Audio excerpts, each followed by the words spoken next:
Okay, welcome back, everybody.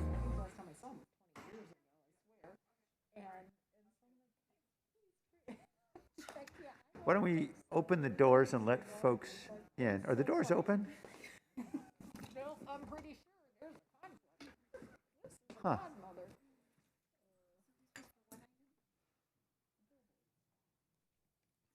Hey, Rob, are the doors open there? They are? Okay, good. So everybody's back in who wants to be in? Okay, great. Okay, back to work. We've just completed item 3.1. We're going to consider two items combined. That is the 3.4, the annual intergovernmental relations report, and 3.5, the 2022 legislative program and top legislative priorities. I see that Sarah Zarate is here, along with Lee. Sarah, who's taking the lead on the presentation? Okay, Four of you. Thank you. Do you need a couple more to burst through those doors? If you prefer that we start on something else and come back, we can do that. Okay, why don't you jump in then? Thank you, Sarah.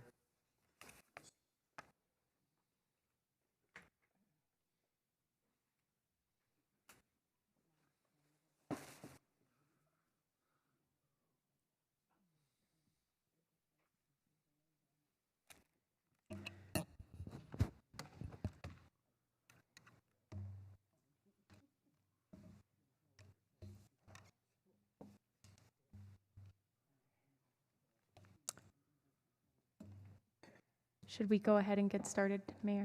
Yes, please Okay, do. great. Thank you very much, Sarah. Good afternoon, Mayor, council members, and members of the public. My name is Sarah Zarate, Director of the Office of Administration, Policy, and Intergovernmental Relations. I'm joined today by the Intergovernmental Relations team, including Alexandria Felton, Patrick Cordova, and Tom Westfall, and our federal and state lobbying partners, Leslie Polner from Holland and Knight, and Steve Cruz from Cruz Strategies. A few of us are on Zoom. We will provide the 2021 annual report from Intergovernmental Relations, which we will refer to as IGR, and the 2022 legislative program for your approval, which includes a summary of AB 1400. Since we last presented to you in August, we continued focusing on COVID response and recovery as challenges emerged due to the Delta variant. We also closely monitored congressional negotiations to pass a federal infrastructure package. Today, we join you with two new members of our team, Patrick and Tom, who will focus on identifying and advocating for infrastructure and state budget-related opportunities and coordinating with city departments to help inform grant application efforts. I am pleased to hand it off to Alex, Patrick, Tom, Leslie, and Steve, but also want to recognize that our work wouldn't be possible without the many staff in departments who are part of the citywide legislative team, as well as our partner in the mayor's office, Scott Green. And with that, I'll hand it off to Alex. Thanks, Sarah. We begin today with federal highlights. As we noted in our council update in August and in subsequent 3.1 COVID-19 updates, this year, IGR continued to work under the EOC to monitor and respond to rapidly changing federal and state legislation. We also monitor the allocation and implementation of key funding streams, and we submitted comment letters to the Treasury Department on the city's eligibility for state and local fiscal recovery dollars. I will now hand it off to Leslie for an infrastructure update. Thanks, Alex. Just checking you can all hear me. Yes. Yes, we can, Leslie. Okay, wonderful. So as you all know, on November 15th, the president signed into law a $1.2 trillion infrastructure investment package. Huge, unprecedented levels of funding focused on sustainability and equity. A number of these programs could be very, very beneficial to the city and could really support the work that the city's doing really across the board, whether it's around electric vehicles, ITS, really the full broadband, the full gamut. And there's going to be a large amount of funding coming to the state of California through formula dollars, as well as through competitive grants. In addition, the Congress is now considering the Build Back Better budget reconciliation bill, and that passed the House on November 19th. The Senate is now working its way through that bill. That bill is also incredibly comprehensive, currently at 1.75 trillion, and really touching a broad range of funding priorities, including housing, childcare, workforce development, college affordability, as well as universal pre-K. That bill is expected to change in the Senate, and then it will be passed back to the House for final passage. The goal is to get it done before Christmas.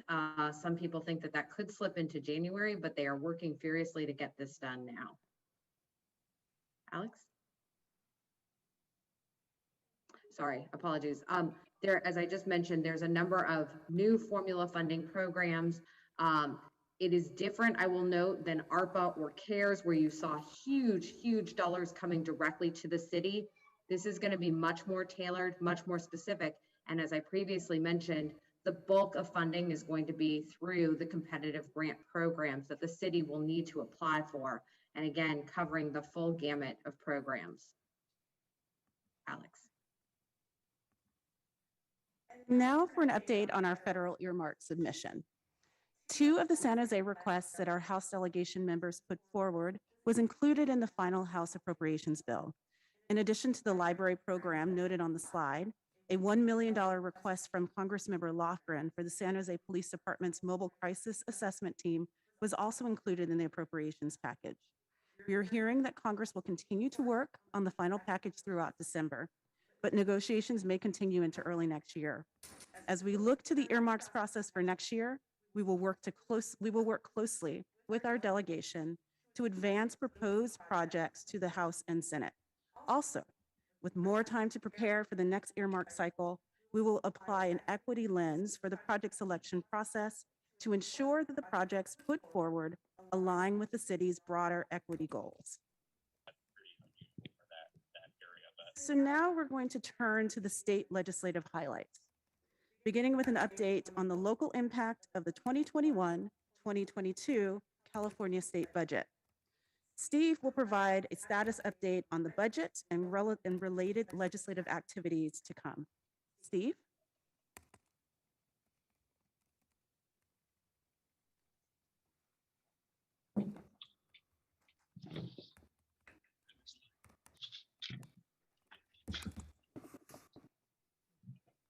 Steve?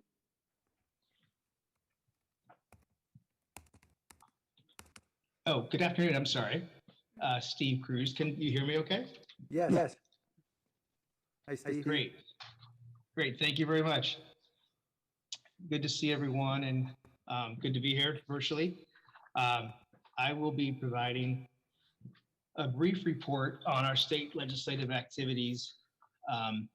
So touching on the 21 highlights and a little bit about going forward. Some of this you've heard at the August meeting.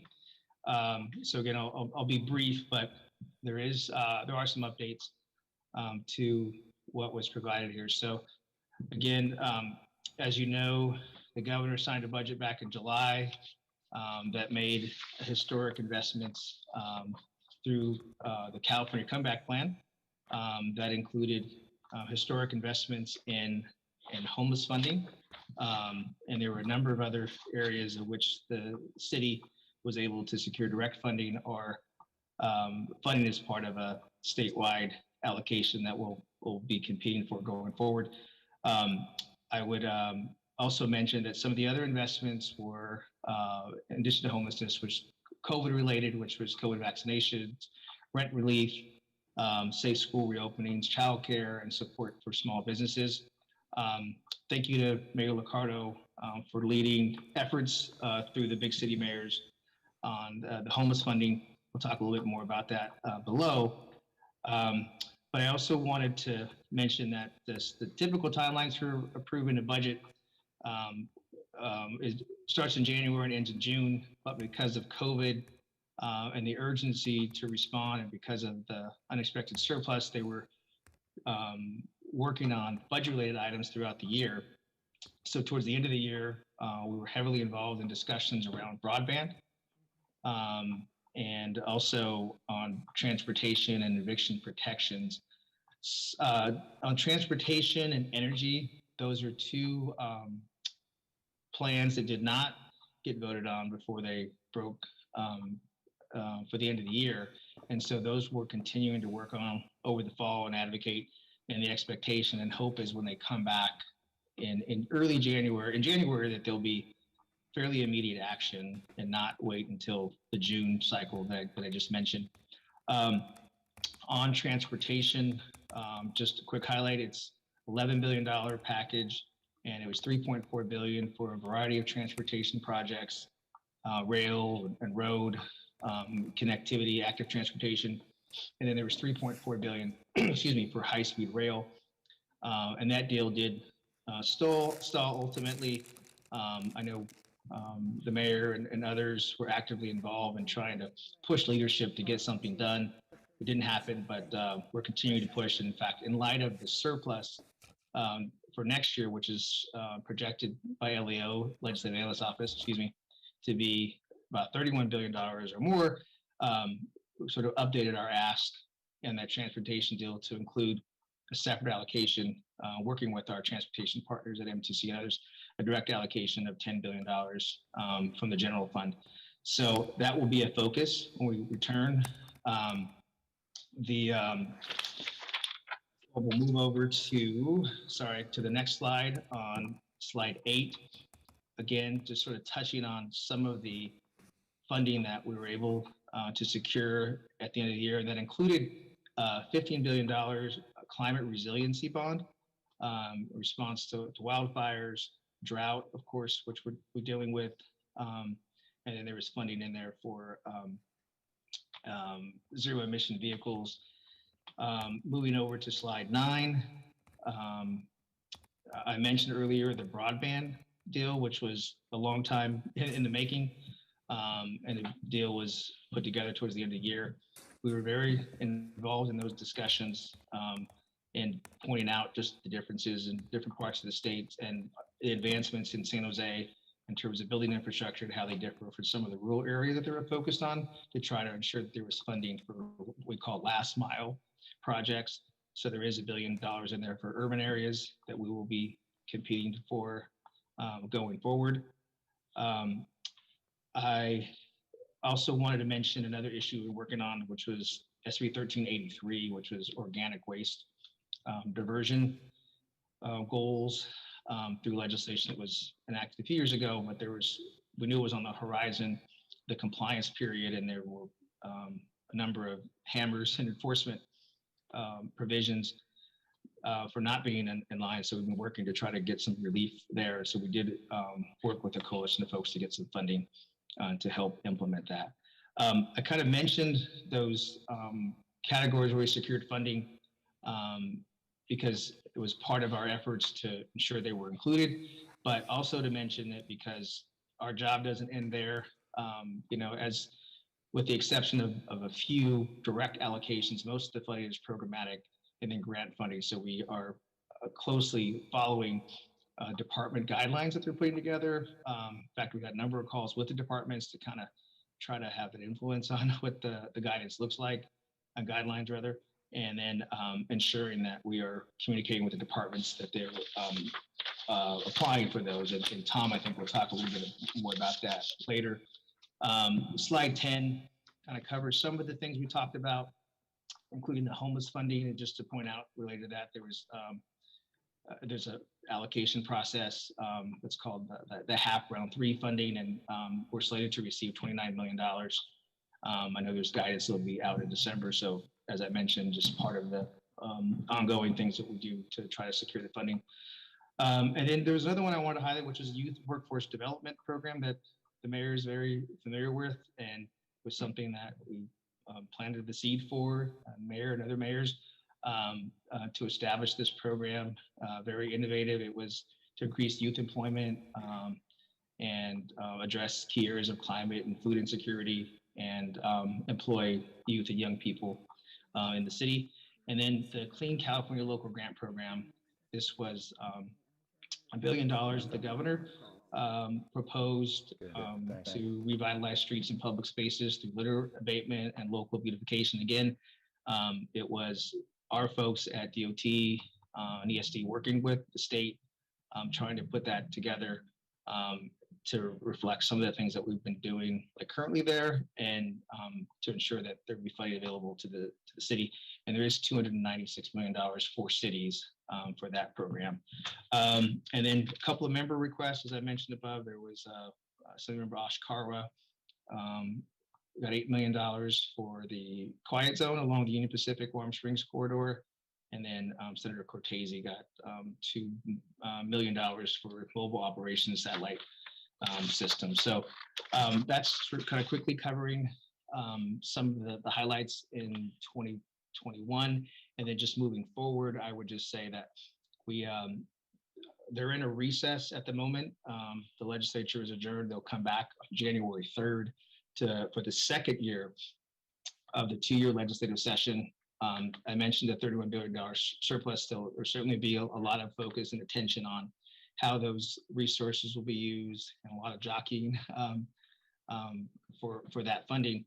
And then in the meantime, I know that there are regulatory, and let me say this, the bills session and cycle starts in January with the deadline February 22nd. So after that date, there'll be probably a few thousand bills that we'll be reviewing and discussing.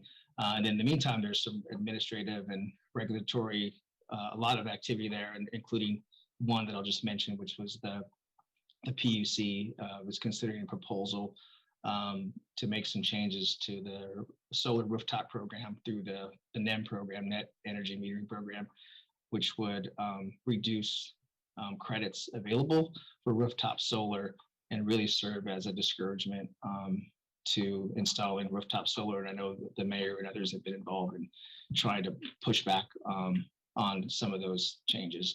So that is our report. I'm looking at Vanessa here, who's with me. Gonzalez is part of our team. See if we missed anything, and if not, we'll be happy to answer any questions. Thanks, Steve. So I just want to quickly highlight a few of our COVID-19 response and recovery highlights as well. As we've mentioned, there are unprecedented state funding, budget funding for pandemic-related response and recovery. We saw investments in homelessness and housing. Also, as we've highlighted, broadband and digital inclusion, economic development and infrastructure, and childcare and education were all funding investments that also touched a lot of our recovery efforts regarding COVID-19.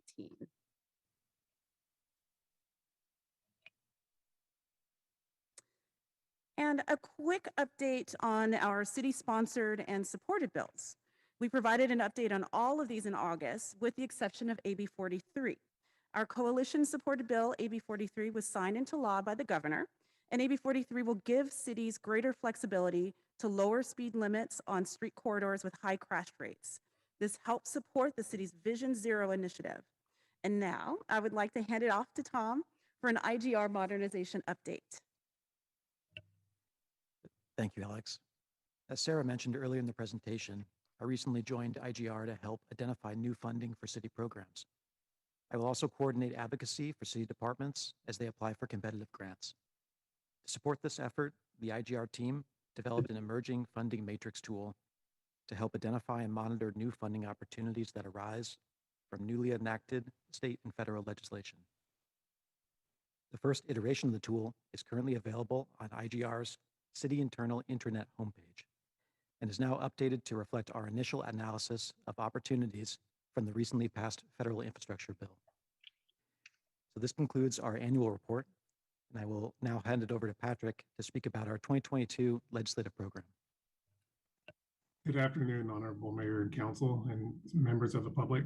So in this second portion of the presentation, we will be covering three things. The 2022 legislative program that lists policy positions that direct the city's work around legislation and regulation throughout the year. Secondly, the administration's recommended top priorities for 2022. And lastly, a staff analysis of AB 1400, the Healthcare for All Act. Your memo packets also contain the full 2022 legislative program, which is in attachment A. Next slide, please. So policy windows in Sacramento and Washington, D.C. often open quickly and unexpectedly. The 2022 legislative program contains general policy direction that will allow the administration to take advantage of policy windows and advance the council's legislative and regulatory agenda. The 2022 legislative program is developed with council policy positions, expertise from department staff, and our state and federal legislative advocates. 2022 will be the second year in the two-year legislative session for both the California legislature and the United States Congress. The 2022 policy positions are listed in attachment A of our memo and are organized first by interdepartmental items and then alphabetically by departments. Next slide, please. Much of the year's ongoing advocacy work will occur from now through September, with the busiest part of the legislative session falling between January and June. In the state Hi, legislature. sorry, I can't get into my computer still. Jack, can you ask you to mute, please? Thanks. In the state legislature, bills are introduced as soon as December, all the way through the bill introduction deadline of February 18th. As at the same time, the IGR team will be identifying, analyzing, and weighing in on these legislative items in alignment with city priorities. The IGR team will also track any funding opportunities that may arise at the federal level through the Build Back Better Act, applications for earmarks opening, and notice of funding opportunities for the bipartisan infrastructure deal between next month and May. I will now turn it over to Alex to talk about our legislative and regulatory priorities for 2022. Thanks, Patrick. So each year, the administration identifies top legislative and regulatory priorities for the IGR work plan that align with the policy positions in the legislative program. The priorities represent high complexity policy work where substantial resources, staffing, and strategic support are anticipated to advance critical city needs. The citywide top legislative and regulatory priorities include COVID-19 vaccine access, outreach, and prioritization, COVID response, mitigation and recovery, homelessness funding, and funding to advance smart, sustainable, and reliable infrastructure. I will now turn it back to Tom for the final part of our presentation, a staff analysis of AB 1400 for a city position and potential inclusion in the 2022 legislative program. Thanks, Alex. Today, IGR is bringing forward AB 1400, which staff agreed to bring back to the full council at the direction of the Rules Committee on October 13th. Following this presentation, we will ask the council to adopt a position on AB 1400. This could include adding AB 1400 to the 2022 legislative program. AB 1400 was last introduced last February by California Assemblymember Calra. The bill would create a single-payer healthcare coverage system called CalCare for all California residents, regardless of citizenship status. CalCare would be required to pay for comprehensive medical care, including primary and preventative care, hospital and outpatient services, prescription drugs, dental, vision, and hearing. Residents would not pay a copay, deductible, or premium for CalCare covered services. CalCare would be regulated and overseen by a 9-member board. The board would be empowered to negotiate with the federal government to consolidate many existing federal healthcare spending programs, including federal spending under programs like Medicare, CHIP, and Medicaid. Commercial health insurance would not be allowed to pay for services covered under CalCare's comprehensive benefits package, but could pay for non-CalCare covered medical services. The bill does not include additional revenue-raising measures. Rather, it states the future intention of the legislature to enact a revenue plan, and further states that the CalCare program would not become operational until fully funded. That would likely include obtaining federal permission to consolidate the aforementioned federal healthcare spending under CalCare's umbrella. If council directs that the city support AB 1400, we would add a policy to the city's legislative program, conduct advocacy in support of AB 1400, and monitor related budget discussions. I will now hand it back to Alex to wrap up. So that concludes our presentation. For item 3.4, the IGR annual report, we respectfully request council to accept the report from IGR and reaffirm all city positions summarized in the priority legislation log. And finally, for item 3.5, the 2022 legislative program, we ask council to take a position on AB 14 and to approve the proposed 2022 legislative program and top legislative priorities. Thank you.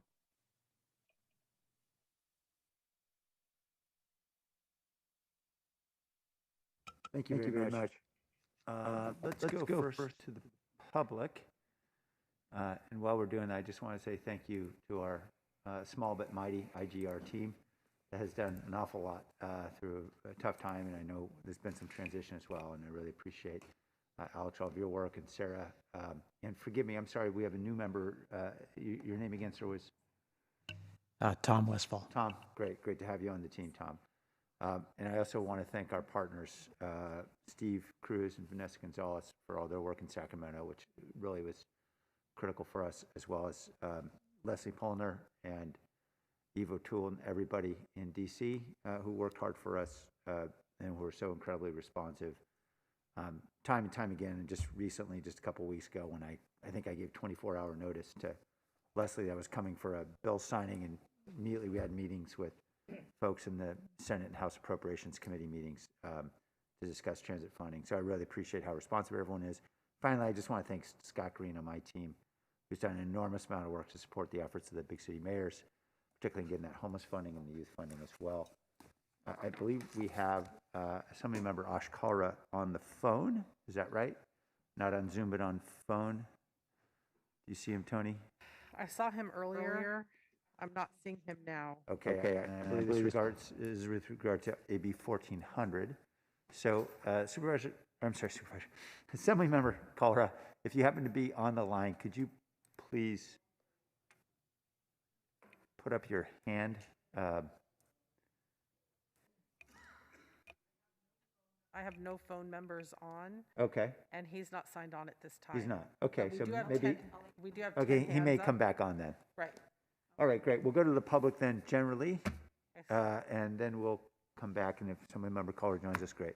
Yeah. Blair Beekman, followed by Ryan Skolnick. Hi, Blair Beekman here. Thanks for this item. A reminder that, we are getting just a lot of new funding from state and federal level at this time. I've been trying to report about this. It's awesome we've been having this sort of money coming in. It's now a question of what to do with this sort of funding. There is, broadband issues that I always talk about. As important as new placement of digital equity issues that can be of help. It is how to have open public policies with that new technology being put in. That's where we develop community harmony and community sustainability and good practices. That invites the whole community to ask, what exactly is our future we are building with all this technology? We should be building a future of open public policies, accountability, a good relationship with the community, not just dumping in a ton of technology. Renewable energy ideas are really important right now, and its local procurement process. That can be much help in how we consider issues at this time. And also with housing issues and all the new funding that's going to home key projects and the like, I hope we can continue those good practices and really be sure that we do our good practices and the stuff we know how to do well with homeless housing and low-income housing. We really work on that stuff now, and the real basics. If we do that well with this funding, that can really help us out at this time. With 20 seconds, a reminder of planning. How are we going to plan for this next year in comparison to, say, 2023 and 2024 and 2025? Good luck how we can make this an open conversation and how to do that. I think the more open we are with each other, that's the idea of community safety and health for the next few years. Thanks. Ryan Skolnick, followed by Tessa Wood-Nancy. Thank you, members of the council. My name is Ryan Skolnick, and I'm proud to be here before you today as a representative of the California Nurses Association, the primary organizational sponsor of Assembly Bill 1400. Of course, authored by Assemblymember Ash Kalra, who used to represent District 2 on this very council. I'm here today to speak in support of Councilmember Carrasco's memo recommending adding the bill to the council's legislative program. The idea of guaranteed health care for all has taken on a new level of urgency, given the plethora of public health crises we face. The most obvious, of course, being the COVID-19 pandemic. Assembly Bill 1400 will begin the process of transitioning California from a fragmented, bloated, and inefficient system of healthcare delivery to a unified, streamlined, single-payer system called CalCare. The new system is designed based on 7 key principles: universal coverage, a single public program, fully comprehensive benefits, freedom to choose your care provider, free at the point of service, a just transition for workers displaced, and patient care based on patient need, not corporate profits. Specifically, the bill would establish a governance structure to commence the transition and administer the new system. It would authorize the new governing board to work with the federal government to integrate federal dollars as allowed under the Affordable Care Act, and outlines payment methodologies, covered benefits, and more. Nurses support CalCare because they've seen the deadly consequences of not guaranteeing healthcare as a right, and they've seen the economic ramifications of it too. AB 1400 is a well-drafted bill that, when implemented, will guarantee comprehensive, high-quality healthcare as a human right to all, while saving families thousands annually on their healthcare costs. I stand ready to answer any questions the council may have about the bill and strongly encourage the adoption of a support position and its inclusion in the agenda in the legislative program. Thank you. Tessa Woodmansee, followed by Paul Soto. Thank you. Tessa Woodmansee. Yes, in terms of our monies that are coming in from the state and the federal government, and also in regards to what has happened in the past, that our state of California actually took land from Emma Prush to make the 280 highway. So the state owes us for public lands, because that land was supposed to only be for agriculture, and they took it. And so they owe us in public lands. And the thing is, as we even look at the Ohlone issues, when we say we're making issues to respect that this was their land and we took it away from them, it's not only recognizing the history and the abuse of the indigenous people and the taking away of our land. We need to make reparations and rebuild back the land for the people. And so what was in the paper today at the Mercury News, it was talking about Santa Cruz, and how they have, for the homeless, they have lands and they're growing food. And instead of saying that we're just going to pay the homeless to make our city clean, we have to start really building the resiliency. And that's where they're doing that in Santa Cruz. A nonprofit is creating food production, and they're hiring the homeless to create the garden. It was on a 1/3 acre. But we here in San Jose, we have the urban sustainability, Alry Middlebrook's program of urban sustainability. And she's taking a 1/3 of an acre, it's called Hester Farm. And we're bringing the food in without fossil fuels to the Rose Garden Farmers Market. So this is the policy, this is the programs that we need to be creating throughout our city. Taking a 1/3 of an acre, which I say we should really be buying the 615 Stockton Avenue, so that is a 1/3 of an acre, and it could be a garden, and it could be for homeless. And as we are looking at putting homeless housing into our communities and how we can make reparations, we need to create that land to create housing and jobs. Paul Soto, followed by Peggy Elwell. Yes, good afternoon. Paul Soto from the Horseshoe. Elizabeth Warren and this other gentleman had argued from using an equity lens and using the redlining maps in terms of the infrastructure. Okay, the 280 going, 680 going up east and west, it ran right through the Horseshoe and it ran right through Salsipuedes. Now, why did they decide to put the freeway there? That's the question. And the answer to that is they aligned it with the redlining map. I mean, it's a perfect straight line. And so this is what I'm talking about when the problem has to become the solution. You can't extract another solution from some other source when you have the redlining map there. It is the cause of the problem, so it must be also the solution. It should be centered in the solution. So what that means is that these infrastructures, they deprived certain areas of the city and certain people uh, from being able to just function and live just real basic in these communities.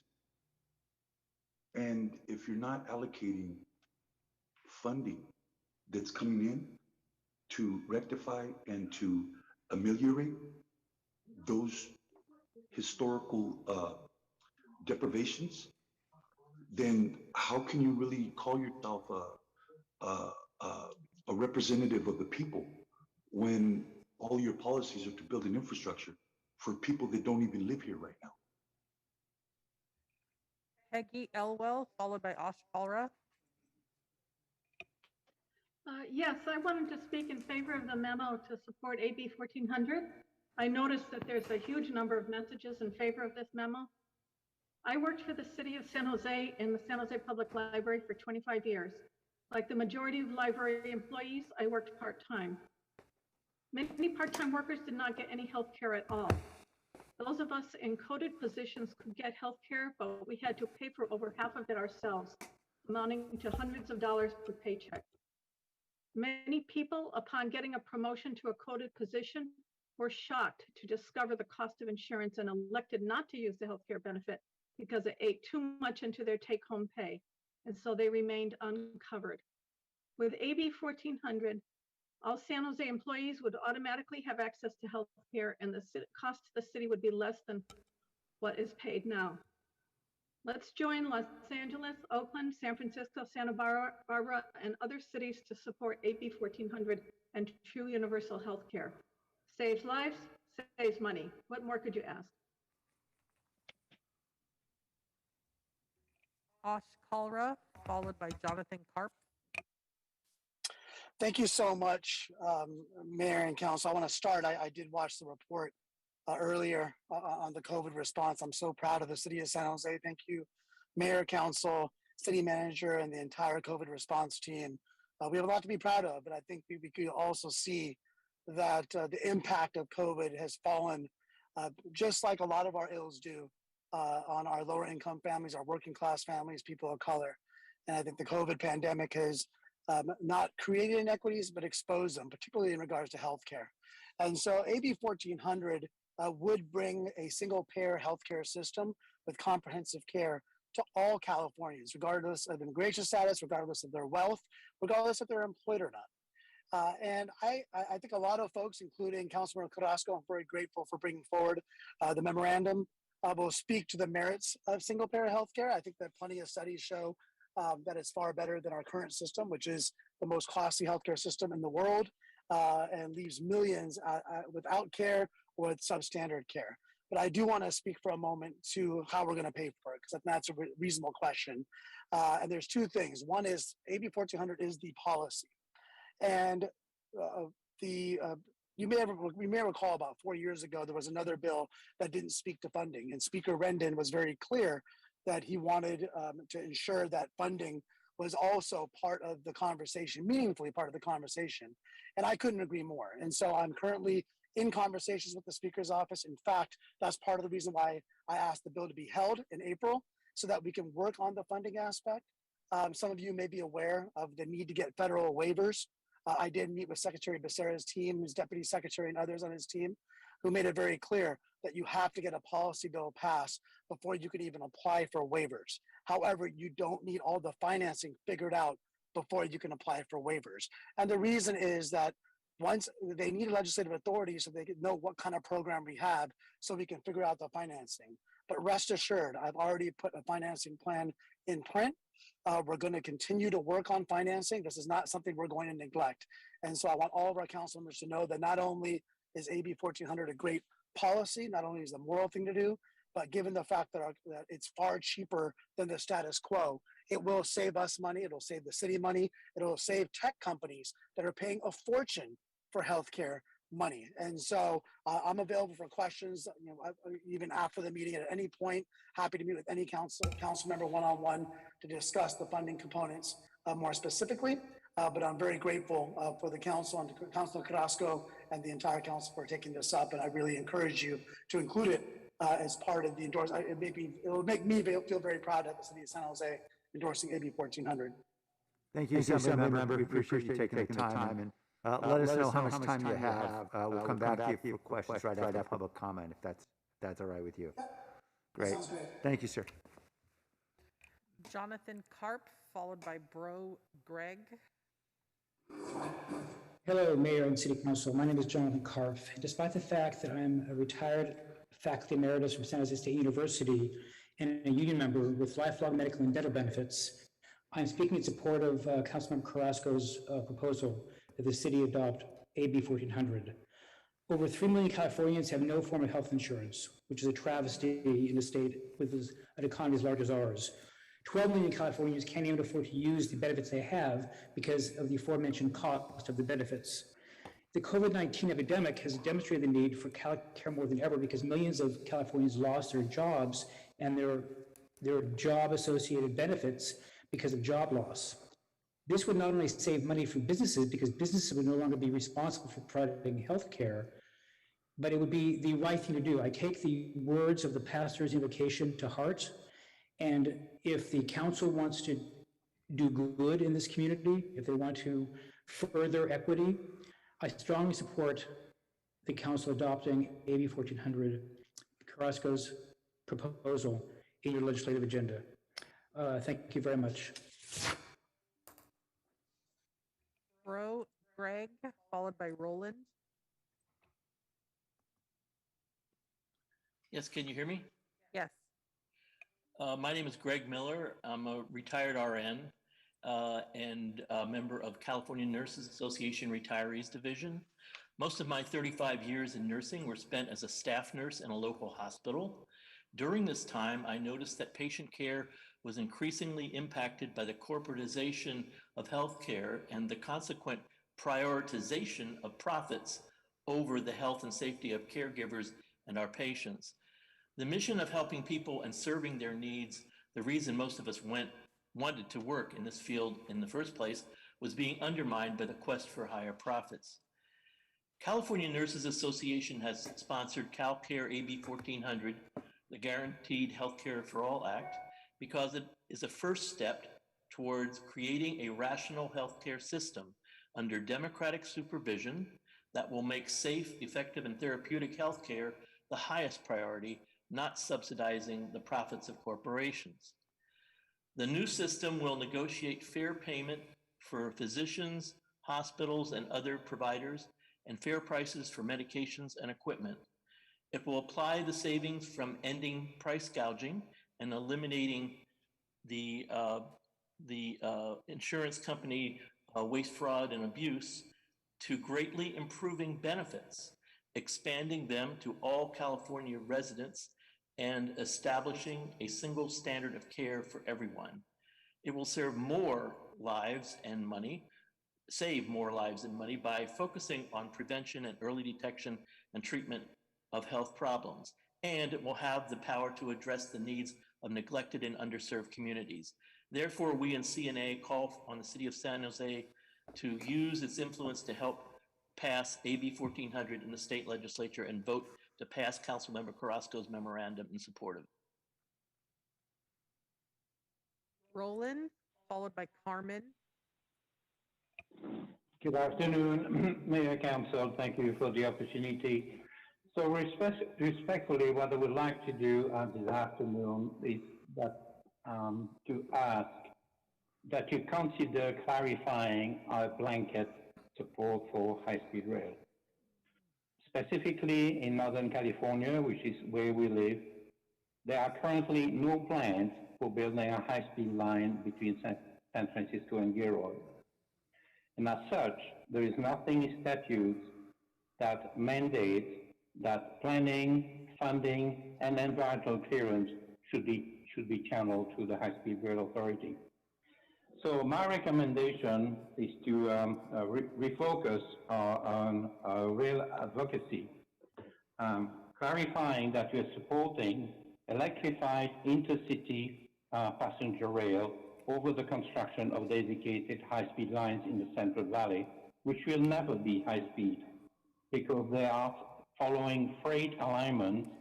The alignment follows the freight corridor, including bicenting multiple cities up and down the line. In closing, Mayor, with your permission, I have a question for Assemblyman Carver. Specifically, I don't know if the Assemblyman remembers me, and the discussions we had 8 years ago about relocating the Caltrain maintenance facility to the very parcel that was eventually acquired by Panatoni for a distribution center immediately south of the Metcalf Energy Center. And I know that hindsight is 20/20 vision, but just imagine if this had come to pass. We may never ever have to have the kind of discussions we're having right now with Coyote Valley. Thank you. Carmen, followed by Krista De La Torre.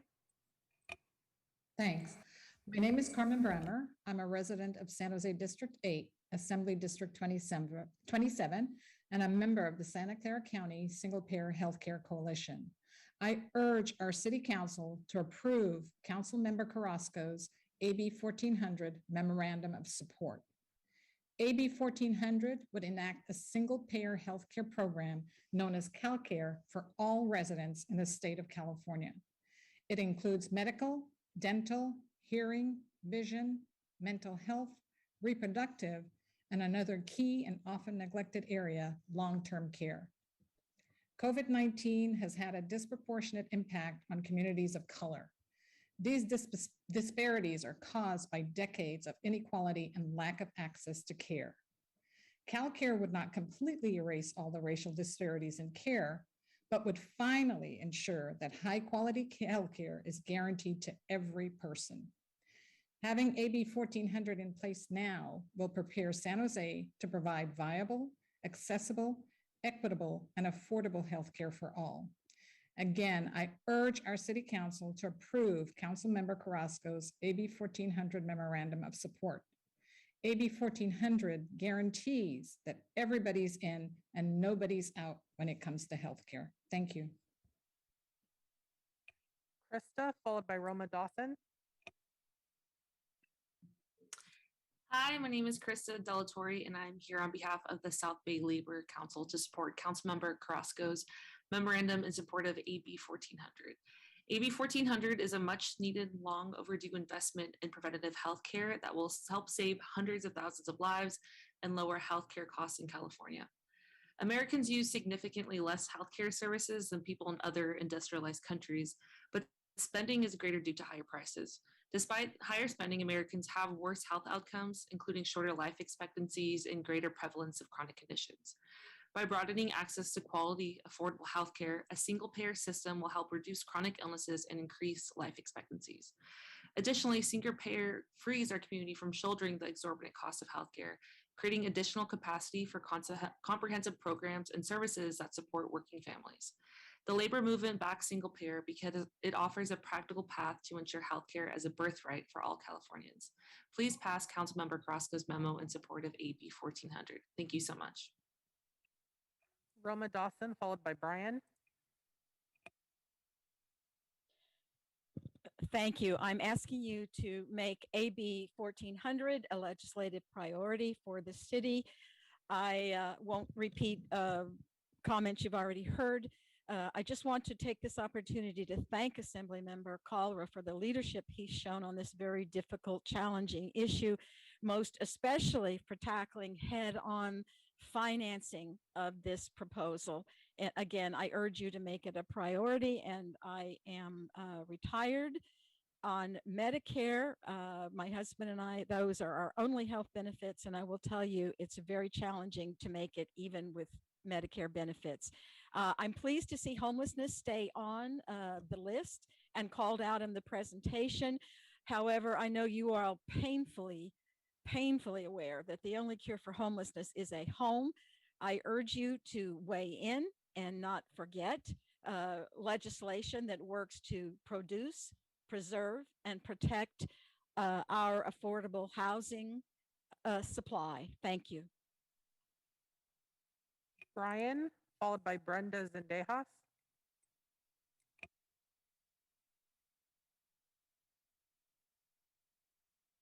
Brian.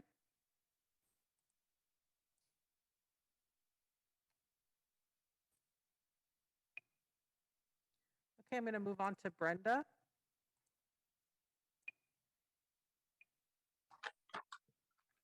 Can you guys hear me? Yes. Hello, council members, mayor. My name is Brenda Sendejas. I'm a resident and advocate for District 5. First, I want to thank Councilwoman Carrasco for bringing this today and Assembly Member Ashkarla for introducing AB 1400. I'm sure you have heard that we have about 3 million people in California who lack health insurance today. And many of those, a big group, is undocumented immigrants, adults. They compose the largest group right now. These are also the people that we have called essential heroes in this pandemic and that were affected the most with COVID, and many lost their lives. Right now, California includes adults that are 26 and older for Medi-Cal. We now have new variants, as we hear. We have Delta and Omicron now. And this is going to be a long road before we go back to normal. COVID doesn't just affect you then and there. It affects you in the long run. For many people, it takes months and some others years of therapy and other things that you do need Medi-Cal. We do not want anyone stressing over healthcare when they're only trying to recover because maybe they went to work and got this there. Healthcare should never be something that families stress over or have to decide which maybe partner gets to have the insurance or if it's only the kids. I think that we need to do the right thing and support this memorandum. Healthcare is a human right. Please support Councilwoman Carrasco's memorandum. Thank you. Tim Sedano, followed by Peter Ortiz.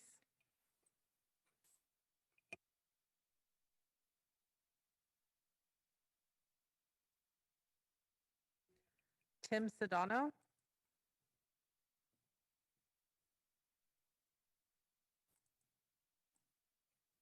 Okay, I'm moving on to Peter Ortiz. Hello, can you hear me? Yes. Hello, Honorable Mayor and City Council. My name is Peter Ortiz. I'm a Vice President to the Santa Clara County Board of Education and a member of the Santa Clara County Single Payer Healthcare Coalition.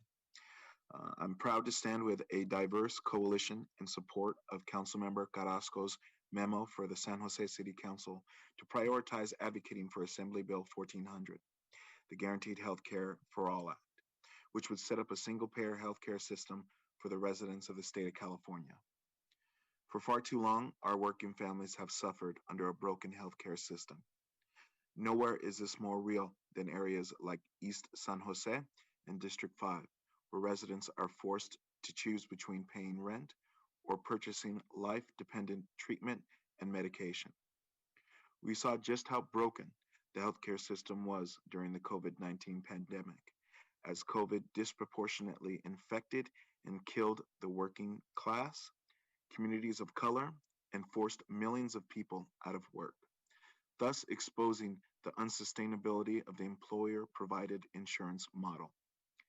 A single-payer system would not only address racial disparities in health coverage, but it will also allow our brothers and sisters in the undocumented community to qualify for health care.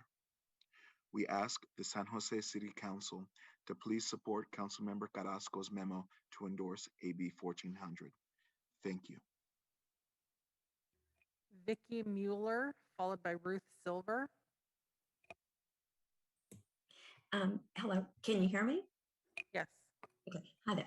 My name is Vicki Mueller Olvera. I live in San Jose City Council District 10. I live in Assembly District 27.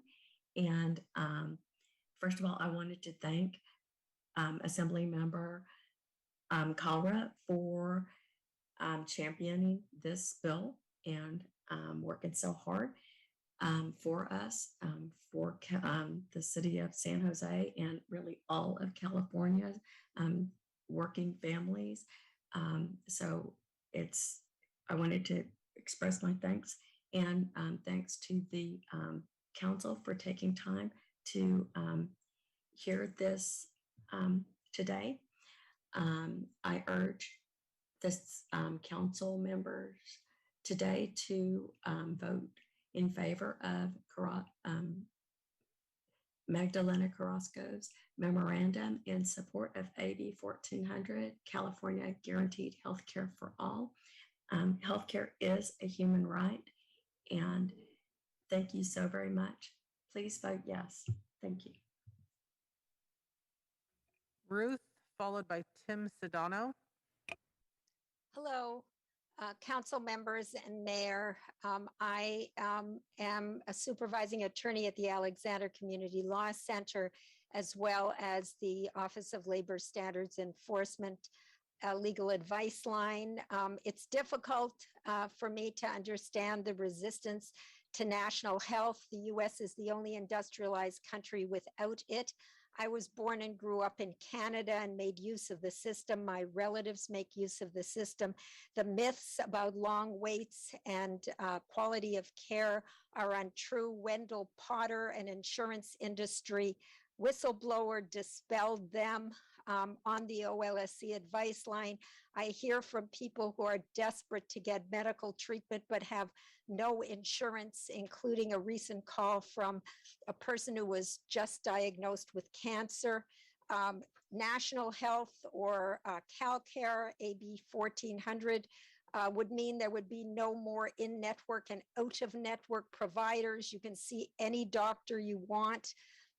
They're all individuals and families and businesses would save on copay, there'd be no deductibles, no premiums. And the COVID epidemic or pandemic has demonstrated the need for CalCare more than ever. Million more Californians lost their employer-sponsored insurance through pandemic-related job loss, and I hear about it at the Law Center and on the OLSC advice line. COVID-19 has had a disproportionate impact on communities of color, and these disparities are caused by decades of inequality and lack of access to care. I urge you to support AB 1400. Thank you. I'm going to intervene this time to say thank you for all the public comment. We're going to move to 1 minute public comment because we have 4 very substantial hearings ahead in our agenda before midnight, and I'm hoping we can get to all of them before midnight. So I'm going to ask everyone to please constrain their comments to 1 minute so we can meet this deadline. Thank you very much for your consideration. Sedano, followed by Joni. Hello there. I'm speaking to you in a memo I received from Tom Mahan. I'm sorry if this isn't brought up in this council. I'm not. They said it was. This is regarding the districting of District 10 to be incorporated with Districts 2 and 9. Okay, the redistricting item is to be heard after 6 p.m. tonight. This item that we're currently on is intergovernmental relations. Redistricting is after 6 p.m. tonight. Joni?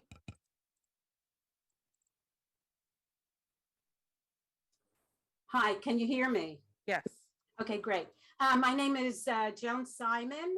I live in District 9, Pam Foley's district. AB 1400 provides for guaranteed health care for all California residents. It would provide health care benefits that are comprehensive, covering all medically necessary health needs. The city of San Jose would see a reduction in expenses for negotiating and managing employee health plans. City employees would have 100% covered comprehensive health care for both full-time and part-time employees and their families. City employees would not have to face deductibles or copays when seeking health care, and they would not have to face the unpleasant complexity of choosing between different deductible amounts and employee contributions during their enrollment periods. So the right thing to do and the smart thing to do is to vote yes to move AB 1400 memo. Ann Rivera.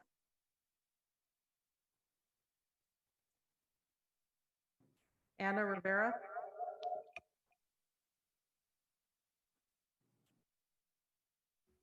Anna.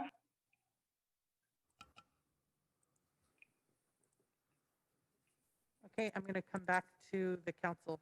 Thank you, Tony. Thank you for all the members of the committee who spoke. I know Assemblymember Calra is still with us, I believe. And so what I want to do is first reserve the first portion of the council comments solely for questions of Assemblymember Calra, recognizing his scarce time, and then we'll let him go and we'll continue deliberations. If I could simply ask Assemblymember Calra, if you are still there, I do see you, there you are.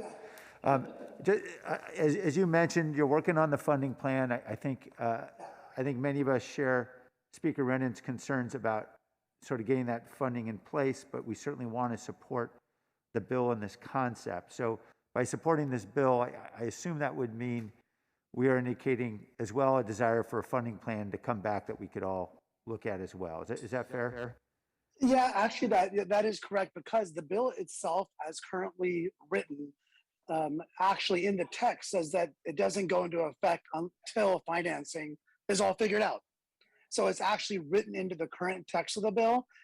Ongoing conversations regarding funding are happening with my office, the Speaker's office, and the sponsor, and other interested parties.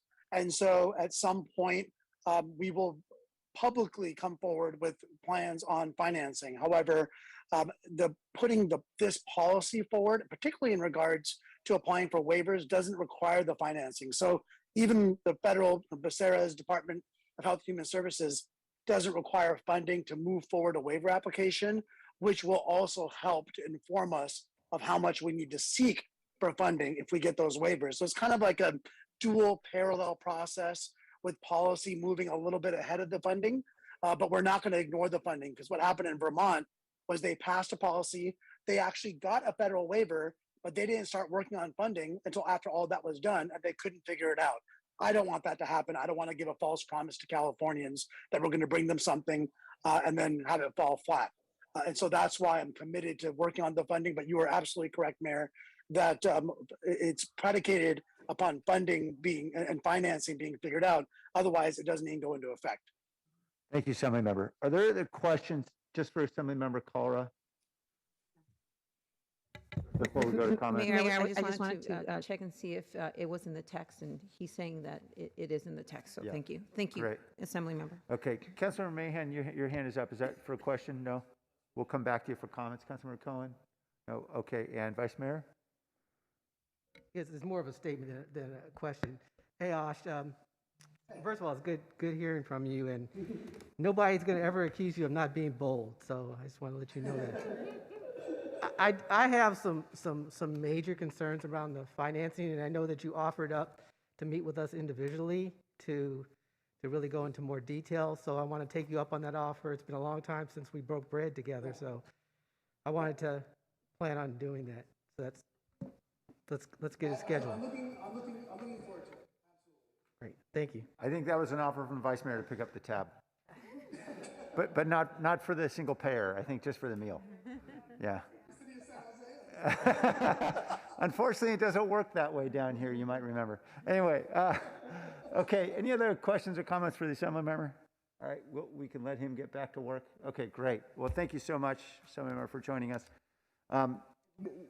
We'll go now to comments. I just wanted to jump in here and first say, I thanked our small but mighty IGR team. I didn't know if it was public yet, but apparently it is, that Alex sadly is leaving us. I know she's going on to other greater endeavors, but we really appreciate your incredible work here, Alex.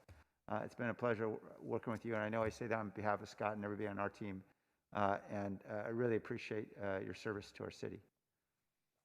Thank you, Mayor. Yeah, big shoes to fill. Not in reference to foot size, of course, just, yes, just lots, I know there's a lot of work here that's been done, and we're grateful for everything you've done. I wanted to just talk briefly about this unusual moment we're in now, where first, it seems as though an awful lot of our lobbying traditionally has been at the legislature and the governor, but what we're seeing more and more is that regulatory agencies have, I mean, we have very significant matters, whether it's in front of CDFTA or in front of the PUCs. We think about net energy metering and new rules in NEM 3.0, or the Attorney General's office as we're thinking about how we can help protect our small businesses from vexatious litigation. And I guess this is a question really for Steve and Vanessa, and really anybody else on our IGR team. Should we be thinking, I mean, we know that, as any lobbying team can't be experts and specialists in everything. Should we be going to find specialists in all these regulatory areas? Or, what's our best approach when we're dealing with these regulatory agencies? Alex, do you want to jump in? Or Steve? So, I think I hear Steve jumping in. Yeah. Yeah, thanks for the question, Mayor. Yeah, you're right. I mean, there is a lot of decisions on critical issues that are acted on by the legislature, but important details left to the regulatory agencies. We've seen that pattern, and the growth, in that type of rulemaking on the policy, details of policy. We do, typically work with the departmental staff that have obviously that expertise, and then we on our side work on the strategy and getting to the right folks. But there are instances when there are regulatory agencies where it's like highly complicated, and there's voluminous number of proceedings that happen each week, and hours of discussions, that it's important to track those. And so we have on occasion brought in other consultants to assist, but that's just been my experience. We've done that to some degree for the city, but I think that's probably not a bad idea. Alex, if you had more to add. Alex, I don't know if he invited you to add anything you might. Or Lee? Yeah, I think I'll jump in. Lee Okay. Wilcox, Assistant City Manager. Yeah, it's a really good question, Mayor, and I would just say I think it depends on the issue and the agency. So Steve and his firm over the last few years have been great at making some of those connections within different agencies and departments at the state level for us, depending on the issue. And I would just say in my limited time up there, I think legislative advocacy firms have great kind of reach into some agencies versus other agencies. It's more like our department staff and regulatory team that have those connections. Yeah.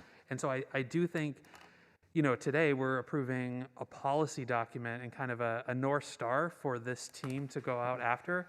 How we go ahead and operationalize that and make it happen, I think depends on what your priorities are. And then, as Patrick said, what policy windows open up. But it is something that, we have flexibility with Steve and his firm, as well as, we've got the potential to, when there is one-time funding and that issue, to go ahead and add it on to an agreement, whatever it may be. But it is something that we need to take advantage of, because you're absolutely right. 4 or 5 years ago, we were focused 100% on bills, and even the legislative kind of, with the new governor, changed, and we spent a lot more time in the budget process. And luckily, Steve has kind of guided us through that with Alex. But the issues change. Yeah. So we need to be nimble.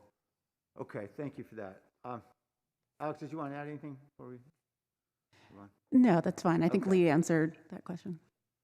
Okay, the other area I think that's unique about this moment is just the infrastructure dollars that are out there in a way that have never been out there before. And I think about the 4 priority areas I think that were outlined, and agree strongly. I think Roma Dawson was a member of the public who commented about homelessness being so critical. Absolutely. We really want to find ongoing streams of funding that'll help us operate, for example, our communities for quick build apartments and all the other critical services we have. But as I really think about our priorities outside of homelessness, it really comes down to that 4th area, which is projects. And I got a lot of projects in my mind, and I know you do, and everybody on this council does, about really important projects we want to get over the goal line, some of which are fully pregnant. They have a federal letter of intent, they're ready to go, and they just have a small gap. Or they're projects we've been working on for 2 decades, and we need to get them over the goal line. And this is an opportunity where need can meet the funding, both at the state and federal level. And so I appreciate that the work that Tom's doing here to try to figure out what are the funding streams out there that we can go chase. But we know that's going to be of varying levels for a whole host of different projects. And I can't help but think what we really need, in addition to a priority list, is a project list. These are the projects we are going to most focus on getting a very clear funding strategy in place about where we're going to go find the money and what programs. And some of that is going to be agencies within the state, some of that's going to be through the legislative process, and some of that's potentially at the federal level. And then, so that way we can all focus, and I say we, I mean including me in my office, because I'm literally texting members of the legislature as we're talking about this stuff and realizing, you know what, we don't really have a clear strategy yet for this project or that project. We should back up. And part of that challenge I know is we're working on other agencies. I think about, for example, BART Phase 2, which in many ways would be my top priority for really, we can get a shovel in the ground next year if we can just make sure whatever gap is left is funded. It's probably going to have to be state money based on what I've learned so far. And we know VTA is the lead agency there, right? But nonetheless, the city plays a huge outsized role because we're the big city here. And if we get involved, we can definitely make things happen in ways that can't happen if it's just VTA. And so I guess the question I'm asking is, and I guess you can predict what my answer is, shouldn't we putting together a project list, and maybe you've already done this, that clearly identifies the projects that we can all socialize here, understand what the funding strategy is, so that way, every time we're going to an event and we see, Senator Skinner, who's the chair of the budget committee, we can say, Nancy really wants you to know about an important priority of ours. So let me just first ask, is that project list fairly well created at this point, or is that something in motion? Thank you, Mayor. So I would say that that's sort of an evolving process. It's something that we're constantly refining in collaboration, especially with departments and department directors, identifying what are those projects, what are those priorities, what are those funding priorities, particularly as you've mentioned, those things that are sort of shovel ready and ready to go. And so we've created those lists in one way, in one form or another, especially in the past year and a half or so, as we've been sort of looking toward funding opportunities at the state level or with a lot of the COVID relief funding and wanting to sort of raise the awareness of those priorities among our delegation at the state and federal level. But I think that that's something that we are refining, and I think that's also something that I also want to hand it off to Tom to talk a little bit about what he's been doing, because we are formalizing that process a little bit more in terms of reaching out to departments, really understanding exactly what those projects are, some of the strategy, what's been happening in terms of what they've pursued so far, and aligning that in our coordination as we're identifying some of the funding opportunities. But Tom, I don't know if you want to talk a little bit about the work that you've been doing, and I think it's something that will evolve over the next year. Thanks, Alex, and thank you, Mayor, for your question. I would say the thing we're pursuing currently is member requests and earmarks. So we just launched our state budget earmark process, where we're reaching out to departments, trying to get a list from them of their priority projects so we can go back to the state legislature with a clear menu and a clear idea of what the city's priorities are. I appreciate that response. And I think in any every year, I think saying what are the department heads' priorities and then what are our earmark priorities are the right questions to ask at the beginning of the process. I'd like to suggest that this year we should take a different approach because of all the unique realities this year. That is unprecedented amounts of infrastructure funding, as well as the fact that there are many large projects that aren't necessarily going to be the top priority of a department head, but are definitely the top priority of a city that's in a region that critically needs, for example, I mean, nowhere in the Department of Transportation is the requirement to get BART to downtown San Jose or to get Eastridge light rail built, right? Even though there's no question DOT is out there supporting those projects, working with VTA and so forth. And so my concern is what we end up doing is playing small ball with a bunch of small earmarks and missing the really, really big opportunities we have here to get the critical funding we need for big projects that are very impactful. Similarly, I know the city isn't necessarily leading the shoreline levee project, for example, in phases 4 and 5, the Army Corps of Engineers. But when sea level rises comes, I guarantee you this is the #1 priority for this city. If our water pollution control plan is underwater and a good part of our city is increasingly underwater. So I guess what I mean by that is I think we have to look bigger and start differently this time. And we start with those big projects. And just to name off the top, I mean, as I think about it, facing the drought we've got, I think it's water recycling and advanced water purification, expanding that plant. Again, that's a partnership with the water district. It's not just the city. Certainly, as I mentioned, BART to San Jose and Santa Clara, the shoreline levee project, Eastridge, the airport connector, zero emission vehicle infrastructure, and broadband. I mean, those are just 7 off the top of my head where we can say there's dollars out there. These are really big spends often, in some cases hundreds of millions of dollars. In terms of the numbers that we're going to be asking for, in many cases the projects themselves are billions of dollars. They're not going to fit in that category of earmarks. They're too big, and they're not going to fit in that category necessarily of what a department head believes is the priority for the city. These are large, massive, citywide regional projects, and I think they should be really brought out very early in the process. They shouldn't be evolving in month 9 because we'll miss the boat. I can tell you right now, Seattle, Minneapolis, and Phoenix are all in Washington, D.C. right now. Those are mayors lobbying for money to fill gaps on major transit projects they have full funding grant agreements on. So this is the reality we're in. And if we decide we're going to take the standard approach, we are going to miss those opportunities. So I just want to offer that. And I know there'll be a motion eventually on, I know Councilmember Carrasco's memorandum. I just hope the maker of the motion will consider and include bringing back a project list with a strategy for us so that we can all kind of make sure it's socialized up here and we're having that very explicit public conversation. Thank you, Mayor. We'll do that. Great. Thank you. All right. Councilmember Mahan? Sorry. Thank you, Mayor, and appreciate your comments on a strategic project list. Makes a lot of sense to me. And thank you to staff for the report. Really appreciate it. Alex, congratulations. We'll miss you. I noticed that I joined the SVLG board, and a couple years later you left for the city, and then I come to the city and you leave for somewhere else. I'm going to try not to take it personally, but wish you all the best. I just wanted to chime in on AB 1400 quickly, and I am very supportive of ensuring that everyone has access to healthcare coverage. In fact, it's pretty personal for me. When I was 18 years old, I had a series of lung collapses that required a series of surgeries that would have completely wiped out my family financially if it wasn't for the health insurance that we had through my dad's job.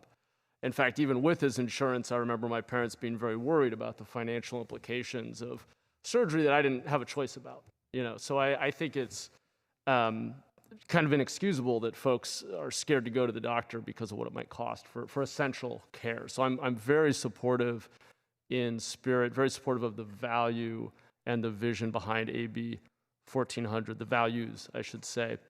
So I'll be voting in support. I do want to acknowledge that based on the research that at least my staff and I have done, there are a lot of big questions that feel unanswered, as I think has been acknowledged, about how we'll pay for it, what the trade-offs are. I think good policy requires us to understand what are the true costs, how do we fund it, what trade-offs are involved. Are we raising taxes? Are we moving funding from other programs?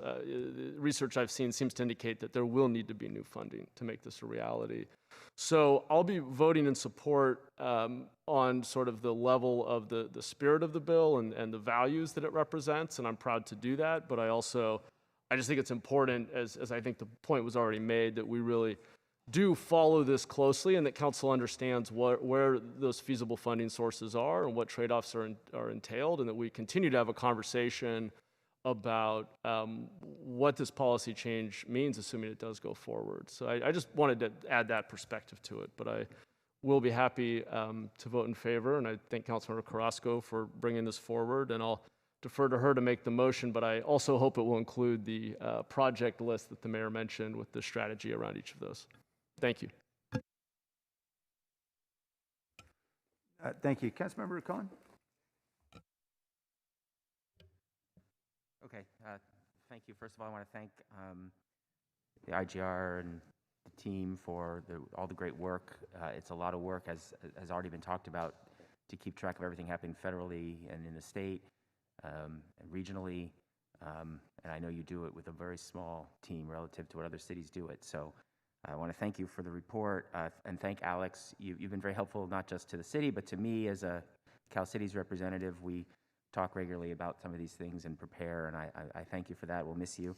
And thank you, Sarah and everybody else, for the report today, and I assume you enjoyed the game on Saturday, so I just had to mention that.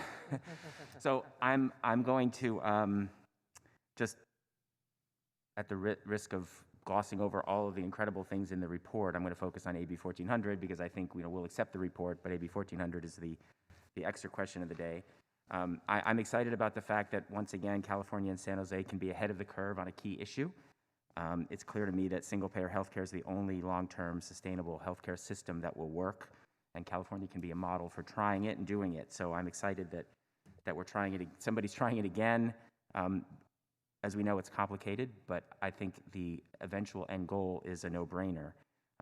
What's kind of surprised me over the years is resistance from people who I think shouldn't be resistant to it, businesses and others who will benefit tremendously from not having to be in the business of providing healthcare to their employees. To me, that's somebody who's worked in the private sector, seeing the number of people who companies hire just to manage healthcare plans. The expense to companies is outrageous, and I believe because of that the long-term cost of this is actually, and I think it's clear from all the studies internationally, the long-term cost of this will be less than the current cost of providing healthcare to everybody. And we don't even provide healthcare to everybody, to our shame. And as we know, tying healthcare to employment holds back our economy, holds back people from being free to live their lives, to be flexible and find the jobs that are best for them. And so decoupling that is really important. There's a lot of discussion about how we're going to pay for it.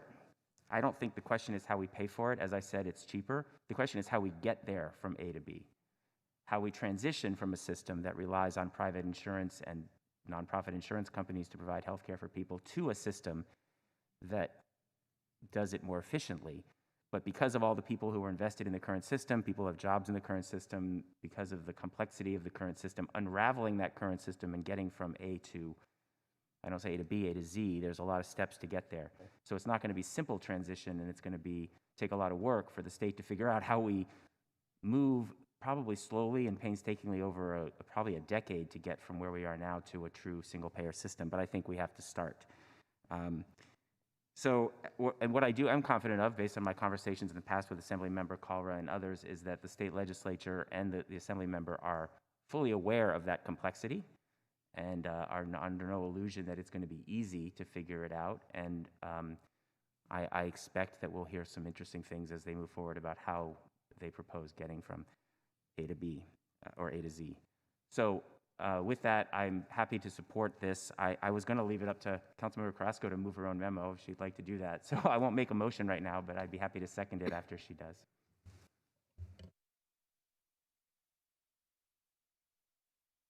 Yes, Councilmember, I know that Councilmember Esparza was just before you, so then we'll come right back. Councilmember Esparza? Sure, I can go quick, or, all right, that's fine. I won't make a motion either. First off, thank you, and thank you, Alex, for all the amazing work that you've done for the city and actually for the larger Silicon Valley community even before that. So thank you. I actually had a question, and we've talked about this before, and in terms of the equity lens, in terms of how we amass the list of projects, and we talked about that specifically for earmarks. And in the report, it was mentioned that we expect a grant-based system for much of the infrastructure funding. And so I have two questions. I guess one would be for you or the city manager, but about how we are going to do an equity assessment on how we move projects forward. I agree in that I think we need to have sort of a plan in place. I know we're pursuing that sort of in certain projects throughout the city, but are we doing that in totality? How are we putting that equity lens in place? And then how do we internally have that list of prioritized projects that we want? Because the mayor is right. Like all these mayors, I mean, he's not the only one in DC, right? There's this, the mayors are going back and forth to DC to everybody to come out with some money for projects. So how can we be strategic in how we do that? And in particular, in a way that lifts up other parts of the city that have been underinvested for infrastructure.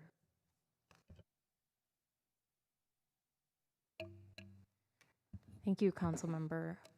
In regard to the application of an equity analysis, this is something that we're doing right now. We're trying to be very intentional about it, and it is our first time. So we may be stumbling a little bit along the way, but we are very much committed to ensuring that as we both encourage departments to think about what are those projects, that they're applying on their end an equity lens and asking the right questions. But we're also going to be doing it in our own analysis as well so that we can provide them feedback. What that process looks like right now, I will let Alex or Patrick, or actually Tom, speak to. We did adopt an existing process that departments are familiar with. So I'll have them speak on that. In regard to gathering a project list, I just want to thank the mayor for bringing up the strategic project lists. We will explore that. But I also want to mention that Councilmember Arenas yesterday brought up in our meeting the importance of developing a list from the perspective of the departments, but also from your perspective. Constituents don't call us with project ideas, they call you. And so we really should be reaching out to you to understand your perspectives on what projects rise to the top and collecting that information so we can be communicating in both directions and providing that information to the department. So we're going to explore that process as well. And I'll hand it over to Tom to speak about the equity application. So this year, for the first time, the city will have a equity component to compiling department requests for state and federal earmarks. And what we've done so far is adopt the budgeting for equity tool that the Office of Racial Equity has developed for the budgeting process. So we're going to apply that same tool to the earmark process. Okay, thank you. Just wanted to make just add to the fact that I agree with both the long term and the short term, in that we need the process for the department heads to have their own internal departmental processes so that we create the system to where we embed equity and we have projects ready.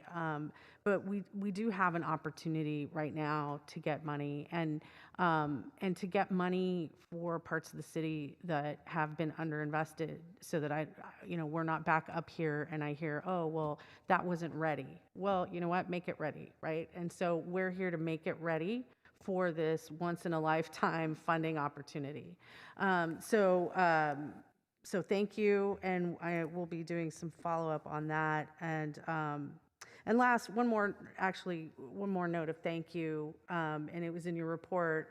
I just wanted to acknowledge how much of your work has been spent on COVID, on all of our work, and amidst incredible uncertainty. I know all of us here have pushed you guys really hard. Well, what's happening with this? What's happening with that? When do we get the money? And we were in a very different point at the beginning of COVID than we were now, and that's really due to the federal help that we've been getting, and that's part of your work. So thank you. That's it for me. Thanks. Thank you. Councilmember Carrasco. The long-awaited motion. Thank you. Okay, well, I'm going to make a motion with all your add-ons, and including supporting AB 1400, and looking forward to that second. Can I make a motion? Can I get a second? Second. Thank you.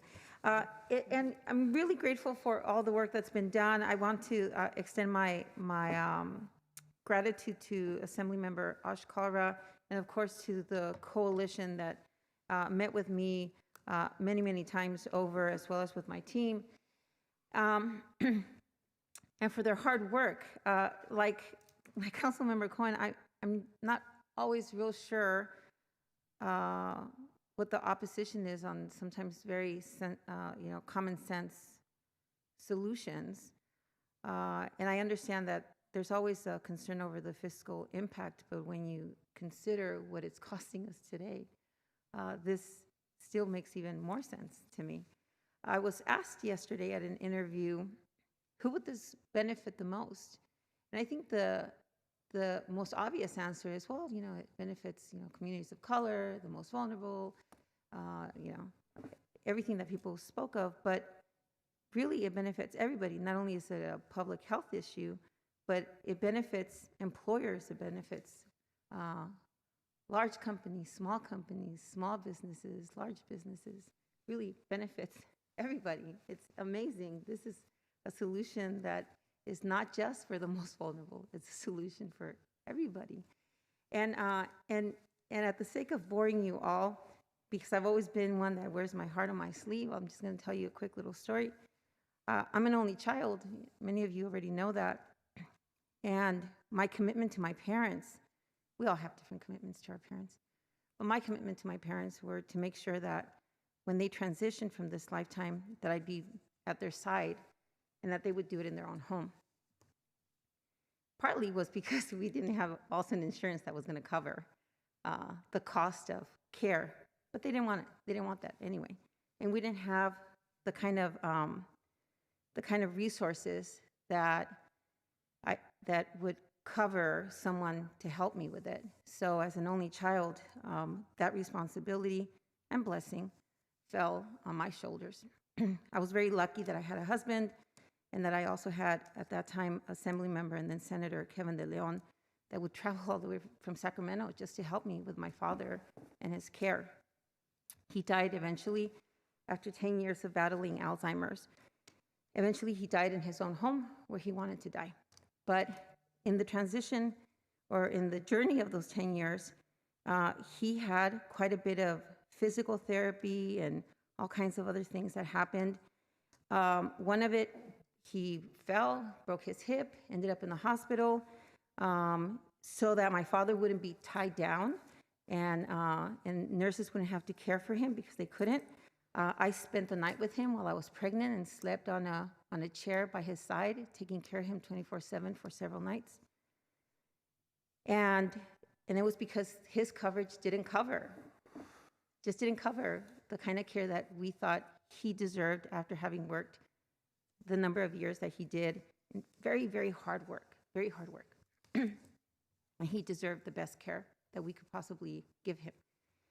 And so after 10 years of battling Alzheimer's, he died at the age of 93. My mother, at the same time, was battling, as you all know, skin cancer. She, with a lot of care and traveling to Stanford while I was taking care of 3 infant children and a teenager, was taken care of by some of the best doctors in Stanford. Her insurance covered most of it. The rest of it, I covered it. My husband and I covered it. Eventually, the care that we insisted my mom and dad have took a toll on our family. I had to file for bankruptcy. And let me say that became, some very interesting mail pieces during my campaign. But this is what a family has to do when they don't have health insurance or enough insurance, or you're uninsured for whatever reason. And so for my family, I share this because my parents worked very hard all of their lives, and they were very proud that they had achieved their American dream. They sent their only daughter to college. They owned a house. They never depended on anybody, and they worked until they couldn't work anymore and had their savings, had everything that they could. But when they needed their employer or former employers to take care of them because that was their commitment to them, it fell short. And so their daughter had to pick up the tab. And it was never enough. It was never enough for those long-term chronic illnesses. And so AB 1400 gives families opportunities for those medical necessities that we know are coming. We're outliving our health. We're outliving our health. Many of us will grow old and we will die unable to enjoy a healthy life at the end of our lives. We don't die healthy. We'll have dementia, we'll have cancer, we'll die of diabetes complications, I'm sorry to say. And so AB 1400 allows us that opportunity to enjoy our families, to make sure our children don't go bankrupt, to make sure that they don't have to decide whether their 3-year-old continues with ballet classes or their son continues with softball, or if they have to dish out for their Alzheimer's medication. So thank you so much. I hope that we have a unanimous vote, because I think that this sends out a very loud message that every Californian deserves quality health care, access to quality health care. And currently it's symbolic, but I do hope that it comes to fruition.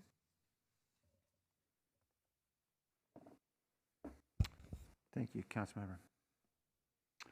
All right, Vice Mayor Jones, before we go on to, I just want to make sure I clarify the motion. In addition to the support for AB 1400 and the staff recommendation, Councilmember, that motion include the recommendation that staff compile a major projects list as well? Yes, it does. Okay, and that's okay with the seconder? Yeah, and I assume it also includes accepting the report from the other item too, the IGR report, because there were 2 items here, right? 3.5, 3.6. Both reports, is that right? Yeah, 3.4 Okay. and 3. It's all in there. Okay, Vice Mayor? Thank you, Mayor. And first of all, I want to thank the team, and especially you, Alex. I don't want to see you go. I tried to talk you out of it.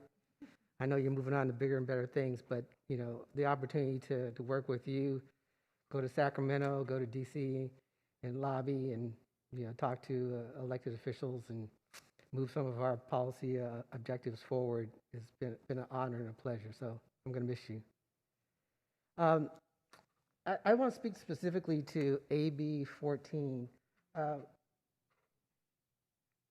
I know that we say that the financing is not the biggest issue, but to me the financing is a major issue.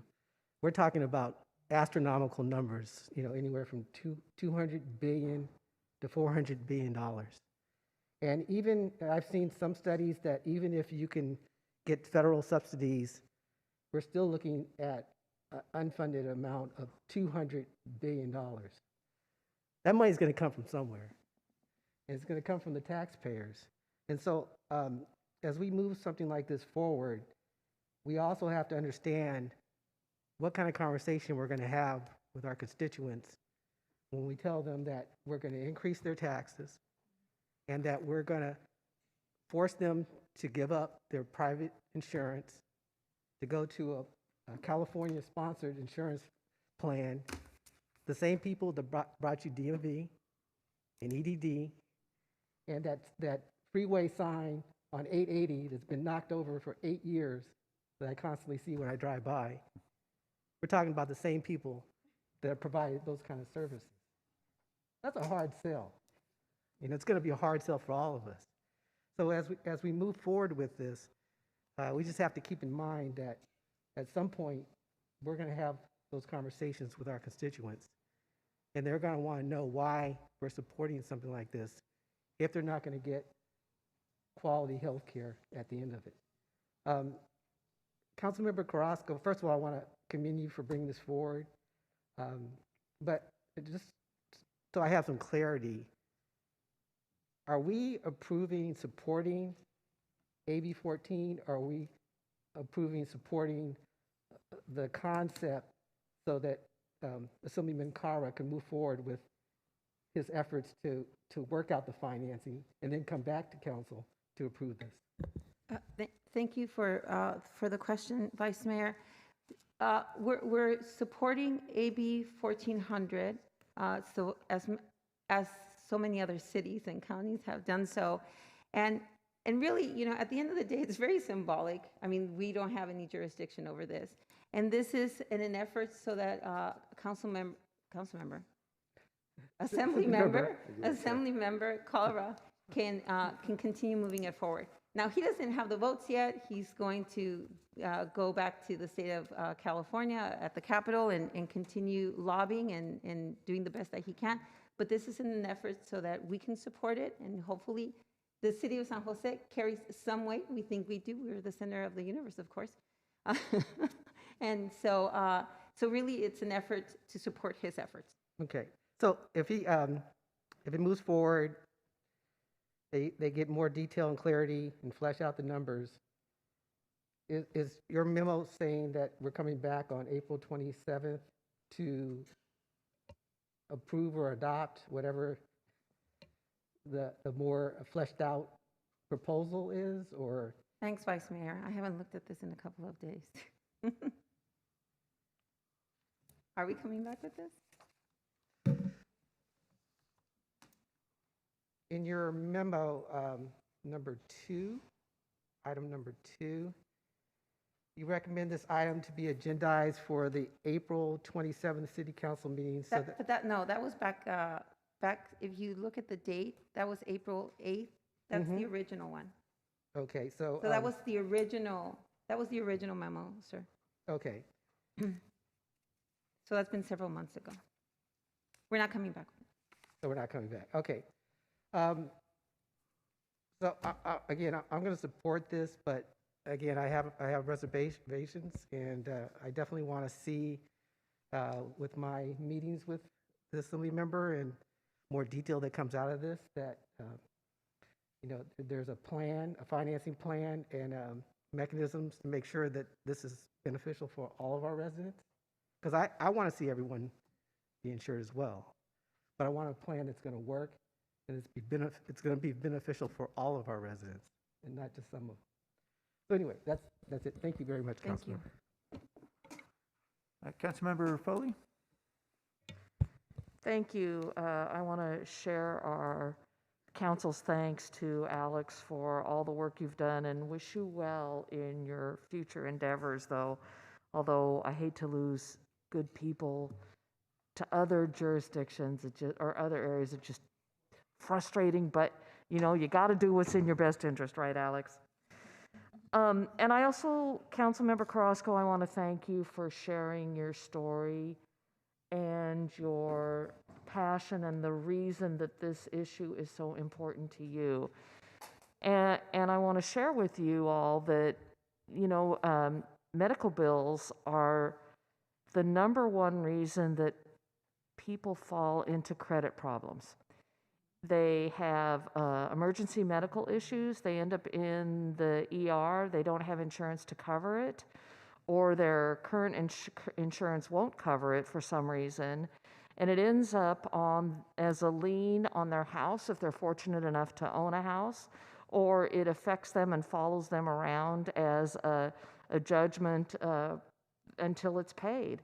So it has a detrimental effect on a lot of individuals who are trying to establish credit, and it's difficult to dig themselves out of that hole once they're in it. So I support the concept of AB 1400.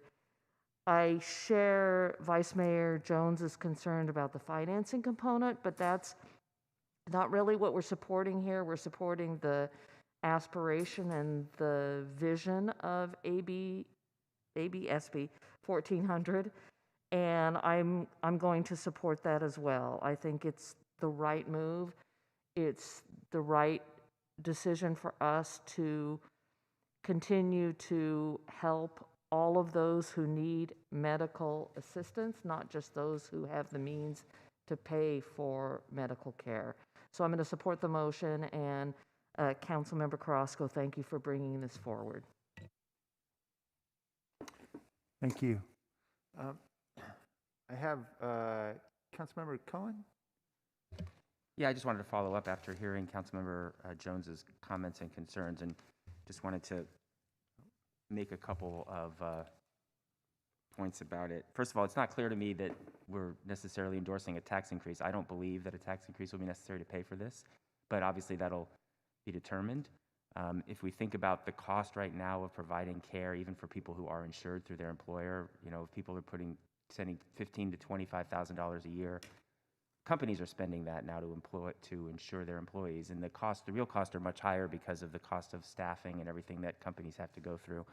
And you say, well, the alternative is that money gets sent to a state pot.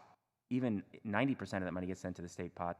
The company ends up 10% extra of that money and goes into profit or something else, or helping to actually increase salaries of their employees, which I think is what will happen because companies won't be able to use sweetened health policies to attract employees. They'll have to use actual salary to attract employees. But having said that, the overall cost, as I said before, the cost that right now of that entire system is higher than the eventual cost, I believe. So it's not clear to me, although that'll have to be worked out. Just the other point, though, is supporting the bill is not inconsistent with just supporting the concept, because the bill has that line in it that says the bill won't take effect until the finances are worked out. So we're not saying we support anything. We have to come back and check on it. I don't think we need to do that. We're supporting the bill and leaving it now to the legislature to figure out that piece that would actually make the bill implementable. So I don't think there's any inconsistency with not understanding how this will all pencil out. And like I said, over a long period of time during a transition,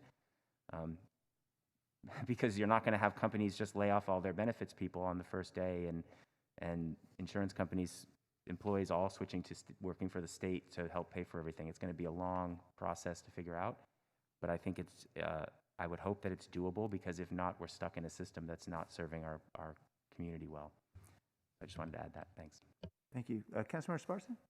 Thank you, Mayor. I just wanted to clarify that the project list includes the equity lens, correct? So that we have that when that list comes to us. Okay. That's a good motion, I assume. Is that the maker of the motion? Yep. Okay, great, thank you. And last, everybody's weighed in. I'll be quick. I'm going to vote for this. I agree. I think figuring out how to pay for it or how to get from A to B is a part of it. But I worked in nonprofit and supported the Covered California effort as we transitioned to Obamacare in California. And it was a lot of work. There was a tremendous amount of uncertainty. It's helped a lot of people, and it's important to keep it, and it's important to do better. So I will be supporting the motion. Thanks. Thank you. Agree with many of the sentiments that have been expressed. I think, as I expressed before, I share the concern that Speaker Rendon had expressed last year about, I think it may have been last year or just before that. But we need to start somewhere, and I think this bill is a good place to start, so that conversation can happen, and we can further down the road and really try to roll up our sleeves to make this happen. Okay, any other comments? Oh, yes, I'm sorry. Forgive me. Councilmember Davis, thank you. You've been online very patiently. Thank you. I also want to add my thanks to the IGR team and to Alex. Just want you to know that you will be missed. A couple of other comments I have. I want to make sure that the Caltrain electrification, I know you spoke, Mayor, very eloquently about the need for BART projects to be on that list. I want to add my request that the Caltrain electrification also be on that list, as that is a project that is not only on the design, it's actually well underway and needs to get finished, and needs some extra funding to get that over the goal line. So I hope that that will be added to the list. I also had a question about the SB 1383 organics implementation. Just wanted to make sure, I didn't see it in the memo. I just saw it on the presentation about the funds being distributed based on per capita calculations, and it says to eligible entities, and I just wanted to make sure our regional wastewater facility has multiple localities that are included in it. Is that how they choose the per capita? They're not going to just say it's Santa Clara and San Jose, right? I can't remember who spoke about that. Thank you, Council Member. And I'm hoping there might be someone on the line from our Environmental Services Department. I believe Carrie Romanow might be online, or Jeff Provenzano, who might be able to speak to the implementation. And yeah, we can follow up with you with more specifics on how that's distributed and allocated. I just want to make sure that it says to local jurisdictions, and then it did say eligible entities on the slide itself. So I just wanted to make sure it's not just for Santa Clara and San Jose, which we share the regional wastewater facility, but there are all other localities, and so the per capita calculation needs to be higher than just the two municipalities. So I just want to check on that. And then I do want to talk a little bit about AB 1400. I will be supporting the motion that's on the floor. I have all of the concerns that Vice Mayor Jones has laid out. I share all of those concerns, but I do want to also thank Assemblymember Kalra for calling in today, and also for ensuring that we're working on that piece, on the financing piece.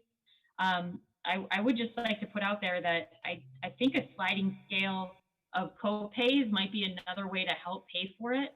I know Covered California has that. Medi-Cal is obviously available to our lowest income. So just kind of merging and melding those, if that was going to be, that might be one thing to do. Covered California has made healthcare very, very affordable for folks. One of my staff members, her daughter rolled off of the Kaiser plan at the city and was able to get that same plan for herself as an individual at $35 a month through Covered California. And that's more recently than I used Covered California when I was in grad school to cover my entire family at a very affordable price, and much more affordable than I could get it through the university that I was attending. So I do think Covered California has done a lot of good. I am concerned about a single payer system, because that takes away the competition that does exist in the market. We've talked about that often in choosing our own healthcare plans for the city. So I do have outstanding concerns, and Vice Mayor Jones was, of course, much more eloquent than me in laying out those concerns about how we pay for it. That being said, I completely agree and have with Councilmember Carrasco's story and experiences, and Councilmember Foley's assertion about the number one cause of bankruptcy. Clearly, we're not doing something right in our healthcare system, and we need to fix it. So I am supportive of the concept of doing something differently. So I will be supporting the motion on the floor, even though I do have reservations about it. Thank you. Thank you, Councilmember, and thank you also for reminding me about the electrification of Caltrain. Well, I'll raise a question about that in just a moment. Councilmember Perales. Thank you, Mayor. I will be supporting the motion as well. And I'll start off by saying thank you to our IGR team. Alex, you will be missed, as you've heard several times. Appreciate the work that you've done for our city, and looking forward to good things for you as well as you move on. And appreciate all the work being brought forward. Obviously, this discussion on AB 1400 as well, and Assemblymember Calra for his efforts. I agree. We need to be doing something much better and much more universal when it comes to healthcare and health coverage, and California can lead the way. I think there's a lot of unknowns, as we've pointed out. Our vice mayor made some comments that intrigued me, and I think, Vice Mayor, you listed off a number of, I think, agencies, departments through the state that we may have all had some challenges with, and I think, excuse me, Medi-Cal, you want to maybe add that to the list, and that's really, I think, an example of maybe how we haven't done it so well through the state, and it could give one pause as to the universal health care through the state, but I think we have an opportunity here to ensure that as we create something new, that we learn from some of the mistakes of the past, and that includes Medi-Cal, and really I think where it has fallen short, specifically for low-income community members, minorities throughout our state, and we saw that exacerbated through the pandemic, and so it's my hope as well that this effort is going to lead to a much better universal healthcare system for Californians. At the same time, there are indeed a lot of questions, I think, out there and concerns. This will be an effort, a huge effort through the state, and I recognize the leadership that is there is aware of that and aware of the challenges, including the funding, which we know is a big one, but the transition, as some of my colleagues have mentioned as well, and what that looks like. And I look forward, actually, I am interested in having updates periodic in regards to how things are progressing. I imagine there'll be plenty of news surrounding this topic at the state, but I think no better resource to get information on how things are moving than our own IGR team. And I know that that is part of the standard operating procedure for our IGR team, and it's in the memo in regards to just getting the periodic updates on any of the policies that we have endorsed or supported, or those that we may oppose or the want to watch. And so I look forward to hearing that and continuing to see the progress in this effort. Thanks. Thank you. I just wanted to follow up on one question. Councilmember Davis raised appropriately the Caltrain electrification project, which is another one I think should definitely be on that big project list, since many of our residents definitely do depend on that. I just wanted to ask Leslie Polner, if she's still with us, thank you for your patience, Leslie. You know, when we're back in DC lobbying for BART Phase 2 funding, I know this Caltrain is in similar situation.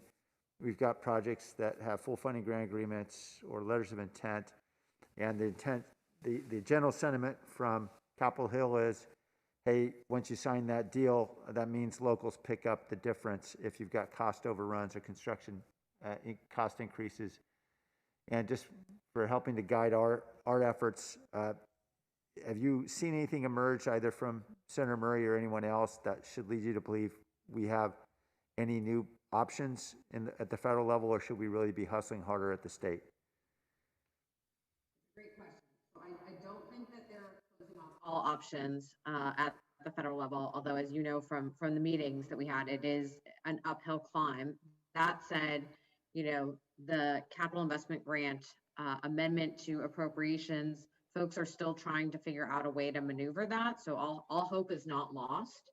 And then, you know, as we've talked about, there is a provision in Build Back Better that could also potentially help us as well, both Caltrain and BART Phase 2.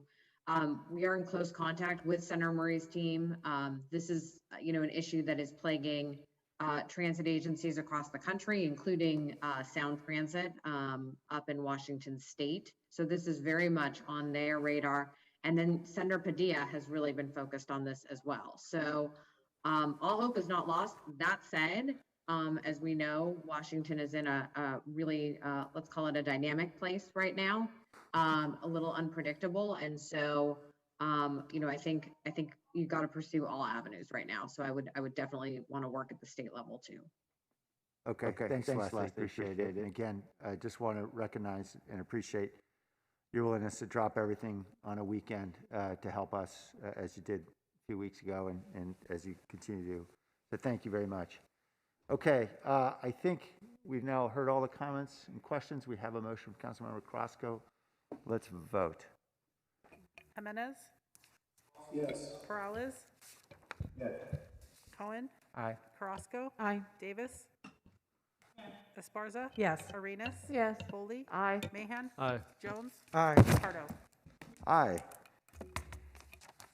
Okay, we're now on to item 3.6, which is the pandemic response and community economic recovery budget adjustments. We do have a presentation.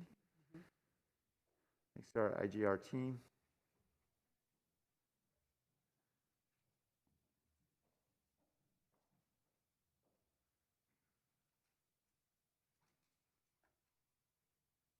Hi, Jim.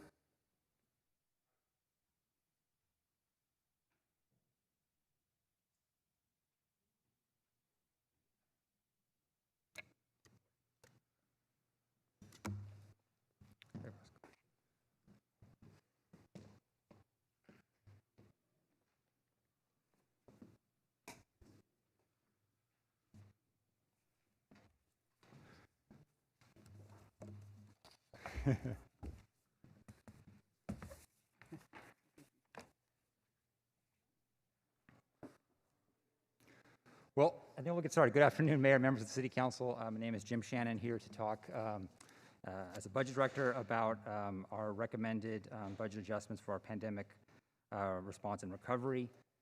We have here for you a consideration of accepting our report on the budget adjustments, approving some position additions related to our recommendations, as well as a number of technical appropriation ordinance and funding sources resolution amendments as part of Attachment C. As a brief reminder, the city's work on the response and recovery initiatives are guided by the City Council approved roadmap. This slide represents our 18 recovery roadmap initiatives and their respective individual work streams, representing, once we get done here today, kind of splitting a few up, represent a little under 60 individual work streams. We went through a really extensive discussion and prioritization process back in the spring to have these included in the adopted budget. And these are all primarily funded by the American Rescue Plan Fund, which is a primary funding source for which we're talking about today. When we had originally anticipated, coming forward on the November 2nd meeting for a recommended allocation of ARP funds, and we were a few days prior to that informed by the state of California that a portion of the city's previous and current tax revenues could be significantly lower. The city disagrees with this, the state's initial determination on this, and will be appealing, but that process will likely extend beyond 22-23, and we do need to act over the coming year to set aside some resources to be in a better position to absorb any loss should one ultimately occur. And with limited exceptions, tax records are confidential under state law, which is why there's no more specifics provided here. So as a result, we had a direction. So the item was not taken up on November 2nd, and we were directed to come back with a more limited set of sort of essential items to get us through the remainder of the fiscal year. And so so we sort of took that and wanted to preserve, to the extent that we can, a significant portion of American Rescue Plan funds for the 22-23 budget development process. We want to put in context the broader revenue loss. Put the potential revenue loss in the broader context of the 5-year forecast that we're going to release at the end of February, We also want to make sure that we consider as part of the budget process the city council and community priorities, knowing a little bit more about where we are. As a reminder, the 21-22 budget relied on a significant amount of one-time funding, even setting aside the American Rescue Plan work of just some really important priorities that we have, which include, as examples, that one-time restoration of library branch hours, Project Hope expansion, the police sworn hire ahead program. And so we want to make sure that we think about the potential continuation of those into 22-23. We need to evaluate our ARP-funded work streams, of which we have many. As I mentioned earlier, we have almost 60 work streams and the ability to continue those into the following fiscal year. And then we will need to consider the augmentation of some core city services that currently do not meet our desired expectation level. So that all needs to be part of the process for the 22-23 budget process. And so our approach then coming to you today was trying to really key in on some clear criteria that we have listed here. So equity, will these dollars help those most in need? We have been laser focused as a city, focusing our resources for our pandemic recovery and response on the most vulnerable community members. And so we want to continue that here. With the acknowledgement that those needs of some of our community members likely outstrips our available ARP resources and the city's capacity to respond to all of that. So we want to keep that in context. And in line with that, urgency. Are these dollars needed to address an issue that cannot wait for the budget process, and will they largely be spent or encumbered by June 30, 2022? And that is one of the criteria that you see that resulted in a more limited set of recommendations from the administration. So a lot of our previous allocations were for a multi-year funding approach, and so we dialed that back here to really just get us through the remainder of the fiscal year. Organizational capacity, can the city credibly deliver the intended result with the provided funding? And we know that hiring is a challenge both for us and for our organizational partners, so we need to think about that. Making sure that the American Rescue Plan is the only source of funding that can help these, so we are trying to leverage other sources as we go about this, but if there was no other funding source available, that definitely was one of our criteria. And then maintaining critical city operations in a hybrid work environment. We work now differently than we did then. And so we want to make sure that we have that necessary funding to keep in place a few of those new work environments that we have. The good example is the upgrade to the audiovisual systems for council chambers and committee rooms to support a hybrid environment. And so our recommendations are sort of guided by these criteria, and most of them meet a strong majority of these. I want to touch briefly on the eligible uses of the American Rescue Plan. The Treasury Department released some interim final rule that authorized really a wide range of eligible uses that can be used to respond to the direct public health impacts, help individuals, communities, and governments recover from economic impacts, and provide support to communities disproportionately impacted by the pandemic. Those direct expenditures, really need to make a clear connection to the impact of the COVID-19 pandemic and to the community served, as well as making sure there's good evidence-based accountability through performance measures. Even though that's pretty wide-ranging, there is some things that we might want to do that aren't specifically eligible under that direction in the U.S. Treasury guidelines. But those guidelines also give us some flexibility regarding the revenue loss reimbursement component. So there is a calculation whereby if the city can claim some revenue loss from the pandemic, then we can reimburse ourselves for that loss to fund some other work streams. And so we're recommending a total of $7.4 million to be funded via the revenue loss reimbursement. As we have gone through and sort of looked at some of the existing work streams that were previously approved, kind of realizing that some of those were better funded in the general fund as opposed directly into the American Rescue Plan Fund. And so we have a revenue loss transfer adjustments in accordance with that. And just for reference, any city council approved amendments to the staff recommendation, we're going to assume that's going to be directly funded in the American Rescue Plan. As we sort of dive into the details about how those programs end up becoming structured, we might come back a little bit later to recommend some modifications. But for our purposes here today, since we have that capacity for the revenue loss reimbursement, we will consider that as American Rescue Plan. Our memorandum goes into pretty big detail about the limited work streams that we are recommending to be funded here. But just want to summarize them on this slide. We had $212 million is the San Jose's allocation for the state and local assistance relief funding, which we commonly call the American Rescue Plan. We've allocated to date about $130 million, and we are recommending here an additional $18.3 million, which would leave around $64 million for the 22-23 budget development process. And so the largest adjustments are highlighted on this table here. The biggest being the Beautify San Jose Consolidated Model, $3.8 million for a new team. That includes the following, which is a new team focused on blight and encampments near waterways and highways, the Guadalupe Gardens cleanup, a proactive illegal dumping strike team, additional services for setbacks and buffer zones, and physical deterrence to prevent illegal dumping. All of these items were previous direction that the City Council had gave to continue the implementation of our Beautify San Jose program.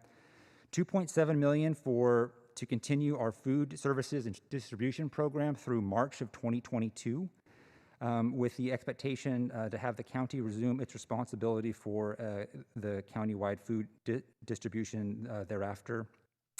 Recovery management, coordination, and compliance. This is a 2-year allocation. This is the staffing component in the city manager's office and the finance department to provide the management and coordination and making sure we're abiding by all the various rules that we have to abide by for all of our various funding sources. $1.5 million for the community Wi-Fi project, which is trying to address most of the funding gap related to the installation of network access for 3 high school attendance areas in the Eastside Union High School District. Just a little wrinkle, just last week we kind of realized that we still have a little bit of funding gap left even after this, but we are confident some other grant funding that may become available that we can close the rest of it. If we can't, we will make sure, we will commit to making sure that those 3 attendance districts are fully funded. $1.5 million for the staffing support for the emergency housing construction and operation for the site identification and development of additional emergency interim housing communities. I'll talk a little bit more about that on the next slide. $1.3 million for the San Jose Bridge program to make sure we have the right funding in place to have the program fund the 100 participants originally directed, as well as provide housing opportunities for participants in that program through June of 2023. $1.2 million, this is our only sort of new item here, for the Downtown Homeless Health Response and Support Pilot Project, which is a 12-month program aimed to provide sort of rapid response to those homeless individuals in the downtown area experiencing a mental health event. Additional funding to make sure we fully fund our audiovisual upgrades to chambers and committee rooms. And then we have $1 million for child and youth services, which provides some financial capacity through June 30th to engage in accessible childcare and education opportunities, including some after-school programming, assisting preschool and daycare providers that assist low-income families, support for child emotional and behavioral health, and potential expansion of additional funding for the 100% scholarships based on need. So those are a few of the highlights. There's lots of text related to those that are in the memorandum, along with a few others there. I want to touch briefly on going back to the construction of the interim emergency housing community. So we had greenlit a memorandum that was approved by the Rules Committee at the September 29th meeting, with the goal of constructing 1,000 pandemic-era EICs and 300 home key units. There was a direction to staff, which is already part of our work plan, to figure out what the funding plan could be for that. It is a very expensive endeavor, but it's important. But those construction costs for all those sites likely would exceed $120 million. The operation costs would be also very expensive at over $50 million. And so we are wanting to return to council with a recommendation to modify the potential use of the real property transfer tax revenues, or the Measure E revenues, that can help play a role in providing that funding work plan. We have had some pretty strong performance of the Measure E revenues, much higher than what we had previously budgeted. For example, we've already received $48 million through November, and our budget was $40 million. So certainly we're doing well there. And so our approach would be to come back with a recommendation to look at maybe taking a portion of some of those additional proceeds to have that be available for some of this work here.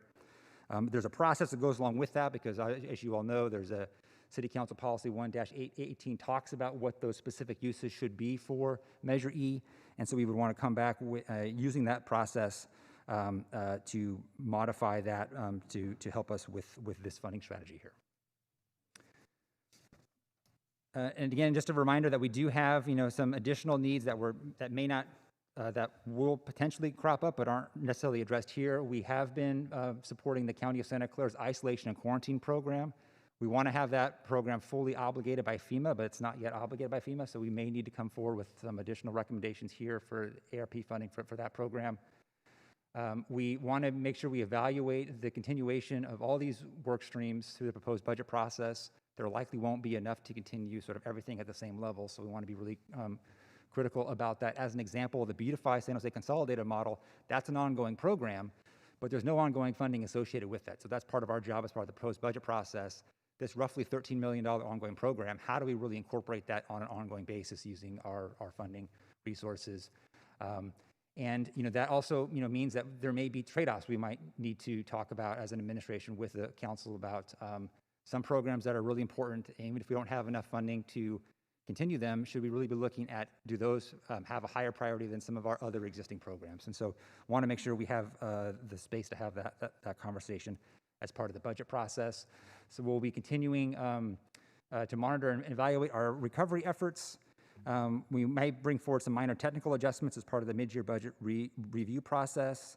We will be coming forward also with an update on the arrearages program from the state of California for both our water utility program, for our San Jose Clean Energy program, and then be responsive to the recommendation approved from Councilmember Esparza as part of the June budget message regarding pandemic relief of pandemic debt that was associated with fees and fines issued by the city. So we want to come back to address those items. And then there will be a number of, as the IGR team was just talking about, a number of other additional funding sources that will be coming forward to council on that will provide resources for our continued recovery. And then again, our Measure E revenue modification spending plan. I think with that, I will be done with the presentation, and we have staff available in chambers and on Zoom for questions. Hey, thank you, Jim. I know we have many members of the committee who would like to speak, so let's go to the public first. I have Nick Kawada, followed by Gabriel Hernandez.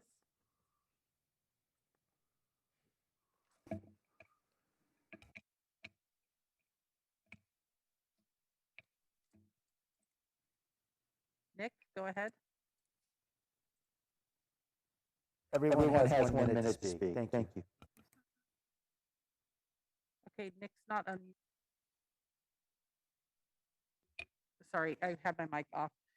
Nick was not unmuting. I'm going to move to Gabriel Hernandez, followed by SVCN. Hello, can you hear me okay? Yes. Great. Thank you, City Council members and Mayor. Gabriel Hernandez with the Si Se Puede Collective.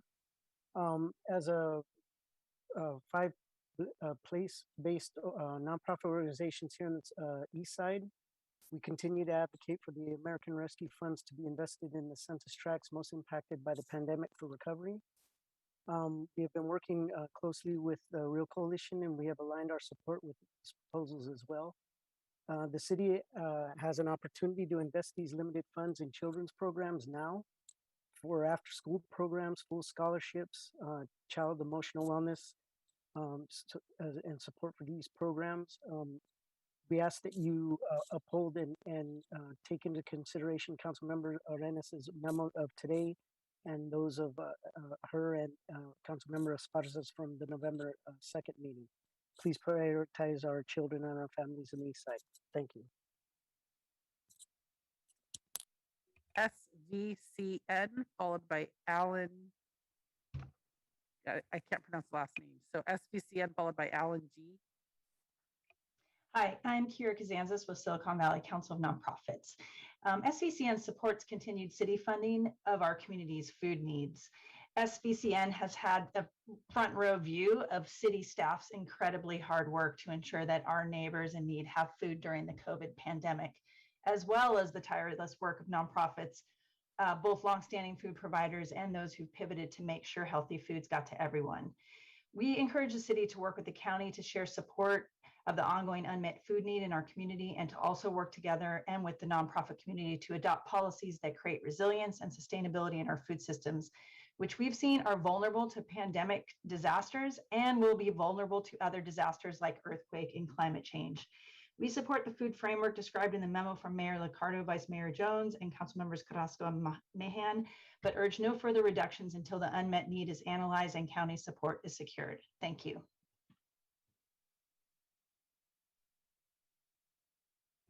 Alan Goig, followed by Peter Ortiz.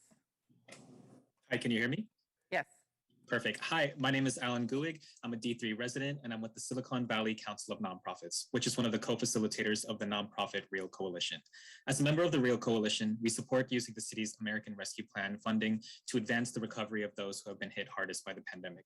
We appreciate staff's work on addressing the pandemic and recovery, and support many of staff's proposals that address the needs of the communities most impacted by COVID and its economic fallout, including housing stabilization, workforce and small business, food services, childcare, and digital equity. We also support the Recovery Task Force workstream. We also very much appreciate that staff also added indications of racial equity impacts to the city's ARP memo to help aid in equity-based decision-making. We hope to see racial equity assessments evolve towards a deeper, more community-informed analysis, and that they are included in the upcoming mid-year and FY23 budget conversations. Thank you for your consideration. Peter Ortiz, followed by R. Conda. Hello, can you hear me? Yes. Hello, Honorable Mayor and City Council. My name is Peter Ortiz, Vice President of the Santa Clara County Board of Education and District 5 Community Leader. I'm calling in today to voice my support for the memo put forward by Councilmember Sylvia Arenas, and to ask the City Council to allocate resources to expand after-school programs, full scholarships, and child emotional wellness support in partnership with local nonprofits. COVID had a major impact both academically and emotionally on our youth, and it's important that we ensure that no child is left behind in the city's recovery plan. Waiting until next June would mean that children's COVID relief programs will be put on hold until almost 2023. For families with financial means, the lack of resources may not be an emergency, but for those families of essential workers in East San Jose, these services can make the difference in the lives of their children. I urge you to please support Councilmember Arenas' memo and the children of East San Jose. Thank you. R. Conda, followed by Blair Beekman. Good afternoon, Mayor Liccardo, members of the City Council. I'm Richard Conda, Executive Director of the Asian Law Alliance and a member of the nonprofit Real Coalition. The Real Coalition is an important group of organizations, and we support Real's proposal to use San Jose's American Rescue Plan funding to advance the recovery of those who have been hardest hit by the pandemic. We'd like to make it clear that we do not mean for any of our proposals to compete with necessary COVID relief. We are supportive of continued food distribution, childcare funding, housing stabilization, cash assistance, and workforce programs. Thank you very much for your considerations of Real's proposals. Thank you. Blair Beekman, followed by Kathleen King. Hi, Blair Beekman here. Thanks for this item. I know the city of Fremont, they're doing some interesting work to make sure that they can have this American Rescue Plan funding available for the general plan issues through 2023. Jim Shannon tried to make that clear sometimes, and sometimes he didn't. So good luck how this can be a clear process to understand these sort of things.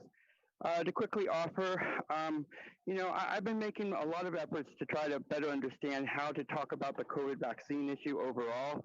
I hope our councilpersons can make those efforts themselves in their public engagements with the community on this subject matter. Good luck how to do that. A really important point that, the ideas of equity in the future of planning for these issues for the next few years, how we're going to plan for 2022 as compared to 2023 and 24, and even 25. Good luck how we can talk about equity. The idea is that, we're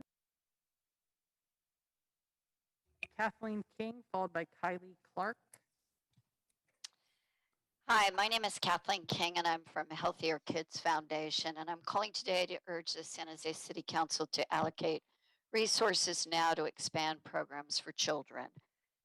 10 years ago, children were 24% of the population of San Jose, or 1 out of every 4 residents. Per our current census, children are 21% of the population, or 1 out of 5, but they're 100% of the future. Children as a group who were largely affected by the pandemic, children and their families need your support. Please. Thank you for listening to me. Kylie Clark, followed by Samina Usman. Hello, my name is Kylie Clark, and I'm the Public Policy Coordinator at West Valley Community Services, a local nonprofit serving the 22,000 people living in the West Valley. Our vision is a community where every person has food on the table and a roof over their head. We speak today in support of the Real Coalition's series of proposals around ARP funding. West Valley Community Services strongly believes that these proposals will ensure that those who were hardest hit by the pandemic receive the help that they need. We spend every day working with low-income individuals, families, and those experiencing homelessness. I ask today that you hear the voices of those on the ground. We know what people need, and a lot of thought and time went into these proposals to make sure that these needs are met. Thank you so much for considering our proposals and for hearing our concerns. I really appreciate all of the effort that has gone into this, and thank you so much.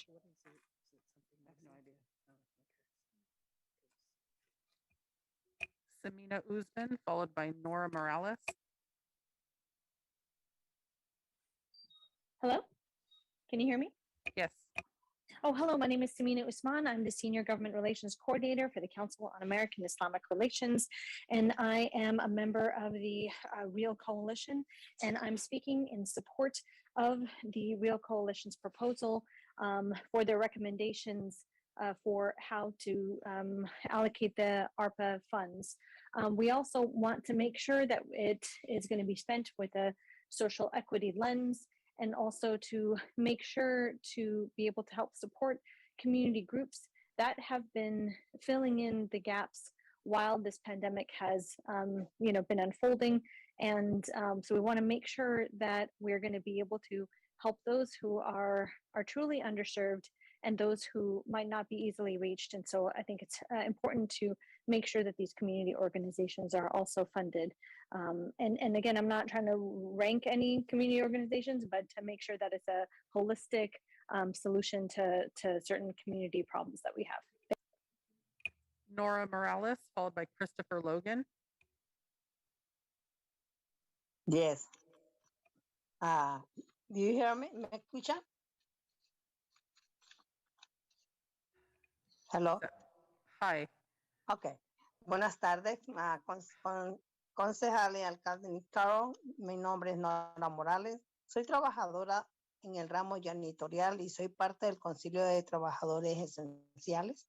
Estoy aquí para exigirles, si se podría decir así, exigirles que por favor tomen los pasos para cambiar la manera en que utilizamos los fondos que tenemos.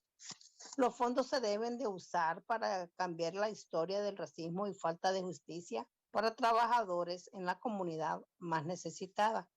Nosotros queremos que usen los fondos para la oficina de reforzar derechos laborales conocidos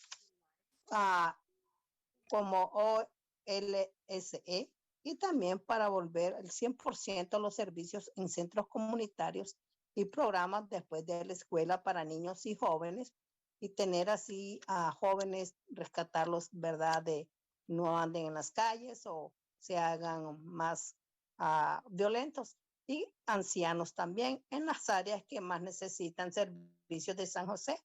Además, hay muchas posiciones de trabajo en la ciudad. Christopher Logan, followed by John Pedigo. Hello, my name is Chris Logan with Sacred Heart, and I'm the organizing manager of the nonprofit Real Coalition. As a member of the Real Coalition, we support using the city's American Rescue Plan funding to advance the recovery of those who have been hardest hit by the pandemic. However, we are concerned with the lack of ARP spending targeting the Black community. The Real Coalition submitted a proposal to address Black wealth building to this city council that, as far as I can tell, did not get support.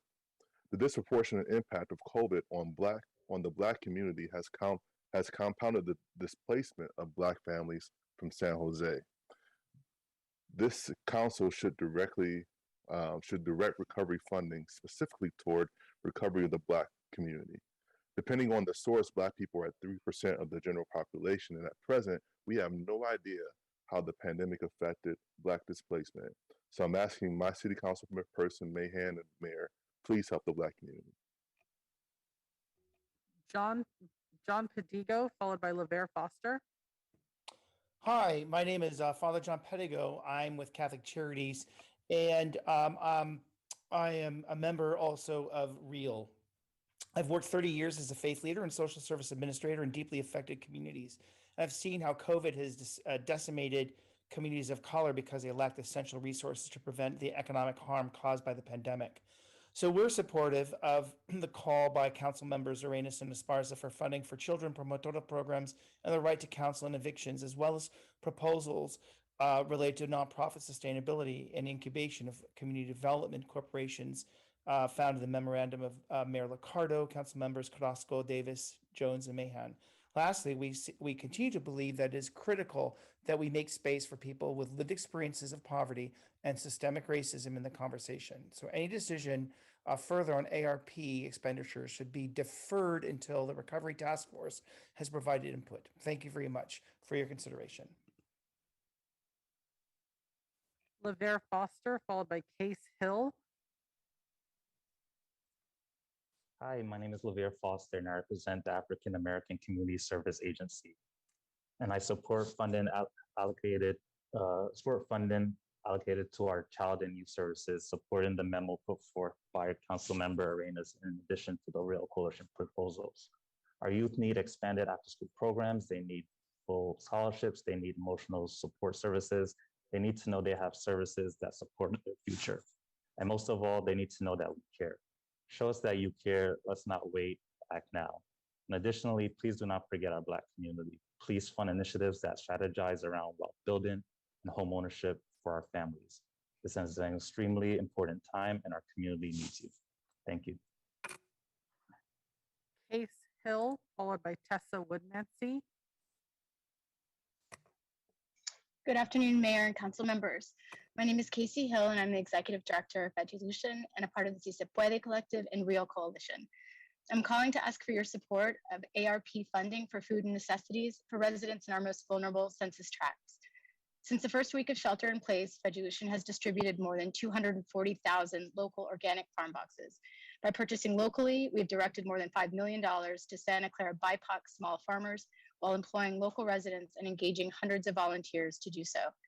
Vegelution and our grassroots community food partners work directly with families to build trust and connect them to the many city, county, and CBO resources and services, including rent relief, childcare, DV, and immigration and CalFresh, among others. ARP funds will feed families now and strengthen our ability to lead community-centered recovery efforts in the months to come. Thank you. Tessa Woodmansee, followed by Ashley Raggio. Yes, thank you, Tessa Woodmansee. Well, thank you, Vegelution, for showing us what you've done in growing food locally and using Emma Prish's land to, fulfill her vision of agriculture, and that we do need to make the earth a garden again and make Santa Clara County like it was the Valley of Heart's Delight. And that is our what we have to do. And it's nice to hear Council Member Maya Esparza always bringing up equity as an issue. But we need to really bring up our climate crisis as an issue and look at that in that lens. Today, they're saying that our snowpack is going away on the Sierras. That's very critical for our water. And water is life, like they're fighting in the Northwest, against Canada, the pipelines. Water is life, and we're not having that. And so if we don't, make that a priority, we're going to have problems. So we need to start growing food locally, and that's why we need to do that. And Ashley Raggio, followed by Leslie Bacco. Hi, my name is Ashley Raggio with Building Back Better at Joint Venture. and a resident of D9. I'm also a member of the REAL Coalition. As a member of this coalition, we support using the city's ARP funding to advance the recovery for those who have been hardest hit by the pandemic without delay. We support additional childcare funding and the development of promotor programs that build deep community engagement that can be sustained over the long term, which is critical to making equitable policy and budget decisions. We ask the city also prioritize continued pandemic food relief, wealth building, health equity, nonprofit capacity building, and consider alternatives to policing, because these are the areas that we believe will advance equity and recovery in our region. Thank you. Leslie, followed by Tracy Weatherby. I'm Leslie Baccio, CEO of Second Harvest of Silicon Valley. I'm speaking in support of the memo from the mayor and his esteemed colleagues extending the funding for food distribution until the end of June. Funding of the San Jose Conservation Corps and the support of Catholic Charities have both been critical for Second Harvest response, and we've been grateful for the city's support. Second Harvest is continuing to provide twice as much food as we provided pre-pandemic. Even though the need has declined slightly, we continue to serve almost 450,000 people every month. In Santa Clara County, 80% of the food we provide is distributed in the city of San Jose. In fiscal year 21, that was the equivalent of 64 million meals, or about $173 million worth of food. Even as some go back to work, many of the families we serve have had to completely wipe out their savings and are months behind on their rent and other bills, and we don't see the need going down significantly in the foreseeable future. We are grateful for the city's support and ask for your continuation through the end of this fiscal year. Tracy Weatherby, followed by Jeremy Bruce. Hi, all. This is Tracy Weatherby, also from Second Harvest. And just to pile on with Leslie's comments, we are so grateful for both the support of the city staff and so many of the council members in our response during this pandemic. The need is not declining, and our belief is that many of the people who are coming to us probably needed us pre-pandemic, and their financial situations are even worse than they were before, even if they're back at work. So in a recent survey, 60% of our clients have less than $100 in savings. And as the hub of the charitable food system, Second Harvest provides groceries to our over 300 partners for free. Our community needs the fresh produce that we provide, the meat, dairy, and basics like rice and beans. So we are so appreciative of your support of us and all of the core food distributors in our county, and really urge that you are able to provide that funding through the end of the fiscal year, and then work with the city and county and partners to figure the way forward. Jeremy Bruce, followed by caller 4217.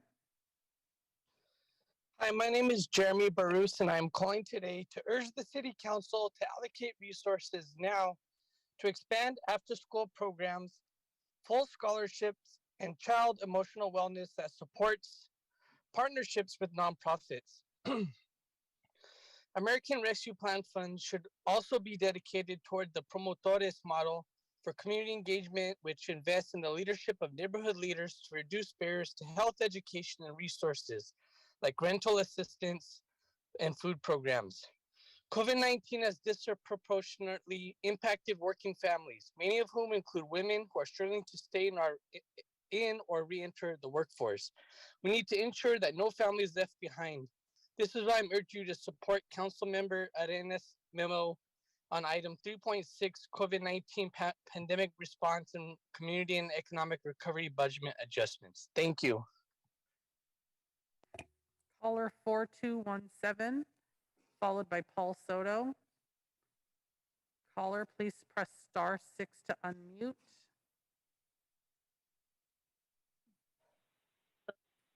Perfect.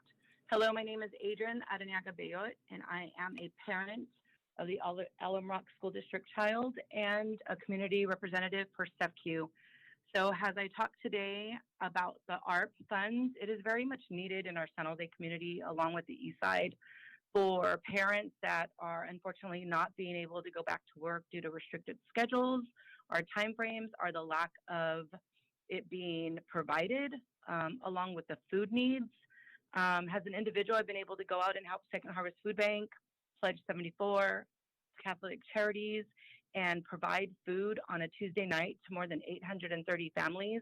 So our need is definitely out there, and there's nobody more important than the San Jose community and the East Side and everyone that is in need. So we really hope that you take this into consideration and remember that our children, that thousands of children should not be left behind, and technically no one should be left behind when we have the funds to take care of them. Paul Soto, followed by Daniel Torres. Yes, Paul Soto from the Horseshoe. I was in the room when the racial equity office was just an idea. There was $150,000 allocated to that office. Myself and the 5 Chicanos on the board, on the council, argued for $850,000, and we got it. What I'm saying is that I was in the room. I was in the room informing what equity looks like, and I told Ricardo, because if you got problems with the word equity on how to define it, let's just call it racial justice. Because what equity is doing is it is reconciling the injustice that this city has a responsibility to reckon with. So you don't get to balance the equity that I deserve and that hundreds of thousands of Chicanos deserve. We got that coming for you to balance that with your pet. Daniel Torres, followed by Victoria Pardita.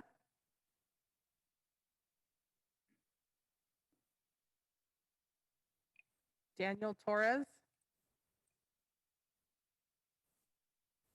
Go ahead, you're unmuted. If you're speaking, we can't hear you. I do see that you have unmuted. Your microphone icon is showing, but we're unable to hear you. So I'm going to call a few more names and come back to you. Victoria Pardita, followed by Carmen B. Hi, can you hear me? Yes.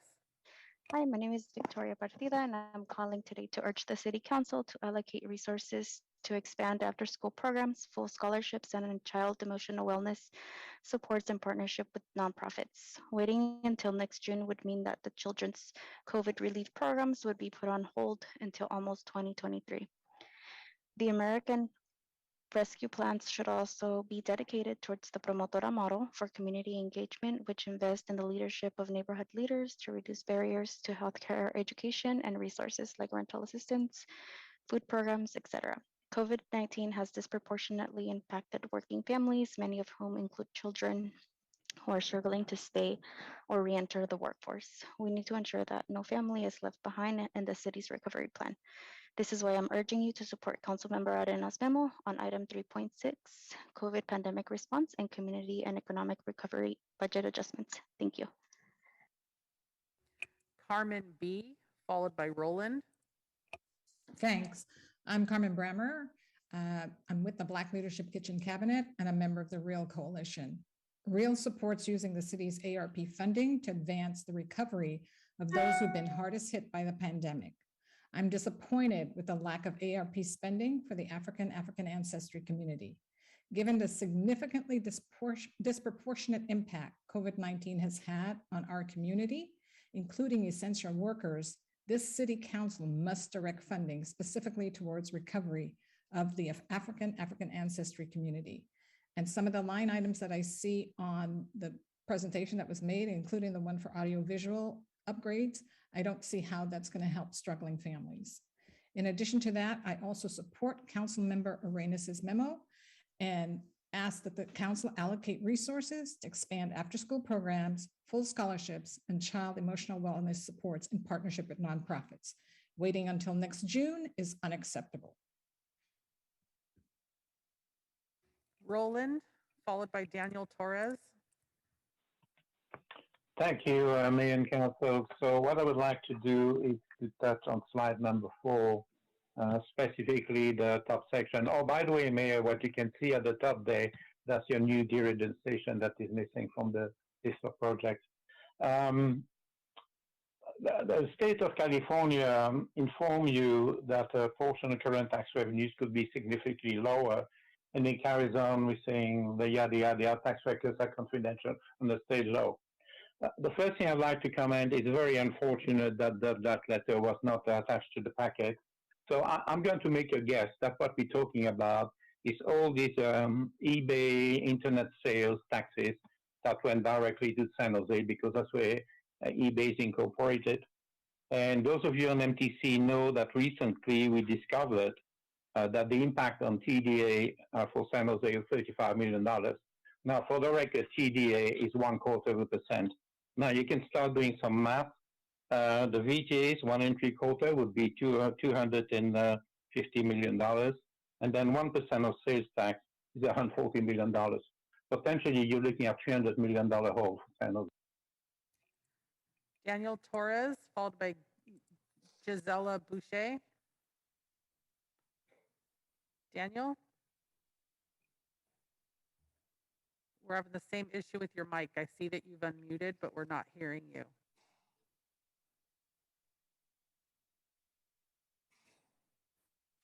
Hello? There you go. We got you now. Go ahead.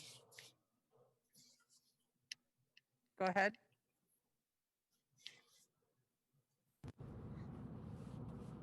Hello, can you hear me? Yes. Hi, my name is Daniel Torres. I'm part of the Essential Workers Council, and I'm a security officer in Silicon Valley. We ask for you to use these funds, but not just for the business as usual, but to begin shifts towards racial equity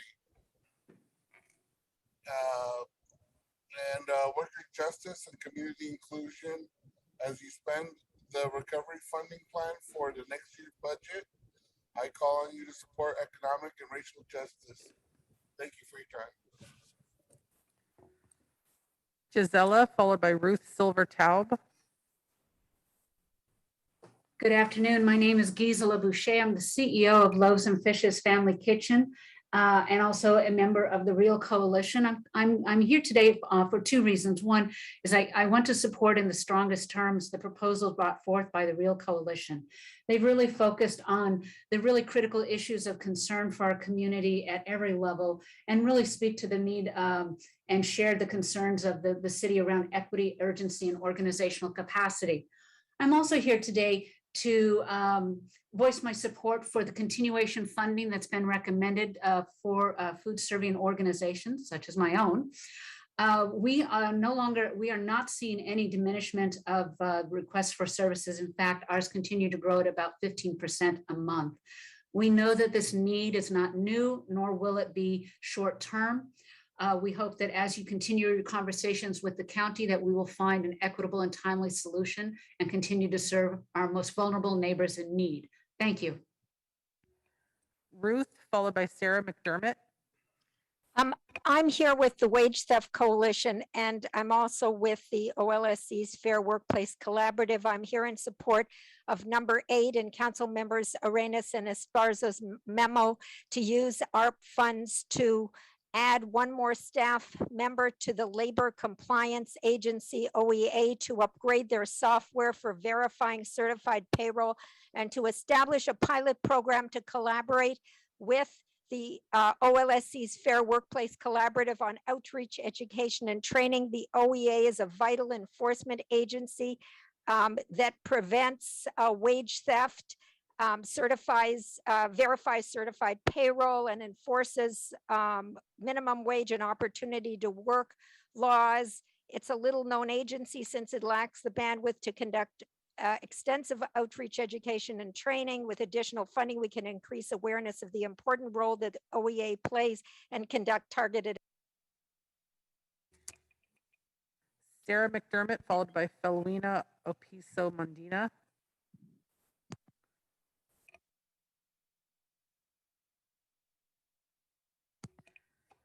Sarah McDermott, go ahead. Can you hear me? Yes. Hi, Sarah McDermott, Political Director of Unite Here Local 19. We want to express our support for the Essential Workers Council's call for San Jose to use these funds to make bold shifts towards racial equity, worker justice, and community inclusion.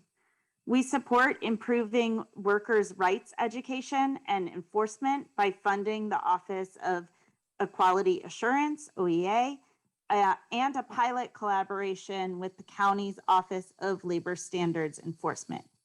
OLSC's approach is complementary to OEA's and could greatly expand OEA's impact. We also encourage you to restore and expand critical city services like community centers and after-school programs. Your support for these priorities will move us toward an equitable recovery for all San Jose communities. Thank you. Philwina, followed by Louise Auerhahn.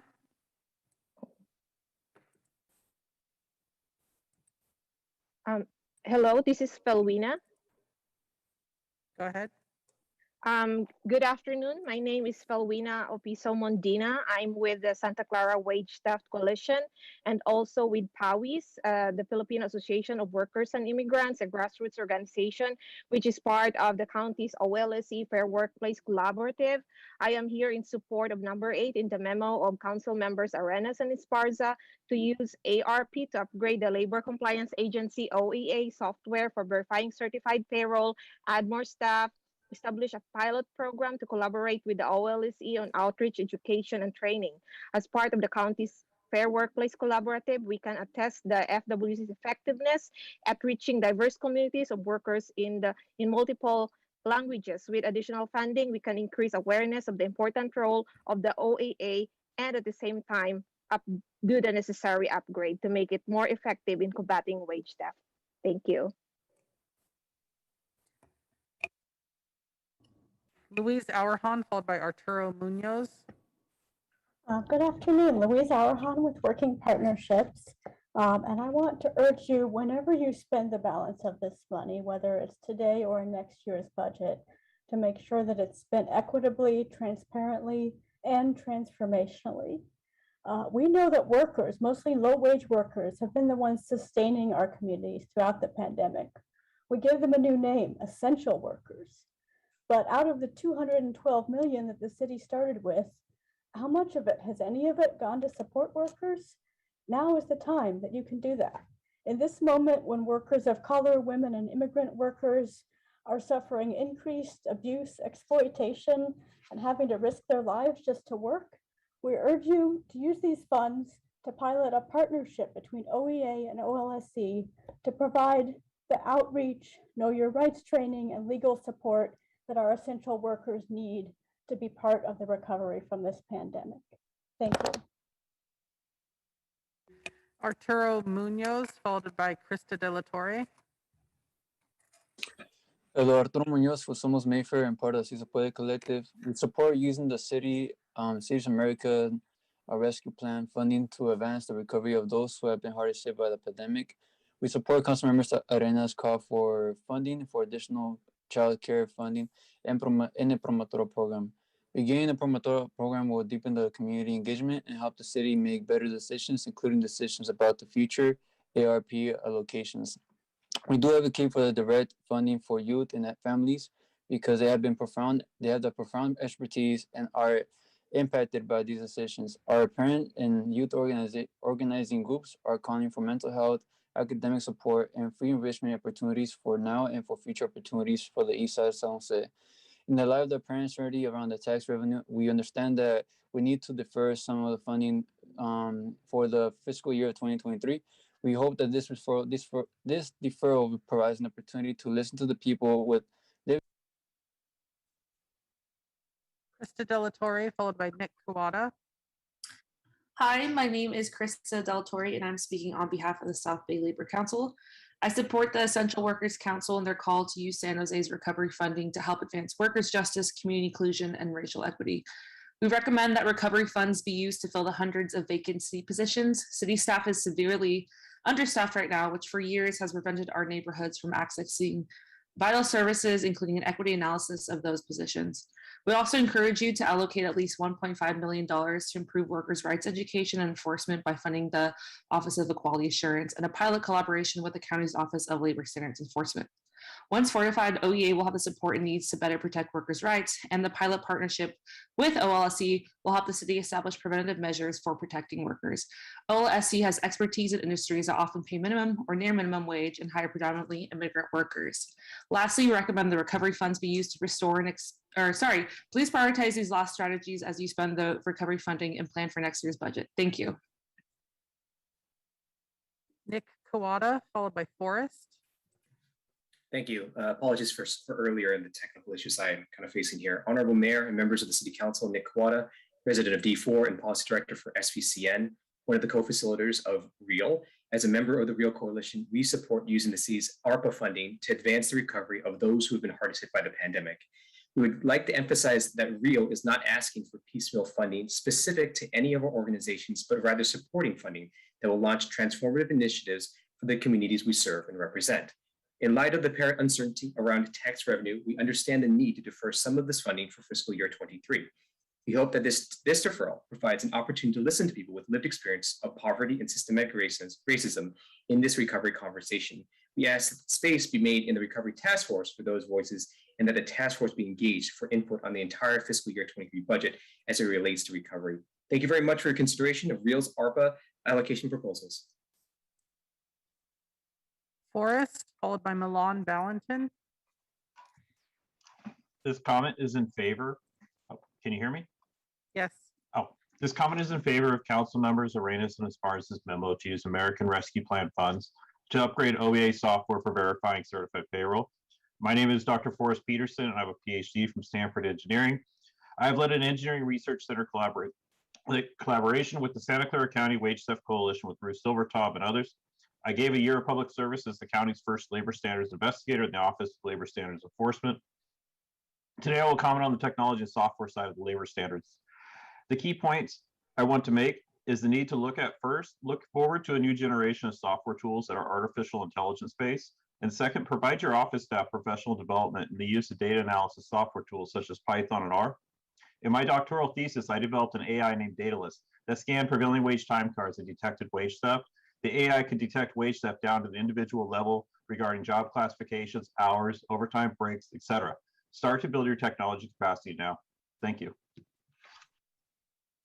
Milan Valentin, followed by Patricia Mendoza. Hello, my name is Milan Valentin, and I have the humble pleasure of serving as the Executive Director here at the African American Community Service Agency. While I support the American Rescue Plan funds should be allocated to support child and youth services, it is important that we allocate these resources to expand after-school programs and full scholarships for our youth. While the pandemic was hard for everyone, and we will suffer those effects for many years to come, please help our children overcome the difficult road that is still ahead. We are also equally concerned that the lack of ARP spending targeting the Black community, given the disproportionate impact of COVID on the Black community, including essential workers, that has compounded with the displacement of Black families leaving San Jose as a Black exodus. This council should direct recovery funding specifically for the recovery of the Black community. Please fund initiatives that strategize around wealth building, home ownership for our families, and reparations. Patricia Mendoza, followed by Ari Luna.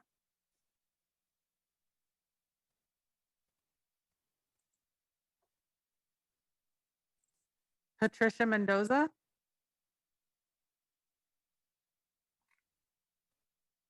Okay, I'm going to move on to Ari Luna, followed by Jose Pavon.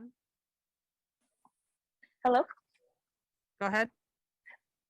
Hi, my name is Ariadna Luna, and I'm calling on behalf of the African American Community Service Agency today to urge the City Council to allocate the resources now to expand after-school programs, full scholarships, and child emotional wellness supports in partnership with nonprofits. Waiting until next June would mean that the COVID relief program would be on hold until almost another year, and it's an unacceptable delay. No group is more frequently asked to take back seats than our children. Today, our ARP funds for children and youth programs, many vulnerable families will be left behind.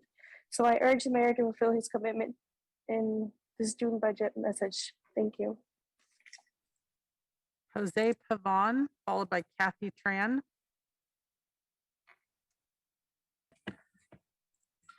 Good afternoon, San Jose Council members. My name is Jose Luis Pavon. I work with SCIU USWW. I'm here today to support the Essential Workers Council's call for San Jose to use these funds to go towards racial equity, worker justice, and community inclusion. I call on you to support at least 1.5 million to improve workers' rights, education, and enforcement by funding the Office of Equity Assurance, OEA, and a pilot collaboration with the county's Office of Labor Standards Enforcement, OLSE. Also support restoring and expanding critical city services like community centers and after-school programs, especially for children, youth, and seniors in underserved areas of San Jose, as well as filling empty vacancies for city jobs. Thank you so much. Kathy Tran, followed by Patricia Mendoza. Hello, Mayor and Council. My name is Kathy Tran, and I'm with IFPTE Local 21. I'm calling today to support the Essential Workers Council call for San Jose to use the ARP funds to support racial equity, worker justice, and community inclusion. Please use the funding to fill our hundreds of vacant positions in the city that have prevented our neighborhoods from getting the services that they need, as well as conduct an equity analysis of these positions. Additionally, I support the strategy of allocating $1.5 million to improve workers' rights education and enforcement by funding the OEA in a pilot collaboration with the county's Office of Labor Standards Enforcement. Thank you so much for your time. Patricia Mendoza, followed by Steve Eckert. Hi, my name is Patricia Mendoza, and I'm a lifelong resident of San Jose. Even before the pandemic, PRNS has always offered excellent programs for our kids to learn in enriching and safe environments. Unfortunately, as you all know, it is expensive to live in San Jose, and as an example of the high costs that families have to face, it costs roughly $4,000 in a community center to obtain preschool services, and we're talking about 3 hours a day.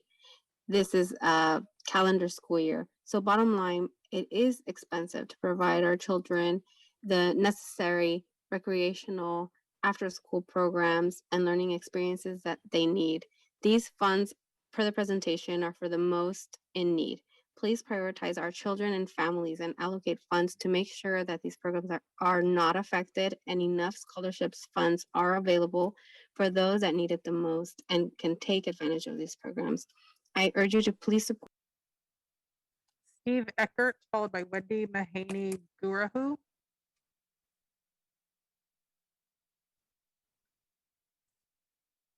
Steve Eckert.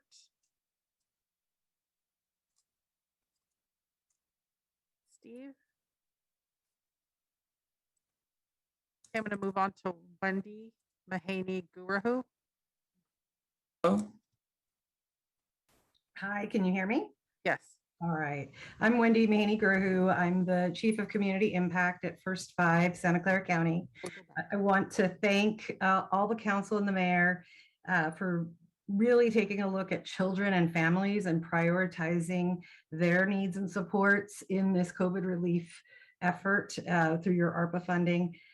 We'd really ask that you look towards supporting childcare and childcare providers and early education, all children birth through 12, 13 in any way you can in your city. This is infrastructure. Childcare is the way people go back to work. And at this point in time, we are losing childcare providers at breakneck speed. So we really could use your help. And this is all happening due to the pandemic. So it absolutely fits your goals for the monies. Again, we want to thank you at First 5, and we always stand ready to support you. Steve Eckert. Hello, thank you. Can you hear me okay? Yes.